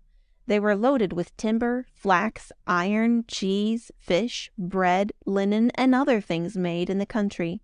It was by this trade that many merchants grew rich, and their children had plenty of toys to play with. The river was very grand, deep and wide. The captains of the ships liked to sail on it, because there was no danger from rocks, and the country through which it flowed was so pretty. So every day one could see hundreds of white-sailed craft moving towards the sea, or coming in from the ocean. Boys and girls came down to stand in their wooden shoes on the banks, to see the vessels moving to and fro. The incoming ships brought sugar, wine, oranges, lemons, olives, and other good things to eat, and wool to make warm clothes. Often craftsmen came from the wonderful countries in the south to tell of the rich cities there, and help to build new and fine houses and splendid churches and town halls. So all the Belgian people were happy. But one day this wicked giant came into the country to stop the ships and make them pay him money. He reared a strong castle on the river banks. It had 4 sides and high walls, and deep down in the earth were dark, damp dungeons. One had to light a candle to find his way to the horrid places. What was it all for, the people wondered, but they soon found out. The giant, with a big, knotted club made out of an oak tree, strode through the town. He cried out to all the people to assemble in the great open square. "From this day forth," he roared, "no ship, whether up or down the river, shall pass by this place without my permission. Every captain must pay me toll in money or goods. Whoever refuses shall have both his hands cut off and thrown into the river. Hear ye all and obey. Anyone caught in helping a ship go by without paying toll, whether it be night or whether it be day, shall have his thumbs cut off and be put in the dark dungeon for a month. Again I say, obey." With this, the giant swung and twirled his club aloft, and then brought it down on a poor countryman's cart, smashing it into flinders. This was done to show his strength. So every day when the ships hove in sight, they were hailed from the giant's castle and made to pay heavy toll. Poor or rich, they had to hand over their money.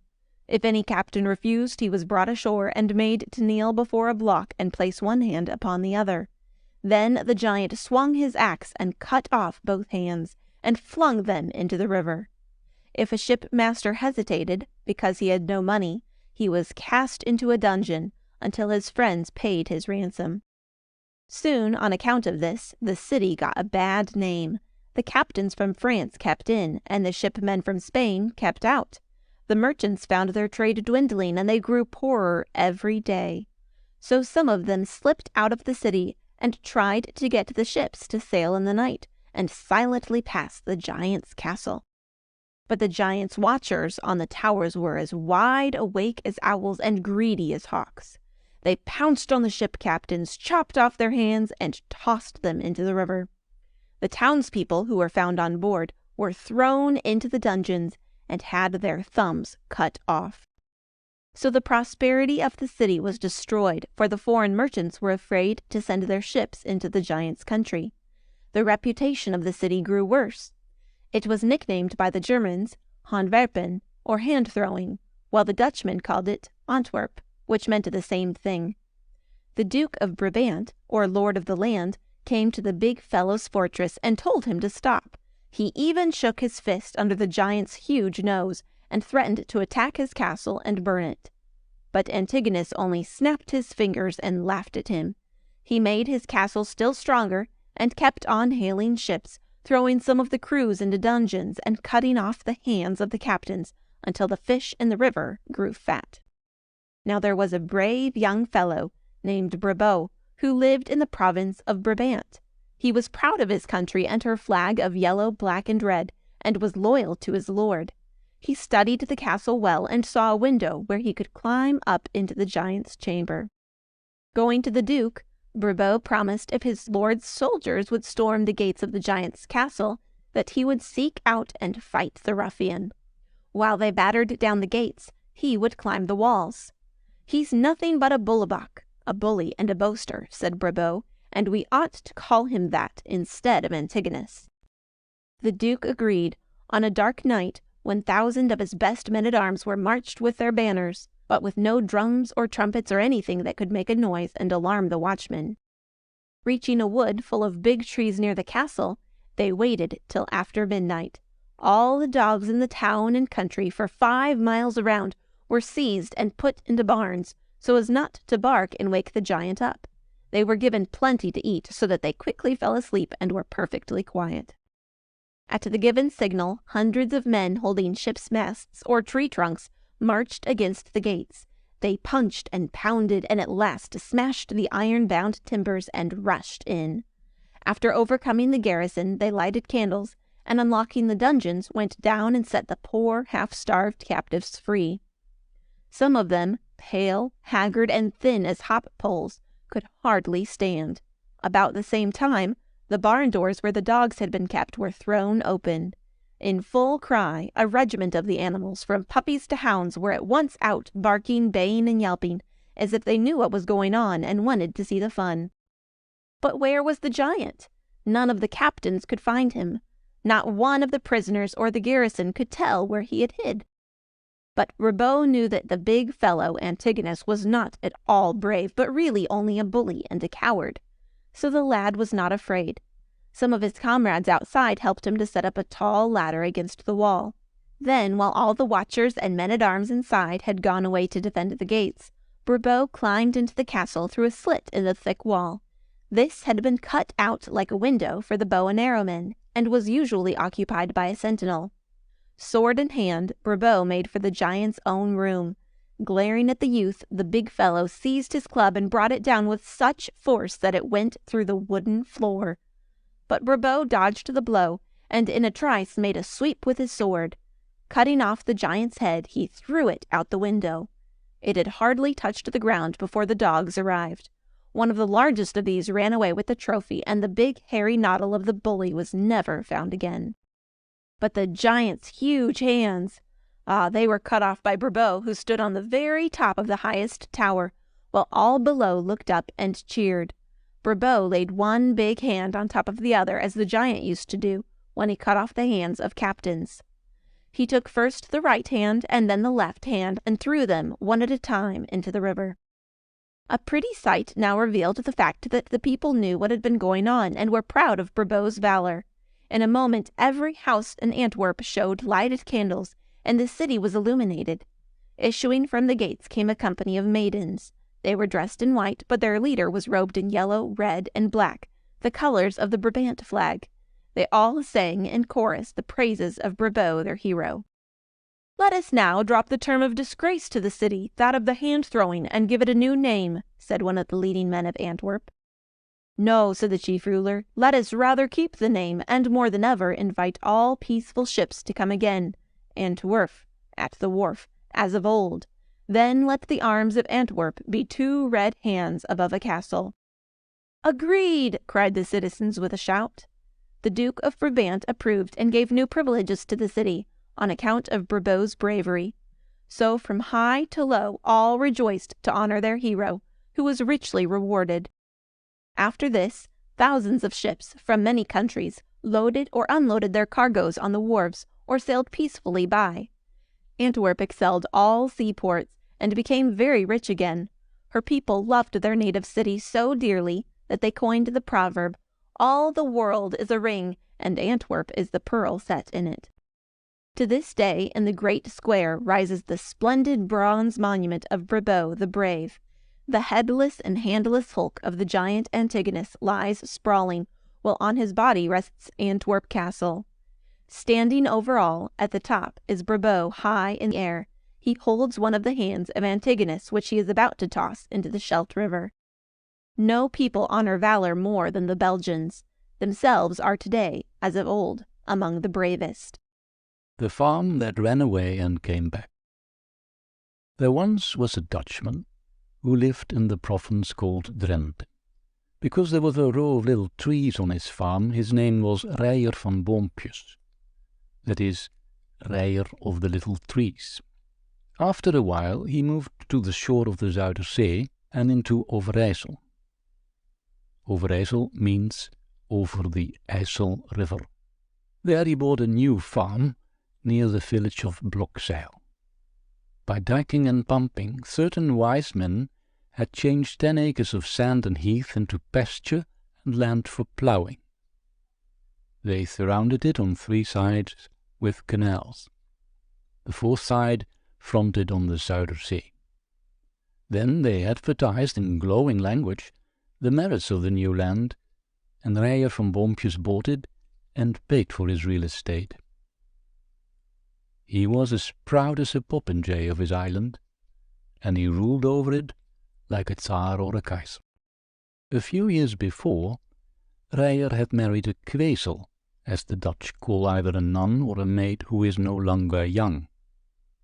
At this date, when our story begins, he had 4 blooming but old-fashioned children with good appetites. They could eat cabbage and potatoes, rye bread and cheese by the half-peck, and drink buttermilk by the quart.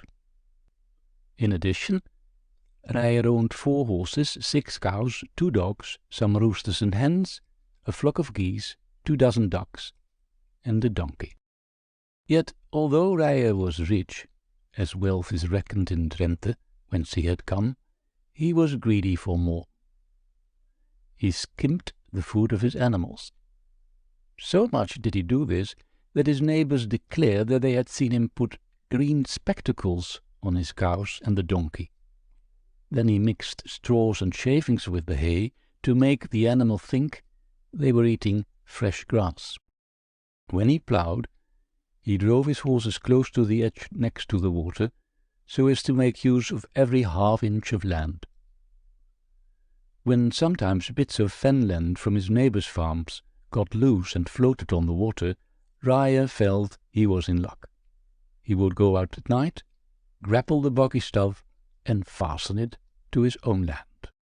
After this had happened several times, and Rijer had added a half-acre to his holdings, his greed possessed him like a bad fairy.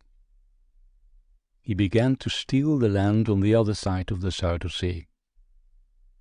In the course of time, he became a regular land thief.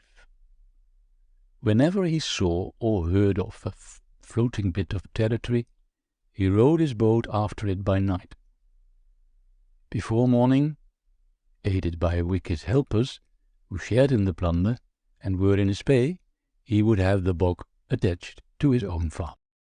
All this time, he hardly realized that his ill-gotten property, now increased to 12 acres or more, was itself a very shaky bit of real estate. In fact, it wasn't real at all. His wife one day told him so, for she knew of her mean husband's trickery. About this time, heavy rains fell, for many days and without ceasing, until all the region was reduced to pulp and the country seemed to float. The dikes appeared ready to burst. Thousands feared that the land had an attack of the disease called fall, and that the soil would sink under the waves as portions of the realm had done before, in days long gone by. Yet none of this impending trouble worried Ryer, whose greed grew by what it fed upon. In fact, the first day the sun shone again, quickly drying up parts of his farm, he had 2 horses harnessed up for work. Then he drove them so near the edge of the ditch that plough, men, and horses tumbled, and down they went, into the shiny mess of mud and water.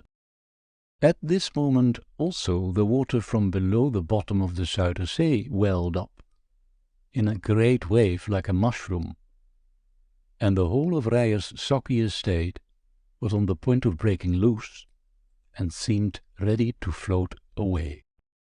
The stingy fellow, as he fell overboard, bumped his head so hard on the plough beam that he lay senseless for a half-hour. He would certainly have been drowned had not Pete, his stout son, who wasn't far away, had seen him tumble, ran to the house, launched the boat, and rowed quickly to the spot where he had last seen his father. Grabbing his daddy by the collar, he hauled him, half dead, into the boat. Between his bump and his fright and the cold bath, old Ryer was a long time coming to his wits. With filial piety, Pete kept on rubbing the paternal hands and restoring the circulation. All this, however, took a long time, even an hour or more.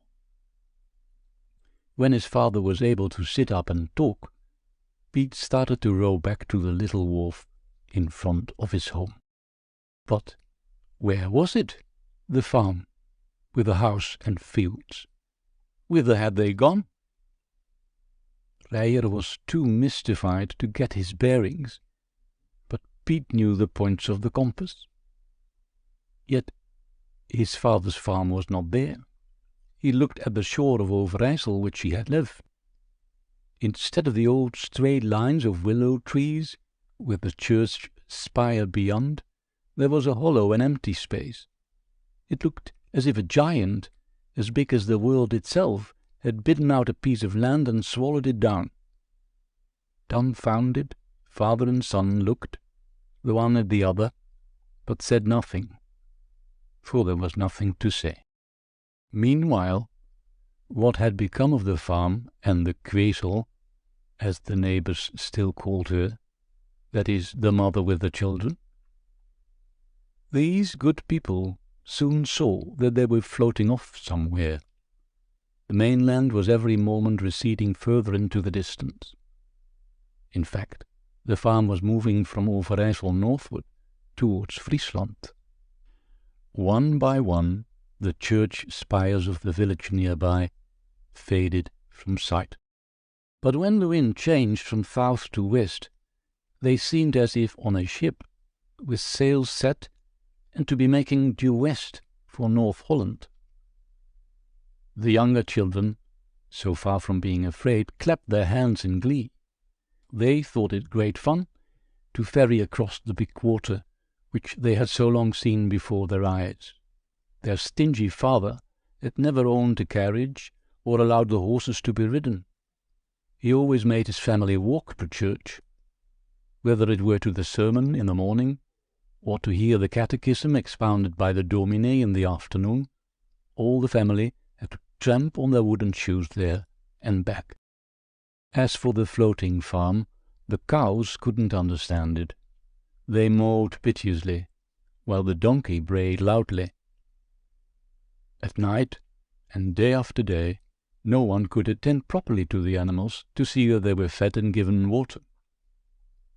One always sees a big tub in the middle of a Dutch pasture field.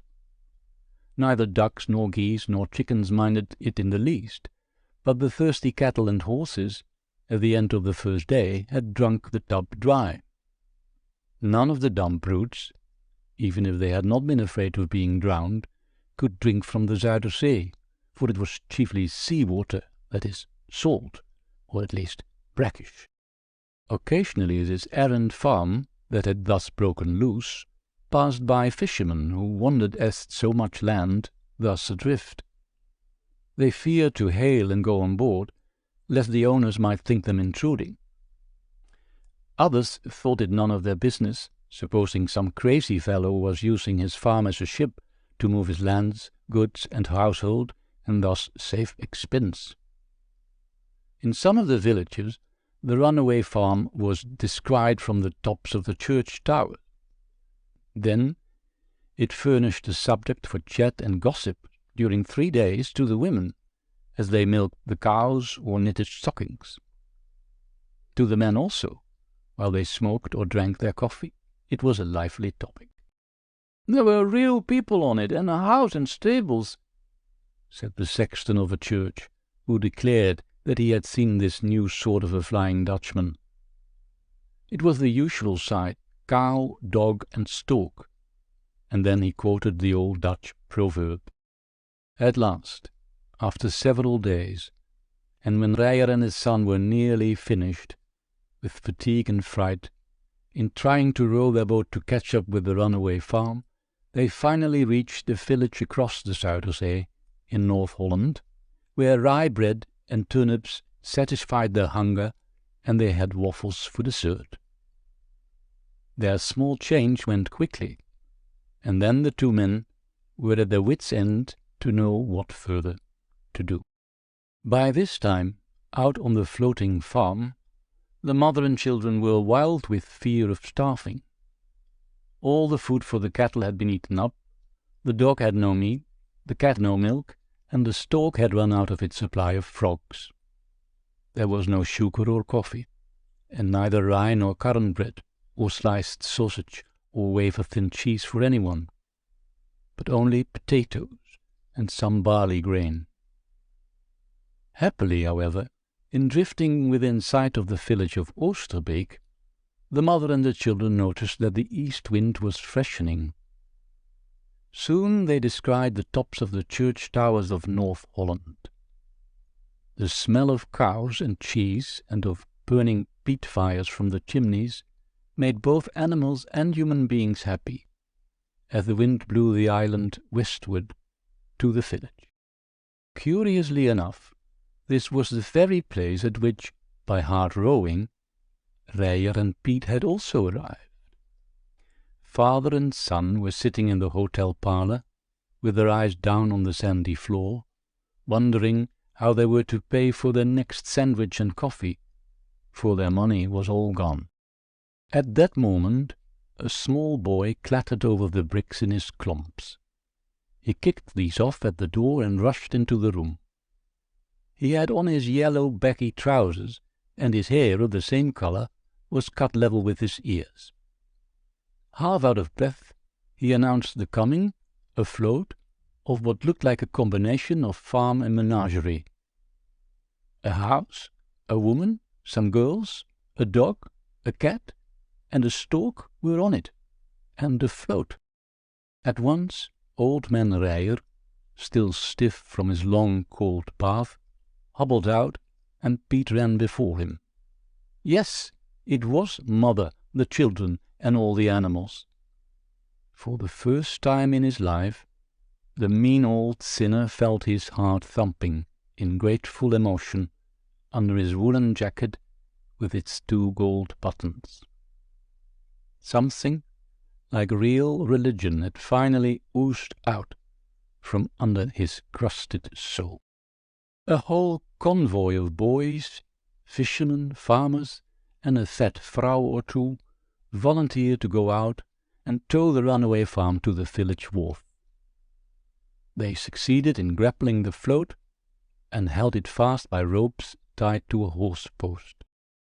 That night all were happy. The farm was made fast by another rope put round the town pump. Then the villagers all went to bed. They were happy in having rescued a runaway farm, and they expected a good loan, reward, from the rich old Rijer, who in the bar-room had talked big about his wealth. As for the Van Boompjes, in order to save a landlord's bill for beds, they slept in their house on board the farm, amid the lowing of their cattle that called out in their own way for more fodder, while the people in the village wondered at roosters crowing out on the water, and evidently the barnyard birds were frightened. And so they were, for before midnight, when all other creatures were asleep, and not even a mouse was stirring on land, whether hard fast or floating, the west wind rose mightily and blew to a terrific gale. In a moment, the tow lines that held the vagrant farm to the village pump and horse post snapped. The Van Boompjes estate left the wharf and was driven at a furious rate across the Zuiderzee. For several hours, like a ship under full sail, it was pushed westward by the wind.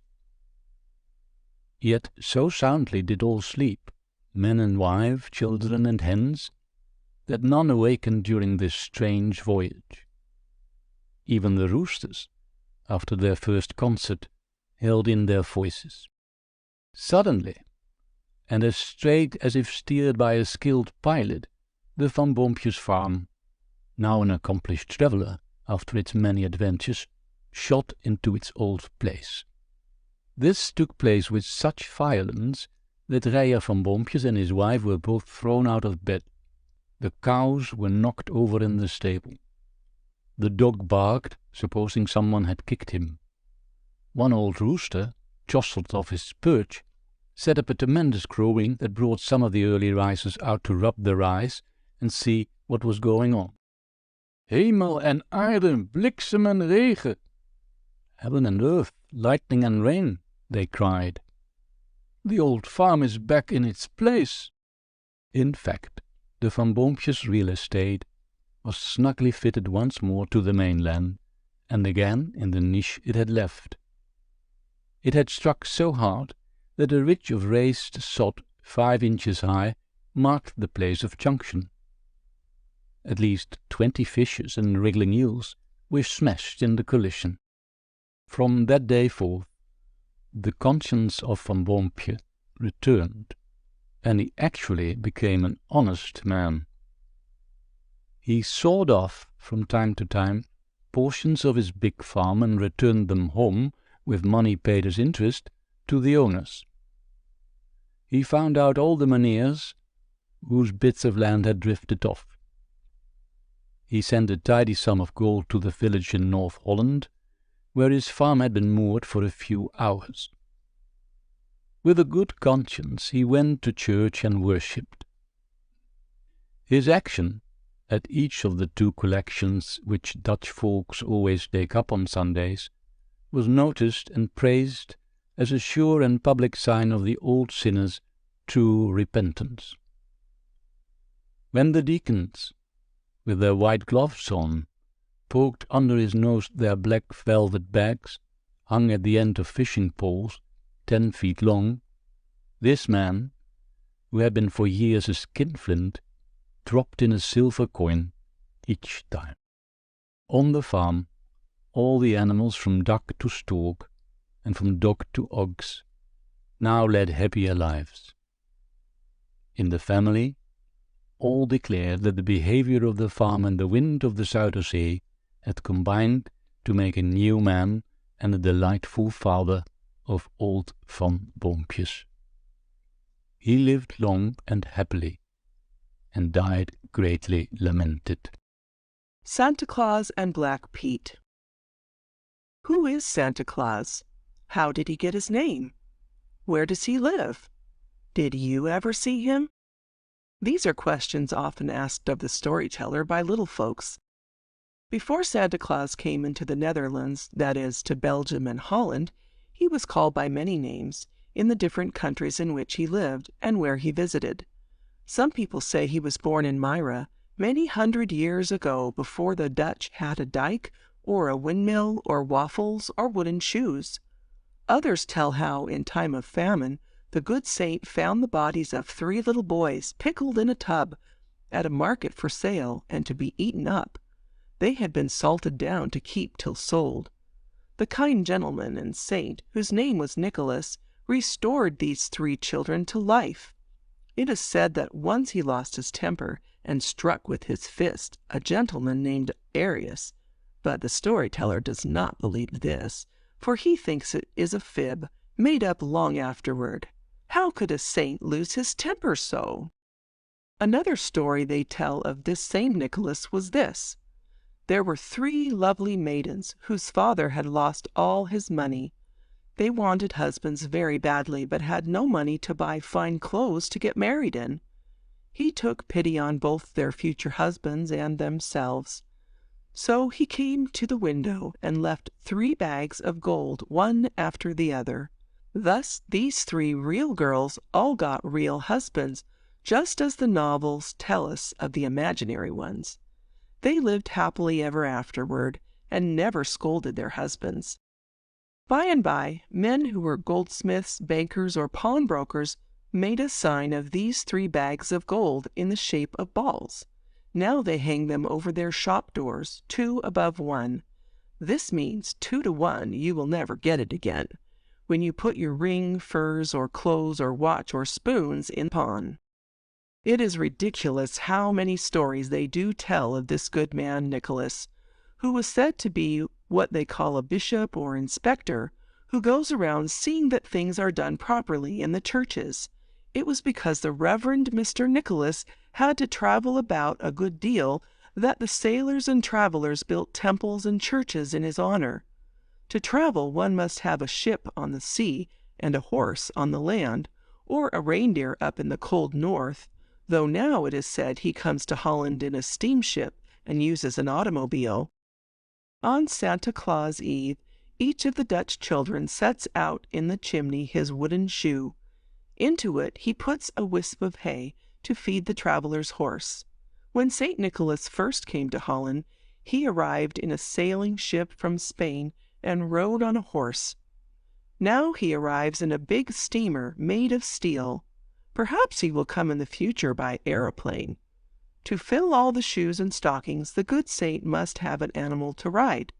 Now the fast white horse named Sleipnir was ready for him, and on Sleipnir's back he made his journeys. How was Santa Claus dressed? His clothes were those of a bishop. He wore a red coat, and his cap, higher than a turban and called a mitre, was split along 2 sides and pointed at the top. In his hands he held a crozier, which was a staff borrowed from shepherds who tended sheep. And with the crozier he helped the lambs over rough places, but the crozier of Santa Claus was tipped with gold. He had white hair and rosy cheeks. For an old man he was very active, but his heart and feelings never got to be 1 day older than a boy's, for these began when mother love was born and father's care was first in the world, but it never grows old. When Santa Claus traveled up north to Norway and into the icy cold regions, where there were sleighs and reindeer, he changed his clothes. Instead of his red robe, he wears a jacket, much shorter, and trimmed with ermine, white as snow. Taking off his mitre, he wears a cap of fur also, and has laid aside his crozier. In the snow, wheels are no good, and runners are the best for swift travel. So instead of his white horse and a wagon, he drives in a sleigh, drawn by 2 stags with large horns. In every country, he puts into the children's stockings, hung up, or shoes set in the fireplace, something which they like. In Greenland, for example, he gives the little folks seal blubber and fish hooks. So his presents are not the same in every country. However, for naughty boys and girls everywhere, instead of filling shoes and stockings, he may leave a switch or pass them by empty. When Santa Claus travels, he always brings back good things. Now, when he first came to New Netherland in America, what did he find to take back to Holland? Well, it was there on our continent that he found corn, potatoes, pumpkins, maple sugar, and something to put in pipes to smoke, besides strange birds and animals such as turkeys and raccoons, in addition to many new flowers. What may be called a weed, like the mullein, for example, is considered very pretty in Europe, where they did not have such things. There it is called the American velvet plant or the king's candlestick. But better than all, Santa Claus found a Negro boy, Pete, who became one of his most faithful of his helpers. At Utrecht, in Holland, the students of the university give every year a pageant representing Santa Claus on his white horse with Black Pete, who is always on hand and very busy. Black Pete's father brought peanuts from Africa to America, and sometimes Santa Claus drops a bag full of these as a great curiosity into the shoes of the Dutch young folks. Santa Claus was kept very busy, visiting the homes and the public schools in New Netherland, for in these schools all the children, girls as well as boys and not boys only, received a free education. In later visits he heard of Captain Kidd and his fellow pirates, who wore striped shirts and red caps, and had pigtails of hair tied in eel skins, and hanging down their backs. These fellows wore earrings and stuck pistols in their belts and daggers at their sides. Instead of getting their gold honestly and giving it to the poor, or making presents to the children, the pirates robbed ships. Then, as 'twas said, they buried their treasure. Lunatics and boys that read too many novels have ever since been digging in the land to find Captain Kidd's gold. Santa Claus did not like such people. Moreover, he was just as good to the poor slaves as to white children. So the colored people loved the good saint also. Their pickaninnies always hung up their stockings on the evening of December 6th. Santa Claus filled the souls of the people in New Netherland so full of his own spirit that now children all over the United States and those of Americans living in other countries hang up their stockings and look for a visit from him. In Holland, Black Pete was very loyal and true to his master, carrying not only the boxes and bundles of presents for the good children, but also the switches for bad boys and girls. Between the piles of pretty things to surprise good children on one side and the boxes of birch and rattan, the straps and hard hairbrush backs for naughty youngsters, Pete holds the horn of plenty. In these are dolls, boats, trumpets, drums, balls, toy houses, flags, the animals in Noah's Ark, building blocks, toy castles and battleships, stories and picture books, little locomotives, cars, trains, automobiles, airplanes, rocking horses, windmills, besides cookies, candies, marbles, tops, fans, lace, and more nice things than one can count. Pete also takes care of the horse of Santa Claus, named Sleipnir, who goes so fast that in our day the torpedo and submarine U-boats are named after him. This wonderful animal used to have 8 feet for swiftness. That was when Woden rode him, but in course of time 4 of his legs dropped off so that the horse of Santa Claus looks less like a centipede and more like other horses. Whenever Santa Claus walks, Pete has to go on foot also, even though the chests full of presents for the children are very heavy and Pete has to carry them. Santa Claus cares nothing about rich girls or poor girls, for all the kinds of boys he knows about or thinks of are good boys and bad boys. A youngster caught stealing jam out of the closet, or cookies from the kitchen, or girls lifting lumps of sugar out of the sugar bowl, or eating too much fudge, or that have mean, stingy, selfish, or bad tempers, are considered naughty and more worthy of the switch than of presents. So are the boys who attend Sunday school for a few weeks before Christmas and then do not come any more till next December. These Santa Claus turns over to Pete to be well thrashed. In Holland, Pete still keeps on the old dress of the time of New Netherland. He wears a short jacket with wide striped trousers in several bright colors, shoes strapped on his feet, a red cap and a ruff around his neck. Sometimes he catches bad boys to put them in a bag for a half hour to scare them, or he shuts them up in a dark closet, or sends them to bed without any supper. Or, instead of allowing them 11 buckwheat cakes at breakfast, he makes them stop at 5. When Santa Claus leaves Holland to go back to Spain or elsewhere, Pete takes care of the nag Sleipnir and hides himself until Santa Claus comes again next year. The storyteller knows where Santa Claus lives, but he won't tell. The goblins turned to stone. When the cow came to Holland, the Dutch folks had more and better things to eat. Fields of wheat and rye took the place of forests. Instead of acorns and the meat of wild game, they now enjoyed milk and bread. The youngsters made pets of the calves, and all the family lived under one roof. The cows had a happy time of it, because they were kept so clean, fed well, milked regularly, and cared for in winter. By and by, the Dutch learned to make cheese, and began to eat it every day. They liked it, whether it was raw, cooked, toasted, sliced, or in chunks, or served with other good things. Even the foxes and wild creatures were very fond of the smell and taste of toasted cheese. They came at night close to the houses, often stealing the cheese out of the pantry. When a fox would not, or could not, be caught in a trap by any other bait, a bit of cooked cheese would allure him so that he was caught and his fur made use of. When the people could not get meat or fish, they had toasted bread and cheese, which in Dutch is geroosterd brood met kaas.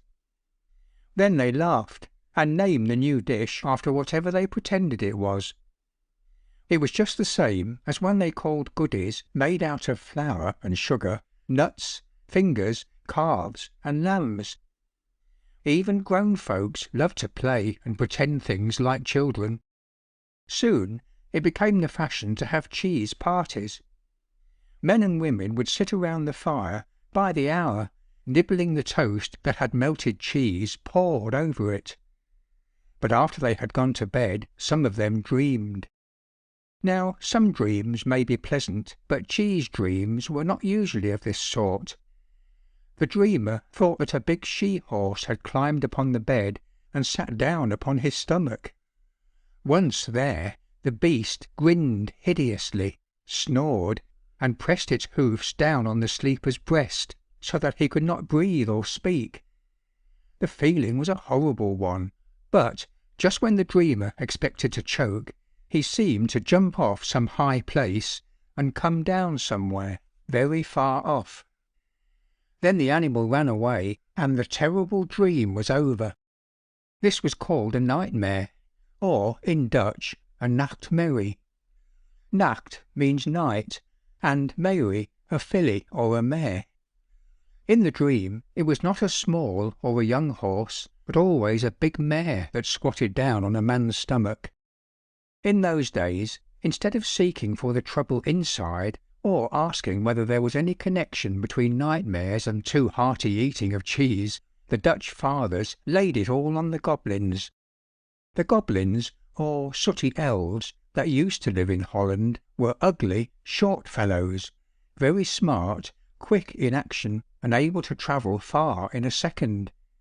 They were first cousins to the kabouters. They had big heads, green eyes, and split feet, like cows. They were so ugly that they were ordered to live underground and never come out during the day. If they did, they would be turned to stone. The goblins had a bad reputation for mischief. They liked to have fun with human beings. They would listen to the conversation of people and then mock them by repeating the last word. That is the reason why echoes were called rape-clunk or dwarf's talk. Because these goblins were short, they envied men their greater stature and wanted to grow to the height of human beings. As they were not able of themselves to do this, they often sneaked into a house and snatched a child out of the cradle. In place of the stolen baby, one of their own wizened children was laid. That was the reason why many a poor little baby that grew puny and thin was called a weaselkind, or changeling. When the sick baby could not get well, and medicine or care seemed to do no good, the mother thought that the goblins had taken away her own child. It was only the female goblins that would change themselves into nightmares and sit on the body of the dreamer. They usually came in through a hole or a crack, but if that person in the house could plug up the hole or stop the crack, he could conquer the female goblin and do what he pleased with her. If a man wanted to, he could make her his wife. So long as the hole was kept stopped up, by which the goblin entered, she made a good wife. If this crack was left open, or if the plug dropped out of the hole, the she-goblin was off and could never be found again. The ruler of the goblins lived beneath the earth, as the king of the underworld. His palace was made of gold, and glittered with gems. He had riches more than men could count. All the goblins and kabouters who worked in the mines and at the forges and anvils, making swords, spears, bells, or jewels, obeyed him. The most wonderful things about these dwarfs was the way in which they made themselves invisible, so that men were able to see neither the nightmares nor the male goblins while at their mischief. This was a little red cap which every goblin possessed, and which he was careful never to lose. The red cap acted like a snuffer on a candle to put it out, and while under it no goblin could be seen by mortal eyes. Now it happened that one night, as a dear old lady lay dying on her bed, a middle-sized goblin, with his red cap on, came in through a crack into the room, and stood at the foot of her bed. Just for mischief, and to frighten her by making himself visible, he took off his red cap. When the old lady saw the imp, she cried out loudly, "Go away! Go away! Don't you know I belong to my lord?" But the goblin dwarf only laughed at her with his green eyes. Calling her daughter Alida, the old lady whispered in her ear, "Bring me my wooden shoes." Rising up in her bed, the old lady hurled the heavy klumps, one after the other, at the goblin's head. At this he started to get out through the crack and away, but before his body was half out, Alida snatched his red cap away. Then she stuck a needle in his cloven foot that made him howl with pain. Alida looked at the crack through which he escaped and found it quite sooty. Twirling the little red cap around on her forefinger, a brilliant thought struck her. She went and told the men her plan, and they agreed to it. This was to gather hundreds of farmers and townfolk, boys and men together, on the next moonlight night, and round up all the goblins in Drenthe. By pulling off their caps, and holding them till the sun rose, when they would be petrified, the whole brood could be exterminated. So, knowing that the goblin would come the next night to steal back his red cap, she left a note outside the crack, telling him to bring several hundred goblins to the great moor or veldt. There, at a certain hour near midnight, he would find the red cap on a bush. With his companions he could celebrate the return of the cap. In exchange for this, she asked the goblin to bring her a gold necklace. The moonlight night came round, and hundreds of the men of Drenthe gathered together. They were armed with horseshoes, and with witch hazel and other plants, which are like poison to the sooty elves. They had also bits of parchment covered with runes, a strange kind of writing, and various charms which are supposed to be harmful to goblins. It was agreed to move together in a circle towards the centre, where the Lady Alida was to hang the red cap upon a bush. Then, with a rush, the men were to snatch off all the goblins' caps, pulling and grabbing, whether they could see or even feel anything or not. The placing of the red cap upon the bush in the centre by the lady leader was the signal. So, when the great round-up narrowed to a small space, the men began to grab, snatch and pull. Putting their hands out in the air, at the height of about a yard from the ground, they hustled and pushed hard. In a few minutes hundreds of red caps were in their hands, and as many goblins became visible. They were, indeed, an ugly host. Yet hundreds of other goblins escaped with their caps on, and were still invisible. As they broke away in groups, however, they were seen, for in each bunch was one or more visible fellow, because he was capless. So the men divided into squads, to chase the imps a long distance, even to many distant places. It was a most curious night battle. Here could be seen groups of men in a tussle with the goblins, many more of which, but by no means all, were made capless and visible. The racket kept up till the sky in the east was grey. Had all the goblins run away, it would have been well with them. Hundreds of them did, but the others were so anxious to help their fellows or to get back their own caps, fearing the disgrace of returning head bare to their king, and getting a good scolding, that the sun suddenly rose on them, before they knew it was day. At the first level ray, the goblins were all turned to stone. The treeless, desolate land, which, a moment before, was full of struggling goblins and men, became as quiet as the blue sky above. Nothing but some rounded rocks or stones, in groups, marked the spot where the bloodless battle of imps and men had been fought. There, these stones, big and little, lie to this day. Among the buckwheat and the potato blossoms of the summer, under the shadows and clouds and whispering breezes of autumn, or covered with the snows of winter, they are seen on desolate heaths. Over some of them oak trees, centuries old, have grown. Others are near or among the farmers' grain fields, or not far from houses and barnyards. The cows wander among them, knowing nothing of their past. And the goblins come no more. The Mouldy Penny. Gold makes a woman penny white, said the Dutch in the days when fairies were plentiful and often in their thoughts. What did the proverb mean? Who ever saw a white penny? Well, that was long ago, when pennies were white, because they were then made of silver. Each one was worth a denary, which was a coin worth about a shilling, or a quarter of a dollar. As the Dutch had pounds, shillings, and pence before the English had them, we see what D in the signs pound SD means, that is, a denary, or a white penny made of silver. In the old days, before the Dutch had houses with glass windows, or clothes of cloth or linen, or hats or shoes, cows and horses, or butter and cheese, they knew nothing of money, and they cared less.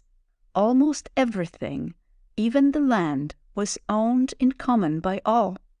Their wants were few. Whenever they needed anything from other countries, they swapped or bartered. In this way, they traded salt for furs or fish for iron. But when they met with or had to fight another tribe that was stronger or richer, or knew more than they did, they required other things which the forests and waters could not furnish. So, by and by, peddlers and merchants came up from the south. They brought new and strange articles, such as mirrors, jewelry, clothes, and pretty things which the girls and women wanted, and had begged their daddies and husbands to get for them. For the men, they brought iron tools and better weapons, improved traps to catch wild beasts, and wagons with wheels that had spokes. When regular trade began, it became necessary to have money of some kind. Then Coins of gold, silver, and copper were seen in the towns and villages, and even in the woods and on the heaths of Holland. Yet there was a good deal that was strange and mysterious about these round, shining bits of metal called money. "Money? What is money?" asked many a proud warrior disdainfully. Then the wise men explained to the fighting men that money was named after Juno Moneta, a goddess in Rome. She told men that no one would ever want for money who was honest and just. Then, by and by, the mint was in her temple, and money was coined there.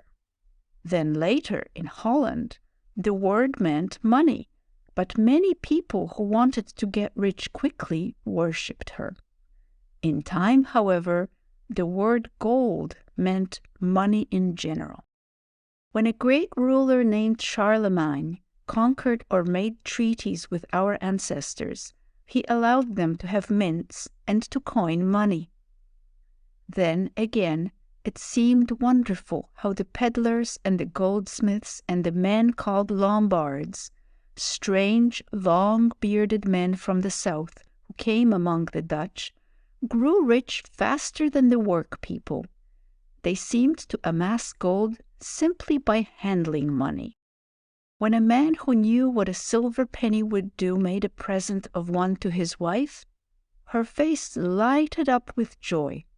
So in time the word penny white meant the smiling face of a happy woman. Yet it was also noticed that the more people had, the more they wanted. The girls and boys quickly found that money would buy what the peddlers brought. In the towns, shops sprang up, in which were many curious things which tempted people to buy. Some tried to spend their money and keep it too, to eat their cake and have it also, but they soon found that they could not do this. There were still many foolish as well as wise people in the land, even during the new time of money. A few saved their coins and were happy in giving some to the poor and needy. Many fathers had what was called a sparpot, or home savings bank, and taught their children the right use of money.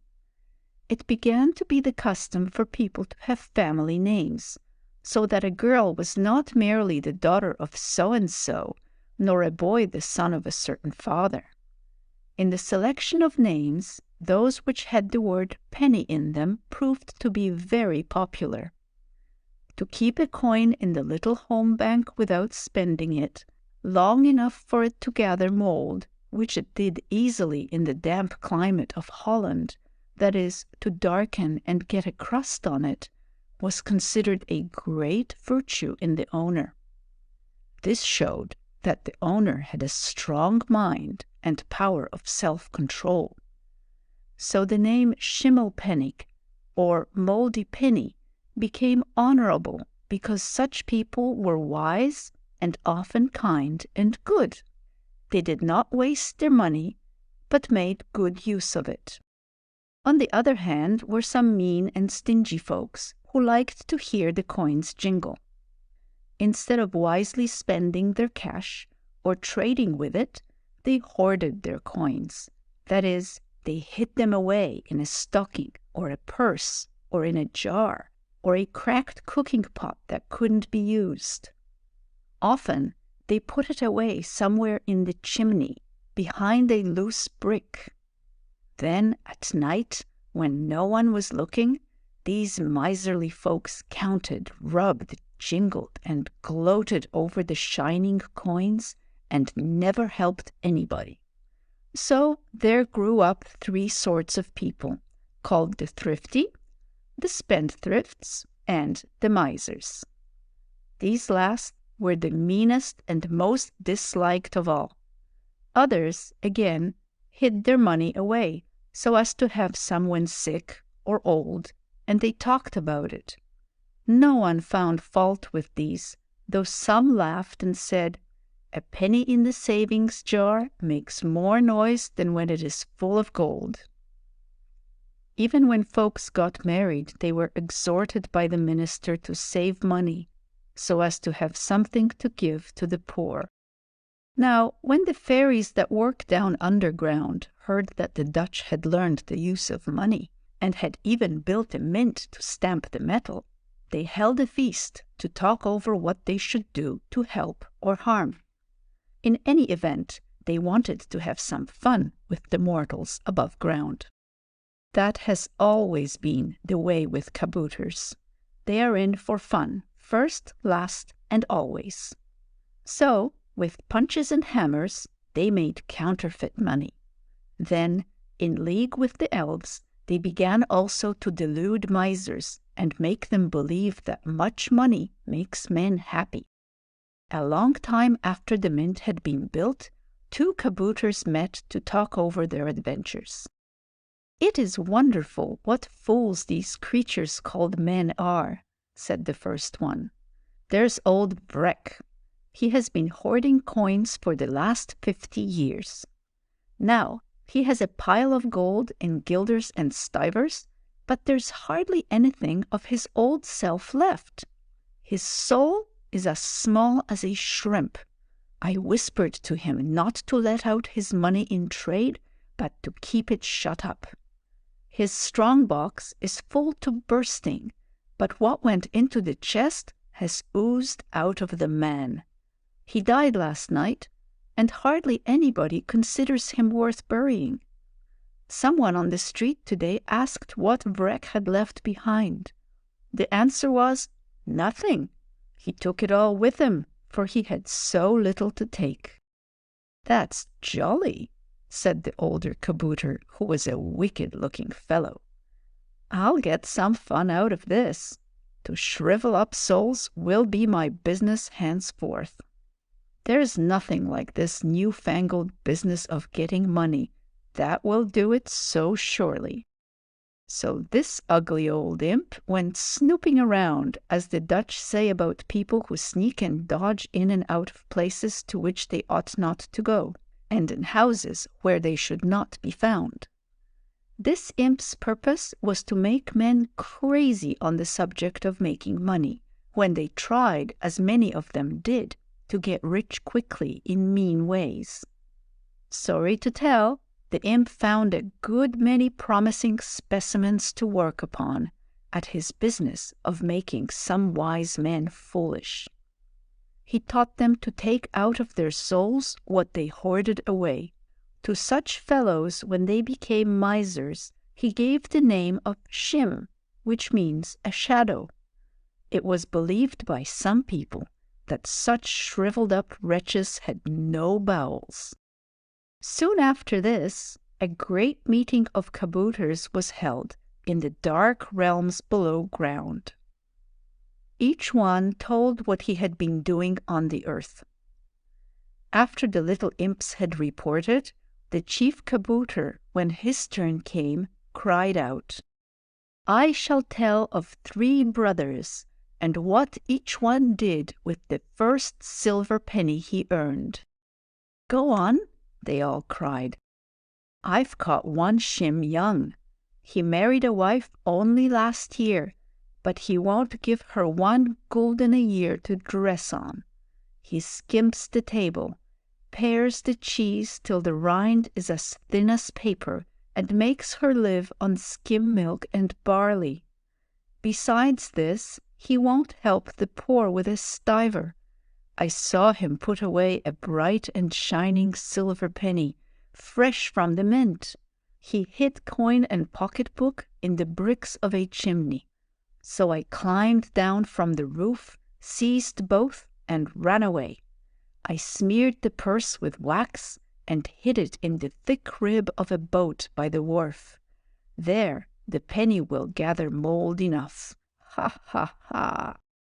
This the little imps broke out into a titter that sounded like the cackle of a hen trying to tell she had laid an egg.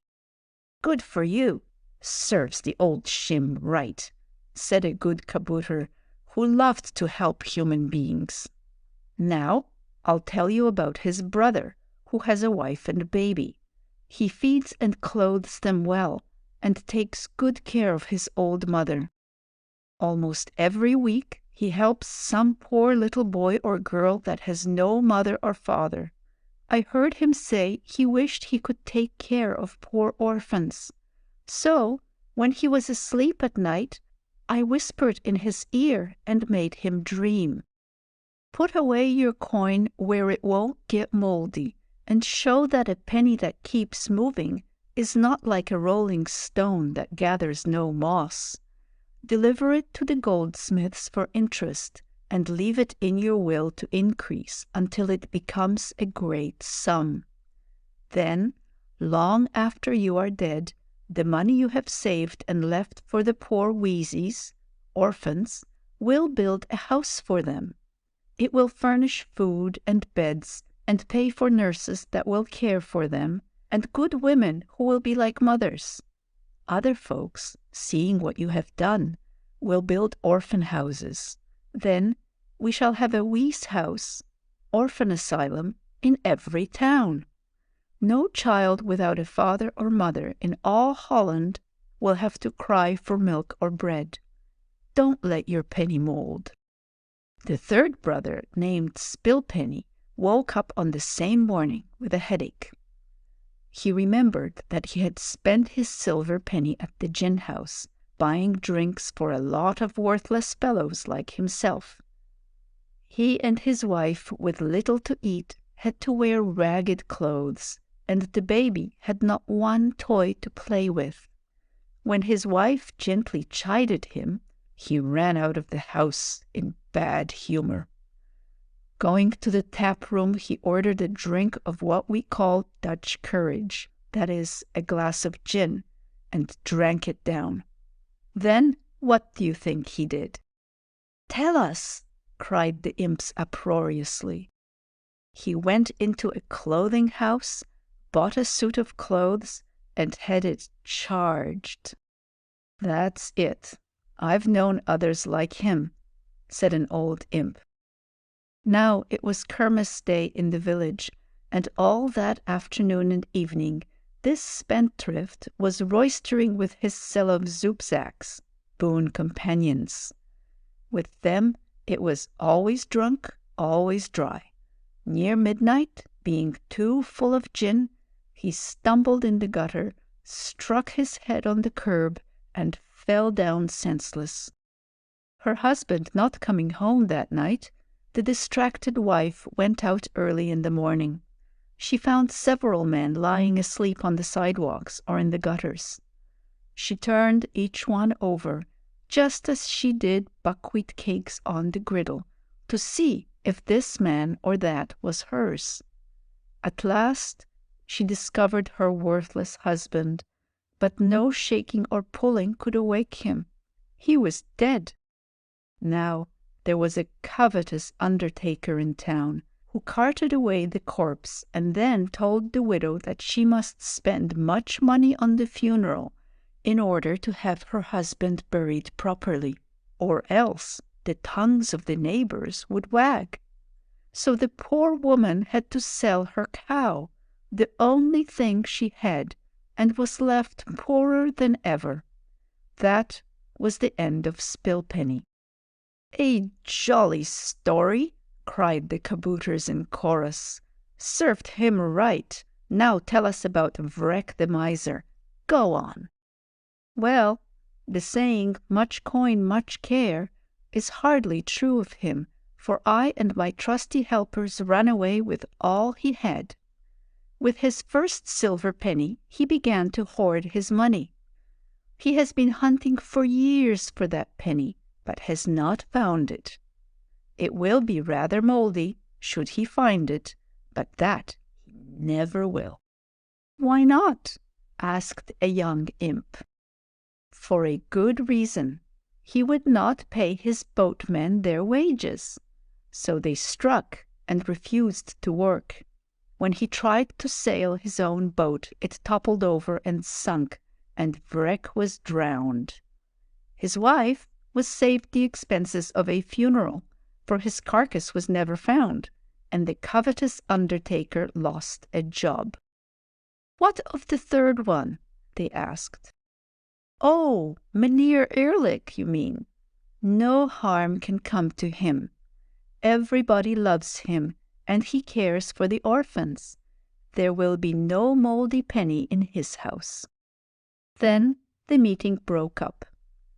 The good kabouters were happy. The bad ones, the imps, were sorry to miss what they hoped would be a jolly story. When 1,000 years passed away, and the age of newspapers and copper pennies had come, there were no descendants of the two brothers Spilpenny and Shim. But of Mynheer Eerlijk there were as many as the years that had flown since he made a will. In this document he ordered that his money in guilders of gold and pennies of silver should remain at compound interest for 400 years. In time, the ever-increasing sum passed from the goldsmiths to the bankers, and kept on growing enormously. At last, this large fortune was spent in building hundreds of homes for orphans. According to his wish, each girl in the asylum dressed in clothes that were of the colors on the city arms. In Amsterdam, for example, each orphan child's frock is half red and half black with white aprons, and the linen and lace caps are very neat and becoming to their rosy faces. In Friesland, where golden hair and apple-blossom cheeks are so often seen with the white lace and linen, someone has called the orphan girls apples of gold in pictures of silver. Among the many glories of the Netherlands is her care for the aged and the orphans.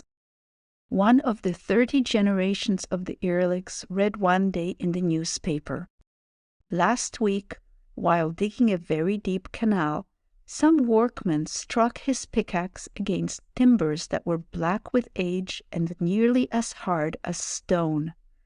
These, on being brought up, showed that they were the ribs of an ancient boat. Learned men say that there was once a river here, which long since dried up. All the pieces of the boat were recovered, and under the skillful hands of our ship carpenters have been put together, and the whole vessel is now set up and on view in our museum. We'll go down tomorrow on our way home from school and see the curiosity," cried one of the Eerlijk boys, clapping his hands. "Wait," said his father, "there's more in the story."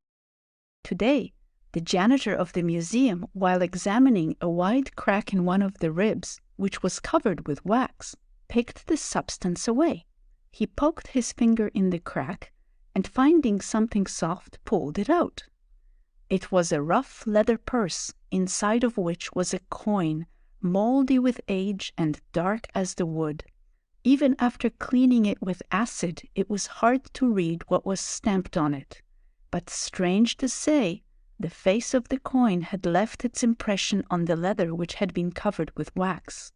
From this, though the metal of the coin was black, and the mould thick on the coin, what they saw showed that it was a silver penny of the age of Charlemagne, or the 9th century. Charlemagne is French, father, but we call him Karel the Groot, or Charles the Great. Yes, my son. Don't you hear Karel's clock, the curfew sounding? 'Tis time for little folks to go to bed. The Golden Helmet. For centuries, more than can be counted on the fingers of both hands, the maidens and mothers of Friesland have worn a helmet of gold, covering the crown and back of their heads, and with golden rosettes at each ear. It marks the Frisian girl or woman.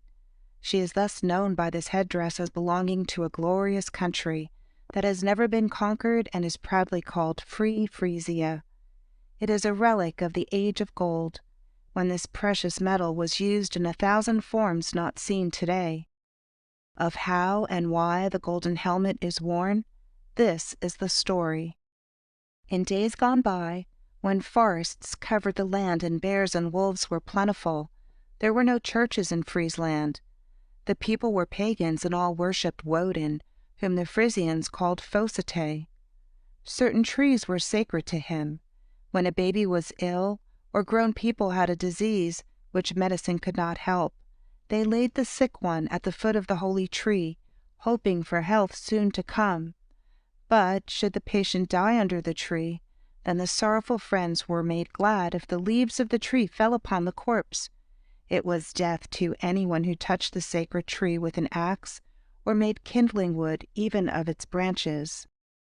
Now among the wild people of the north, who ate acorns and were clothed in the skins of animals, there came from the Christian lands of the south a singer with his harp.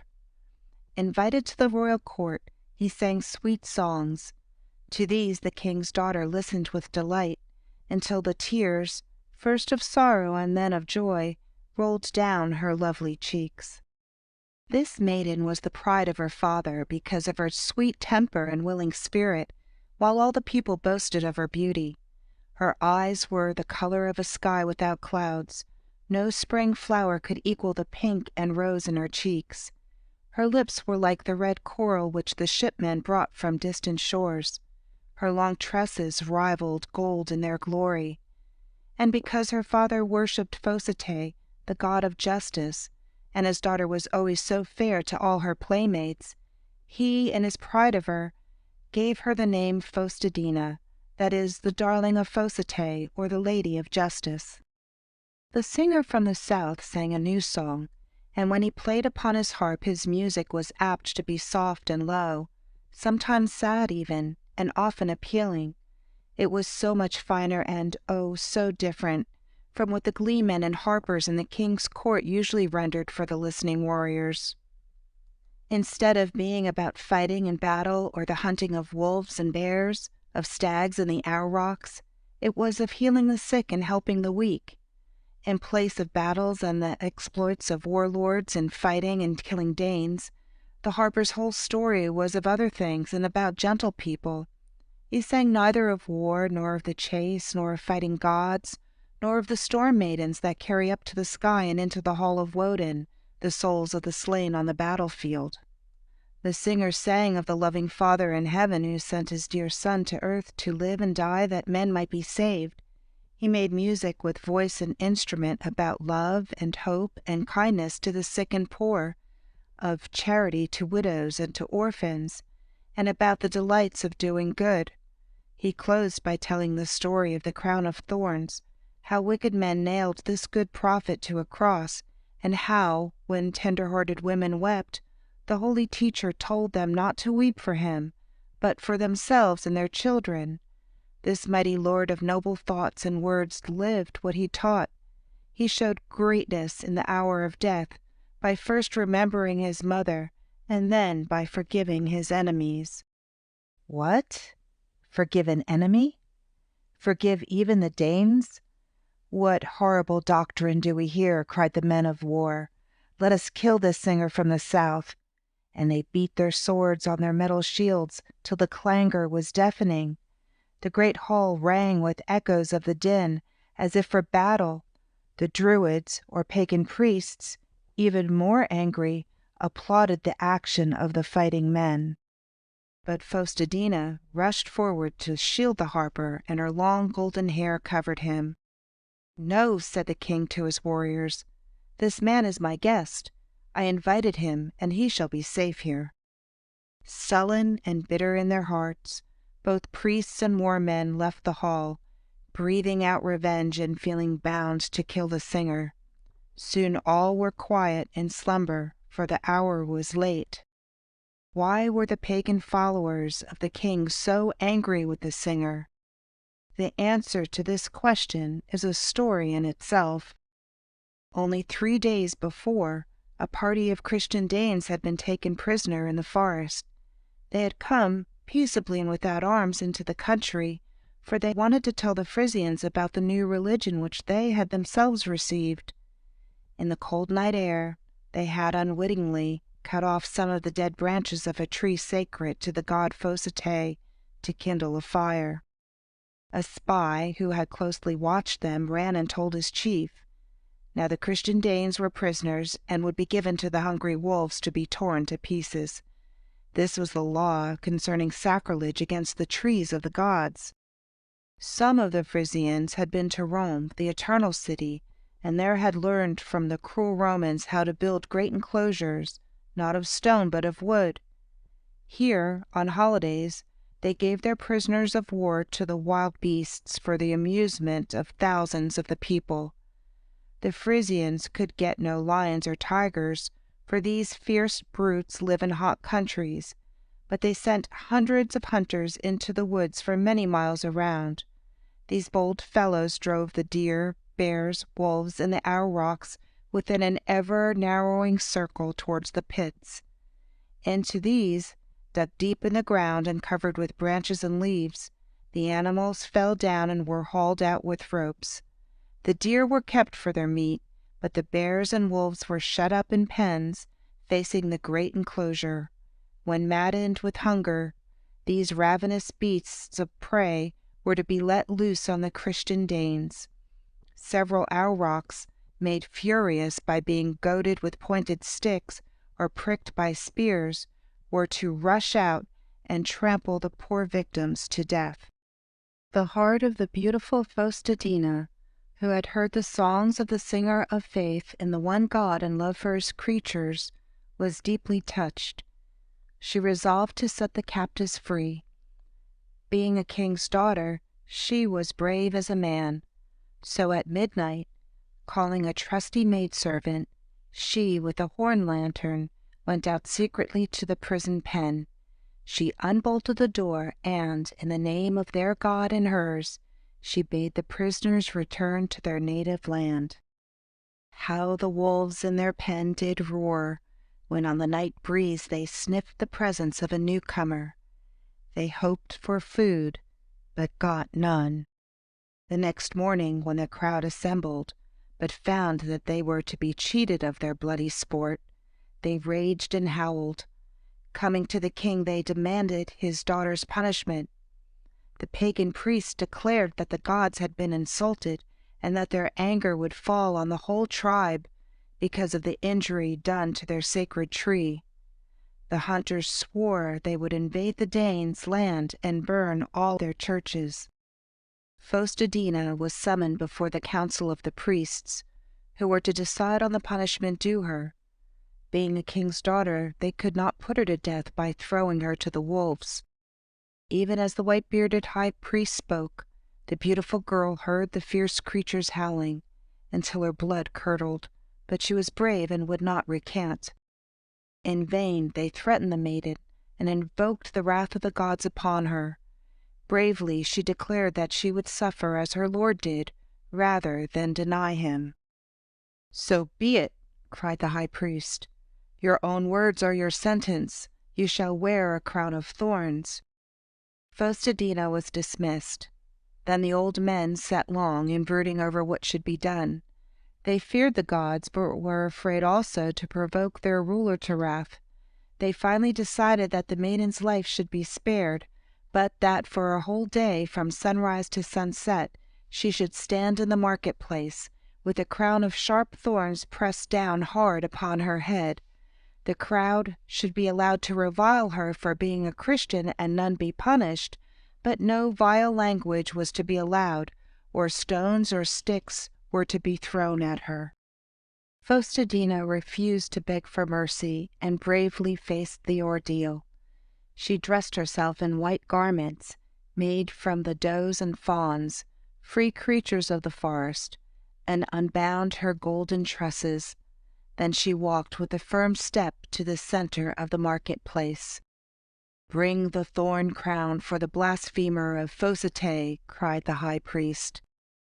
This given to him, the king's daughter kneeled, and the angry old man, his eyes blazing like fire, pressed the sharp thorn slowly, down and hard, upon the maiden's brow. Quickly the red blood trickled down over her golden hair and face. Then in long, narrow lines of red, the drops fell, until the crimson stains were seen over the back, front, and sides of her white garment. But without wincing, the brave girl stood up And all day long, while the crowd howled in honor of their gods, and rough fellows jeered at her, Faustadina was silent and patient, like her great example. Inwardly she prayed the Father of all to pardon and forgive. There were not a few who pitied the bleeding maiden wearing the cruel crown that drew the blood that stained her shining hair and once white clothing. Years passed by, and a great change came over land and people. The very scars on Faustadina's forehead softened the hearts of the people. Thousands of them heard the words of the good missionaries. Churches arose, on which was seen the shining cross. Idols were abolished, and the trees once sacred to the old gods were cut down. Meadows rich with cows smiled where wolves had roamed.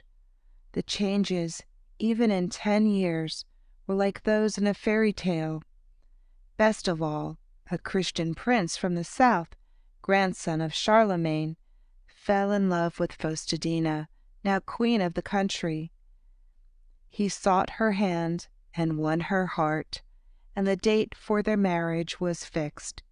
It was a great day for Free Frisia. The wedding was to be in a new church built on the very spot where Faustadina had stood in pain and sorrow when the crown of thorns was pressed upon her brow. On that morning, a bevy of pretty maidens, all dressed in white, came in procession to the palace. One of them bore in her hands a golden crown, with plates coming down over the forehead and temples. It was made in such a way that, like a helmet, it completely covered and concealed the scars of the sovereign lady. So Faustadina was married, with the golden helmet on her head. But which, asked some, was the more glorious, her long tresses floating down her back or the shining crown above it? Few could be sure to make an answer. Instead of a choir singing hymns, the harper who had once played in the king's hall, now an older man, had been summoned with his harp to sing in solo. In joyous spirits he rendered into the sweet Frisian tongue 2 tributes in song to the crowned and glorified Lord of all. One praised the young guest at the wedding at Cana, friend of man, who turned water into wine. The other, the great captain of our salvation, who in full manly strength suffered, thorn-crowned for us all. Then the solemn silence that followed the song was broken by the bride's coming out of the church. Though by herself alone, without adornment, Faustadina was a vision of beauty. Her head covering looked so pretty, and the golden helmet so becoming, that other maidens also, when betrothed, wished to wear it. It became the fashion for Christian brides on their wedding days to put on this glorified crown of thorns. All the jewelers approved of the new bridal headdress, and in time this golden ornament was worn in Friesland every day. Thus it has come to pass that the Frisian helmet, which is the glorified crown of thorns, is in one form or another worn even in our day. When Faustadina's first child, a boy, was born, the happy parents named him William, which is only another word for Guildhelm. Out from this northern region and into all the 17 provinces of the Netherlands, the custom spread. In one way or another, one can discern in the headdresses or costumes of the Dutch and Flemish women the relics of ancient history. When Her Majesty the Dutch Queen visits the Frisians, in the old land of the north which her fathers held so dear, she, out of compliment to Free Frisia, wears the ancient costume, surmounted by the golden helm. Those who know the origin of the name Wilhelmina read in it the true meaning, which is the sovereign lady of the golden helm. When wheat worked woe. Many a day has the storyteller wandered along the dikes which overlooked the Zuyder Zee. Once there were fertile fields and scores of towns where water now covers all. Then fleets of ships sailed on the bosom of Lake Flevo and in the river which ran into the sea. Bright and beautiful cities dotted the shores, and church bells chimed merrily for the bridal, or tolled in sympathy for the sorrowing. Many were the festal days because of the wealth which the ships brought from lands near and far. But today the waters roll over the spot, and the dead cities of the Zuyder Zee are a proverb. Yet all are not dead in one and the same sense. Some lie far down under the waves, their very names forgotten because of the ocean's flood, which in one night, centuries ago, rushed in to destroy. Others languished because wealth came no longer in the ships, and the seaports dried up. And one, because of a foolish woman, instead of holding thousands of homes and people, is today only a village nestling behind the dikes. It holds a few hundred people, and only a fragment of land remains of its once great area. In the distant ages of ice and gravel, when the long and high glaciers of Norway poked their cold noses into Friesland, Stavoren held the shrine of Stavo, the storm god. The people were very poor, but many pilgrims came to worship at Stavo's altars. After the new religion came into the land, wealth increased, because the ships traded with the warm lands in the south. A great city sprang up, to which the counts of Holland granted a charter with privileges second to none. It was written that Stavoren should have the same freedom which a free city enjoys from this side of the mountains, the Alps, to the sea. Then there came an age of gold in Stavoren. People were so rich that the bolts and hinges and the keys and locks of their doors were made of this precious yellow metal. In some of the houses, the parlor floor was paved with ducats from Spain. Now in this city lived a married couple, whose wealth came from the ships. The man, a merchant, was a simple-hearted and honest fellow, who worked hard and was easily pleased. But his wife was discontented, always peevish, and never satisfied with anything. Even her neighbors grew tired of her whining and complaints. They declared that on her tombstone should be carved these words: "She wanted something else." Now on every voyage made by the many ships he owned, the merchant charged his captains to bring home something rare and fine, as a present to his wife. Some pretty carving or picture, a roll of silk for a dress, a lace collar, a bit of splendid tapestry, a shining jewel. Or it may be a singing bird, a strange animal for a pet, a barrel of fruit, or a box of sweetmeats was sure to be brought.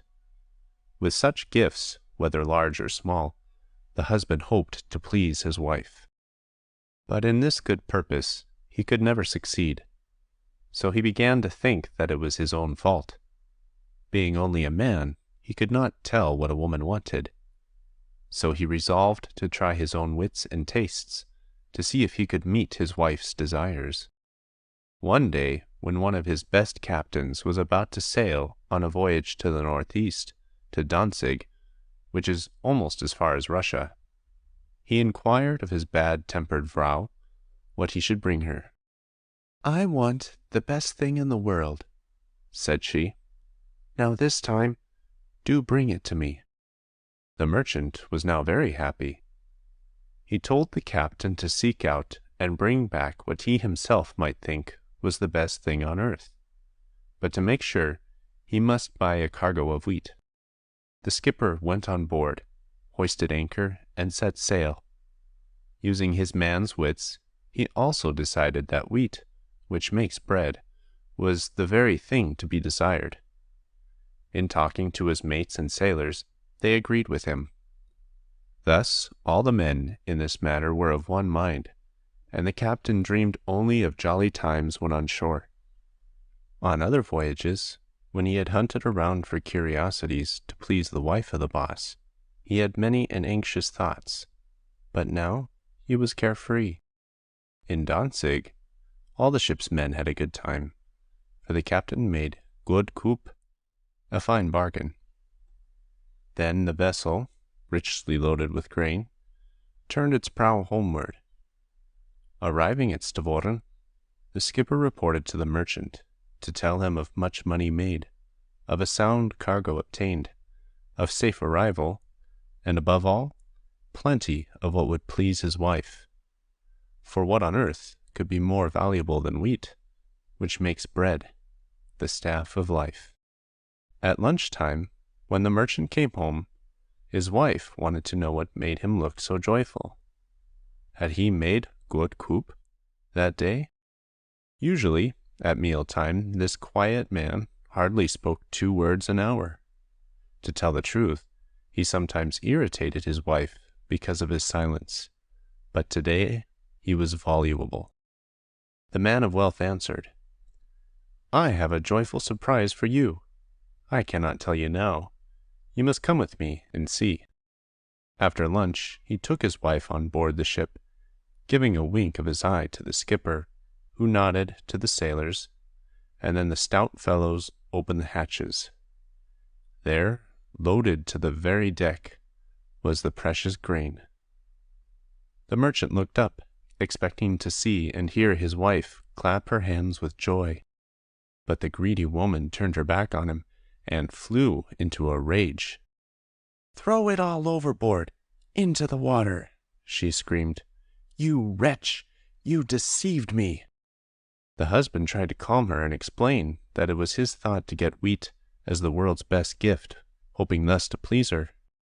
At that moment some hungry beggars standing on the wharf heard the lady's loud voice, and falling on their knees cried to her, "Please, madam, give us some of this wheat. We are starving." "Yes, lady, and there are many poor in Stavoren in spite of all its gold," said the captain. "Why not divide this wheat among the needy if you are greatly disappointed? You will win praise for yourself. In the name of God, forgive my boldness, and do as I ask. Then on the next voyage, I shall sail as far as China, and will get you anything you ask." But the angry woman would listen to no one. She stayed on the ship, urging on the sailors with their shovels, until every kernel was cast overboard. "Never again will I try to please you," said her husband. "The hungry will curse you, and you may yet suffer for food because of this willful waste, which will make woeful want. Even you will suffer." She listened at first in silence, and then put her fingers in her ears to hear no more. Proud of her riches, with her voice in a high key, she shouted, "I ever want? What folly to say so! I am too rich." Then, to show her contempt for such words, she slipped off a ring from her finger and threw it into the waters of the harbor. Her husband almost died of grief and shame when he saw that it was her wedding ring, which she had cast overboard. "Hear you all, when that ring comes back to me, I shall be hungry, and not before," said she, loud enough to be heard on ship, wharf, and street. Gathering up her skirts, she stepped upon the gangway, tripping to the shore, and past the poor people, who looked at her in mingled hate and fear. Then haughtily she strode to her costly mansion. Now, to celebrate the expected new triumph, and to show off her wealth and luxury with the numerous curiosities brought her from many lands, the proud lady had already invited a score of guests. When they were all seated, the first course of soup was served in silver dishes, which everyone admired. As the fish was about to be brought in, to be eaten off golden plates, the butler begged the lady's permission to bring in first, from the chief cook, something rare and wonderful that he had found in the mouth of the fish, which was waiting, already garnished, on the big dish. Not dreaming what it might be, the hostess clapped her hands in glee, saying to those at the table, "Perhaps now, at last I shall get what I have long waited for, the best thing in the world." "We shall all hope so," the guests responded in chorus. But when the chief cook came into the banquet hall, and, bowing low, held before his mistress a golden salver with a finger ring on it, the proud lady turned pale. It was the very ring which, in her anger, she had tossed overboard the day before.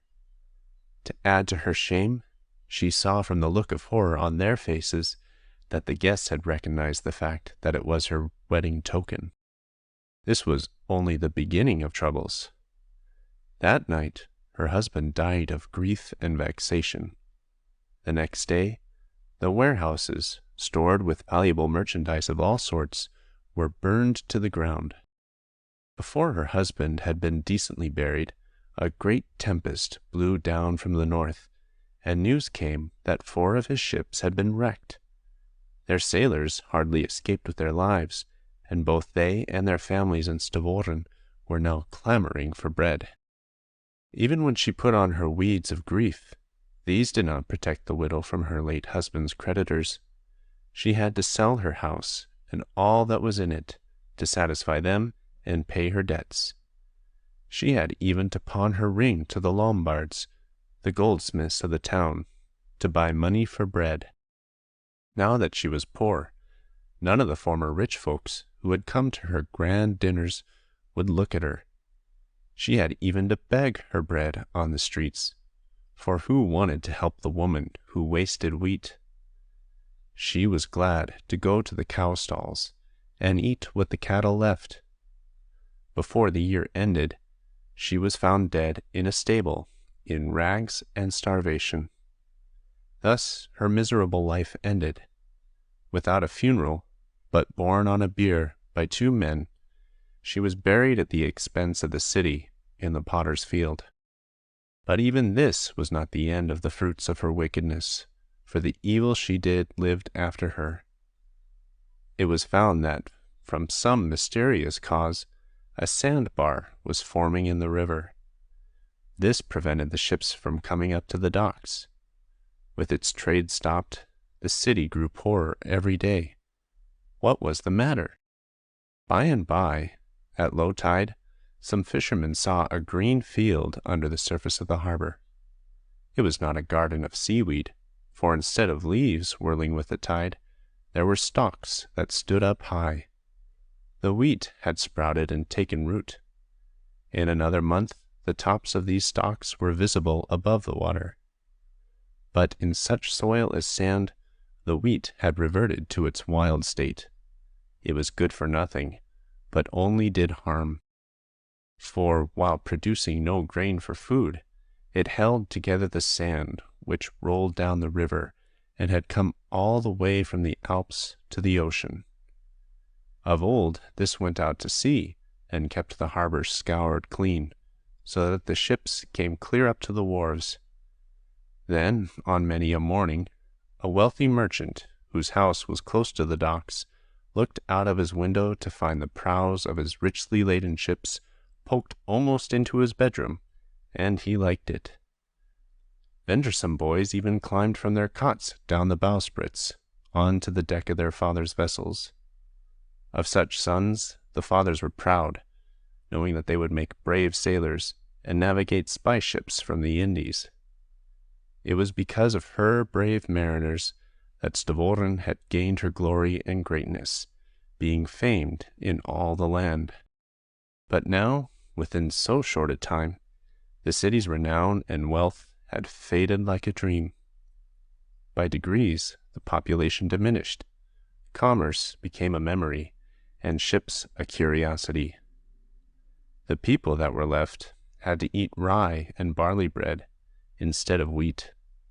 Floods ruined the farmers and washed away large parts of the town, so that dikes had to be built to save what was left. More terrible than all, the ocean waves rolled in and wiped out cities, towns, and farms, sinking churches, convents, monasteries, warehouses, wharves, and docks, in one common ruin, hidden far down below. To this day, the worthless wheat patch that spoiled Stavoren is called Vrouwenzand, or the lady's sand. Instead of being the staff of life, as nature intended, the wheat, because of a power of evil greater than that of 1,000 wicked fairies, became the menace of death to ruin a rich city. No wonder the Dutch have a proverb, which might be thus translated: peevishness perverts wheat into weeds, but a sweet temper turns a field into gold. Why the stork loves Holland. Above all countries in Europe, this bird, wise in the head and long in the legs, loves Holland. Flying all the way from Africa, the stork is at home among dikes and windmills. Storks are seen by the thousands in Holland and Friesland. Sometimes they strut in the streets, not in the least frightened or disturbed. They make their nests among the tiles and chimneys, on the red roofs of the houses, and they rear their young even on the church towers. If a man sets an old cartwheel flat on a treetop, the storks accept this as an invitation to come and stay. At once they proceed first of all to arrange their toilet, after their long flight. They do this even before they build their nest. You can see them by the hour preening their feathers and combing their plumage with their long bills. Then, as solemnly as a boss mason, they set about gathering sticks and hay for the house. They never seem to be in a hurry. A stork lays on a bit of wood and then goes at his toilet again, looking around to see that other folks are busy.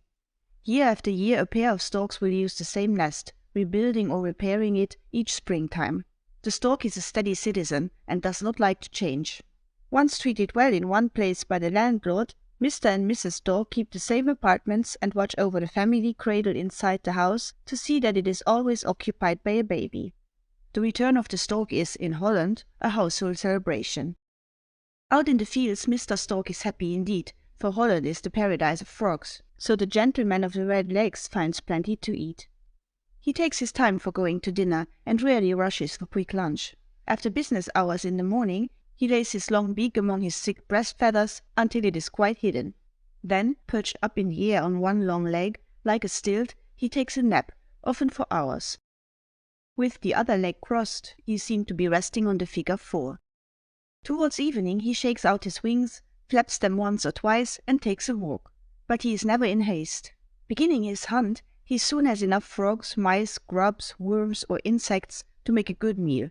It is because this bird feels so much at home in town and country, making part of the landscape, that we so associate together Holland and the stork, as we usually do. The Dutch proverb pictures the scene which is so common. In the same field the cow eats grass, the greyhound hunts the hare, and the stork helps himself to the frogs. Indeed, if it were not for the stork, Holland would, like old Egypt in the time of Moses, be overrun with frogs. The Dutch call the stork by the sweet name Ooievaar, or the treasure bringer. Every springtime the boys and girls, fathers and mothers, shout welcome to the white bird from Egypt. "What do you bring me?" is their question or thought. If the bird deserts its old home on their roof, the family is in grief, thinking it has lost its luck. But if Daddy Stork, with Mrs. Stork's approval, chooses a new place for their nest, there is more rejoicing in that house than if money had been found. Where there are nestlings on the roof, there will be babies in the house, is what the Dutch say, for both are welcome. To tell why the stork loves Holland, we must go back to the Africa of 1,000,000 years ago. Then we shall ask the Dutch fairies how they succeeded in making the new land in the West so popular in the stork world. For what reason did the wise bird emigrate to the old country 1,000 miles away? They were so regular and punctual that a great prophet wrote, "Yea, the stork in the heaven knoweth her appointed times." Ages ago there were camels and caravans in Africa, but there was no Holland, for the land was still under the waves. In India also the stork was an old bird that waded in the pools and kept the frogs from croaking in terms of the multiplication table. Sometimes the stork population increased too fast, and some went hungry for food, for the proverb tells us that a stork died while waiting for the ocean to dry, hoping to get a supply of dried fish. When on the coast of the North Sea the land of 1,000,000 islands was made, the frog emigrants were there first. They poured in so fast that it seemed a question as to who should own the country, frogs or men. Some were very big, as if ambitious to be bulls. They croaked so loud that they drowned out the fairy music, and made the night hideous with their noises. The snakes spoiled the country for the little birds, while the toads seemed to think that the salt ocean had been kept out and the land made especially for them. The Dutch fairies were disgusted at the way these reptiles behaved, for they could not enjoy themselves as in the old days. If they went to dance in the meadow on moonlight nights, they always found a big bullfrog sitting in their ring, mocking them with its bellowing. So when they heard about the storks in Africa, and what hearty appetites they had for the various wrigglers, crawlers, jumpers, and splashers in the water, they resolved to invite them in a body to Holland. The Dutch fairies knew nothing of the habits of the bird, and scarcely imagined how such a creature might look, but they heard many pleasant things about the stork's good character. The wise bird had an excellent reputation, not only for being kind to its young, but also for attending to the wants of its parents when they were old. It was even said that in some countries the stork was the symbol for filial piety. So the fairies of all the Netherlands dispatched a delegation to Egypt, and the Congress of Storks was called to consider this invitation to go west. Messengers were at once sent to all the red-legged birds, among the bulrushes of the Nile, or that lived on the roofs of the temples, or that perched on the pyramids, or dwelt on the top of old columns, or that stood in rows among the eaves of the town houses. The town birds gained their living by acting as street cleaners, but the river birds made their meals chiefly on fish, frogs, and mice. The invitation was discussed in stork meeting, and it was unanimously accepted, except by some old grannies and grandpops that feared in the strange land they would not be well fed. On a second motion it was agreed that only the strongest birds should attempt the flight. Those afraid or too weak to go must stay behind and attend to the old folks. Such a rattle of mandibles was never heard in Egypt before, as when this stork meeting adjourned. Now when storks travel, they go in flocks. Thousands of them left Egypt together. High in the air, with their broad wings spread and their long legs stretched out behind them, they covered Europe in a few hours. Then they scattered all over the marshy lands of the new country. It was agreed that each pair was to find its own home. When the cold autumn should come, they were to assemble again for flight to Egypt. It was a new sight for the fairies, the frogs, and the men to look over the landscape and see these snow-white strangers. They were so pretty to look at, while promenading over the meadows, wading in the ponds and ditches, or standing silently by the river banks. Soon, however, these foreign birds were very unpopular in Bullfrog Land, and as for the snakes, they thought that Holland would be ruined by these hungry strangers. On the other hand, it was good news in Fairyland, that all fairies could dance safely on their meadow wings, for the bullfrogs were now afraid to venture in the grass, lest they should be gobbled up, for the frogs could not hide from the storks. The new birds could poke their big bills so far into the mud-holes that no frog or snake, big or little, was safe. The storks' red legs were so long, and the birds could wade in such deep water, that hundreds of frogs were soon eaten up, and there were many widows and orphans in the ponds and puddles. When the fairies got more acquainted with their new guests, and saw how they behaved, they nearly died of laughing. They were not surprised at their diet or eating habits, but they soon discovered that the storks were not songbirds. Instead of having voices, they seemed to talk to each other by clattering their long jaws or snapping their mandibles together.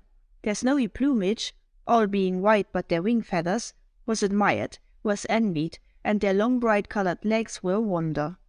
At first the fairies thought their guests wore red stockings, and they thought how heavy must be the laundry work on wash days, for in Holland everything must be clean. Of all creatures on earth, as the fairies thought, the funniest was seen when Mr. Stork was in love. To attract and please his lady-love, he made the most grotesque gestures. He would leap up from the ground and move with a hop, skip, and jump. Then he spread out his wings as if to hug his beloved. Then he danced around her as if he were filled with wine. All the time he made the best music he knew how, by clattering his mandibles together. He intended this performance for a sort of love ditty or serenade. The whole program was more amusing than anything that an ape, goat, or donkey could get up. How the fairies did laugh! Yet the fairies were very grateful to the storks for ridding their meadows of so much vermin. How these delicate-looking, snow-white and graceful creatures could put so many snails, snakes, tadpoles, and toads into their stomachs, and turn them into snow-white feathers, wonderful wings, and long legs, as red as a rose, was a mystery to them. It seemed more wonderful than anything which they could do, but as fairies have no stomachs and do not eat, this whole matter of digestion was a mystery to them. Besides the terror and gloom in the frog world, every reptile winced and squirmed when he heard of this new enemy. All crawlers, creepers, and jumpers had so long imagined that the land was theirs and had been made solely for their benefit. Nor did they know how to conquer the storks. The frog daddies could do nothing, and the frog mothers were every moment afraid to let either the tadpoles or froggies go out of their sight. They worried lest they should see their babies caught up in a pair of long bony jaws as sharp as scissors, dare to wriggle and crow until their darlings disappeared within the monster. One anecdote of the many that were long told in the old Dutch frog ponds was this, showing into what clangers curiosity may lead youngsters. We put it in quotation marks to show that it was told as a true story and not printed in a book or made up. A tadpole often teased its froggy mother to let it go and see a red pole, of which it had heard from a traveller. Mrs. Frog would not at first let her son go, but promised that as soon as the tadpole lost his tail, and his flippers had turned into forelegs, and his hindquarters had properly sprouted, so that he could hop out of danger, he might then venture on his travels. She warned him, however, not to go too near to that curious red pole of which he had heard. Nobody as yet found out just what this red thing standing in the water was, but danger was suspected by old heads, and all little froggies were warned to be careful and keep away. In reality, the red stick was the leg of a stork, sound asleep, for it was taking its usual afternoon nap. The frogs on the bank, and those in the pool that held their noses above water to get their breath, had never before seen anything like this red stilt, or its cross-pole, for no bird of this sort had ever before flown into their neighbourhood. They never suspected that it was a stork, with its legs shaped like the figure 4. Indeed, they knew nothing of its long bill that could open and shut like a trap, catching a frog or snake and swallowing it in a moment. Unfortunately for this uneducated young frog, that had never travelled from home, it now went too near the red pole, and to show how brave it was, rubbed its nose against the queer thing. Suddenly the horrible creature, that had only been asleep, woke up and snapped its jaws. In a moment a wriggling froggy disappeared from sight into the stomach of a monster that had 2 red legs instead of 1. At the sight of such gluttony there was an awful splash, for a whole row of frogs had jumped from the bank into the pool. After this it was evident that Holland was not to belong entirely to the frogs. As for the human beings, they were so happy over the war with the vermin and the victory of the storks that they made this bird their pride and joy. They heaped honours upon the stork as the saviour of their country. They placed boxes on the roofs of their houses for these birds to nest in. All the old cartwheels in the land were hunted up. They sawed off the willow trees a few feet above the ground, and set the wheels in flat, which the storks used as their parlours and dressing rooms. As for the knights, they placed the figure of the stork on their shields, banners, and coats of arms, while citizens made this bird prominent on their city seals. The capital of the country, The Hague, was dedicated to this bird, and for all time a pond was dug within the city limits, where storks were fed and cared for at the public expense. Even today, many a good story illustrating the tender affection of the Hague storks for their young is told and enjoyed as an example to Dutch mothers to be the best in the world.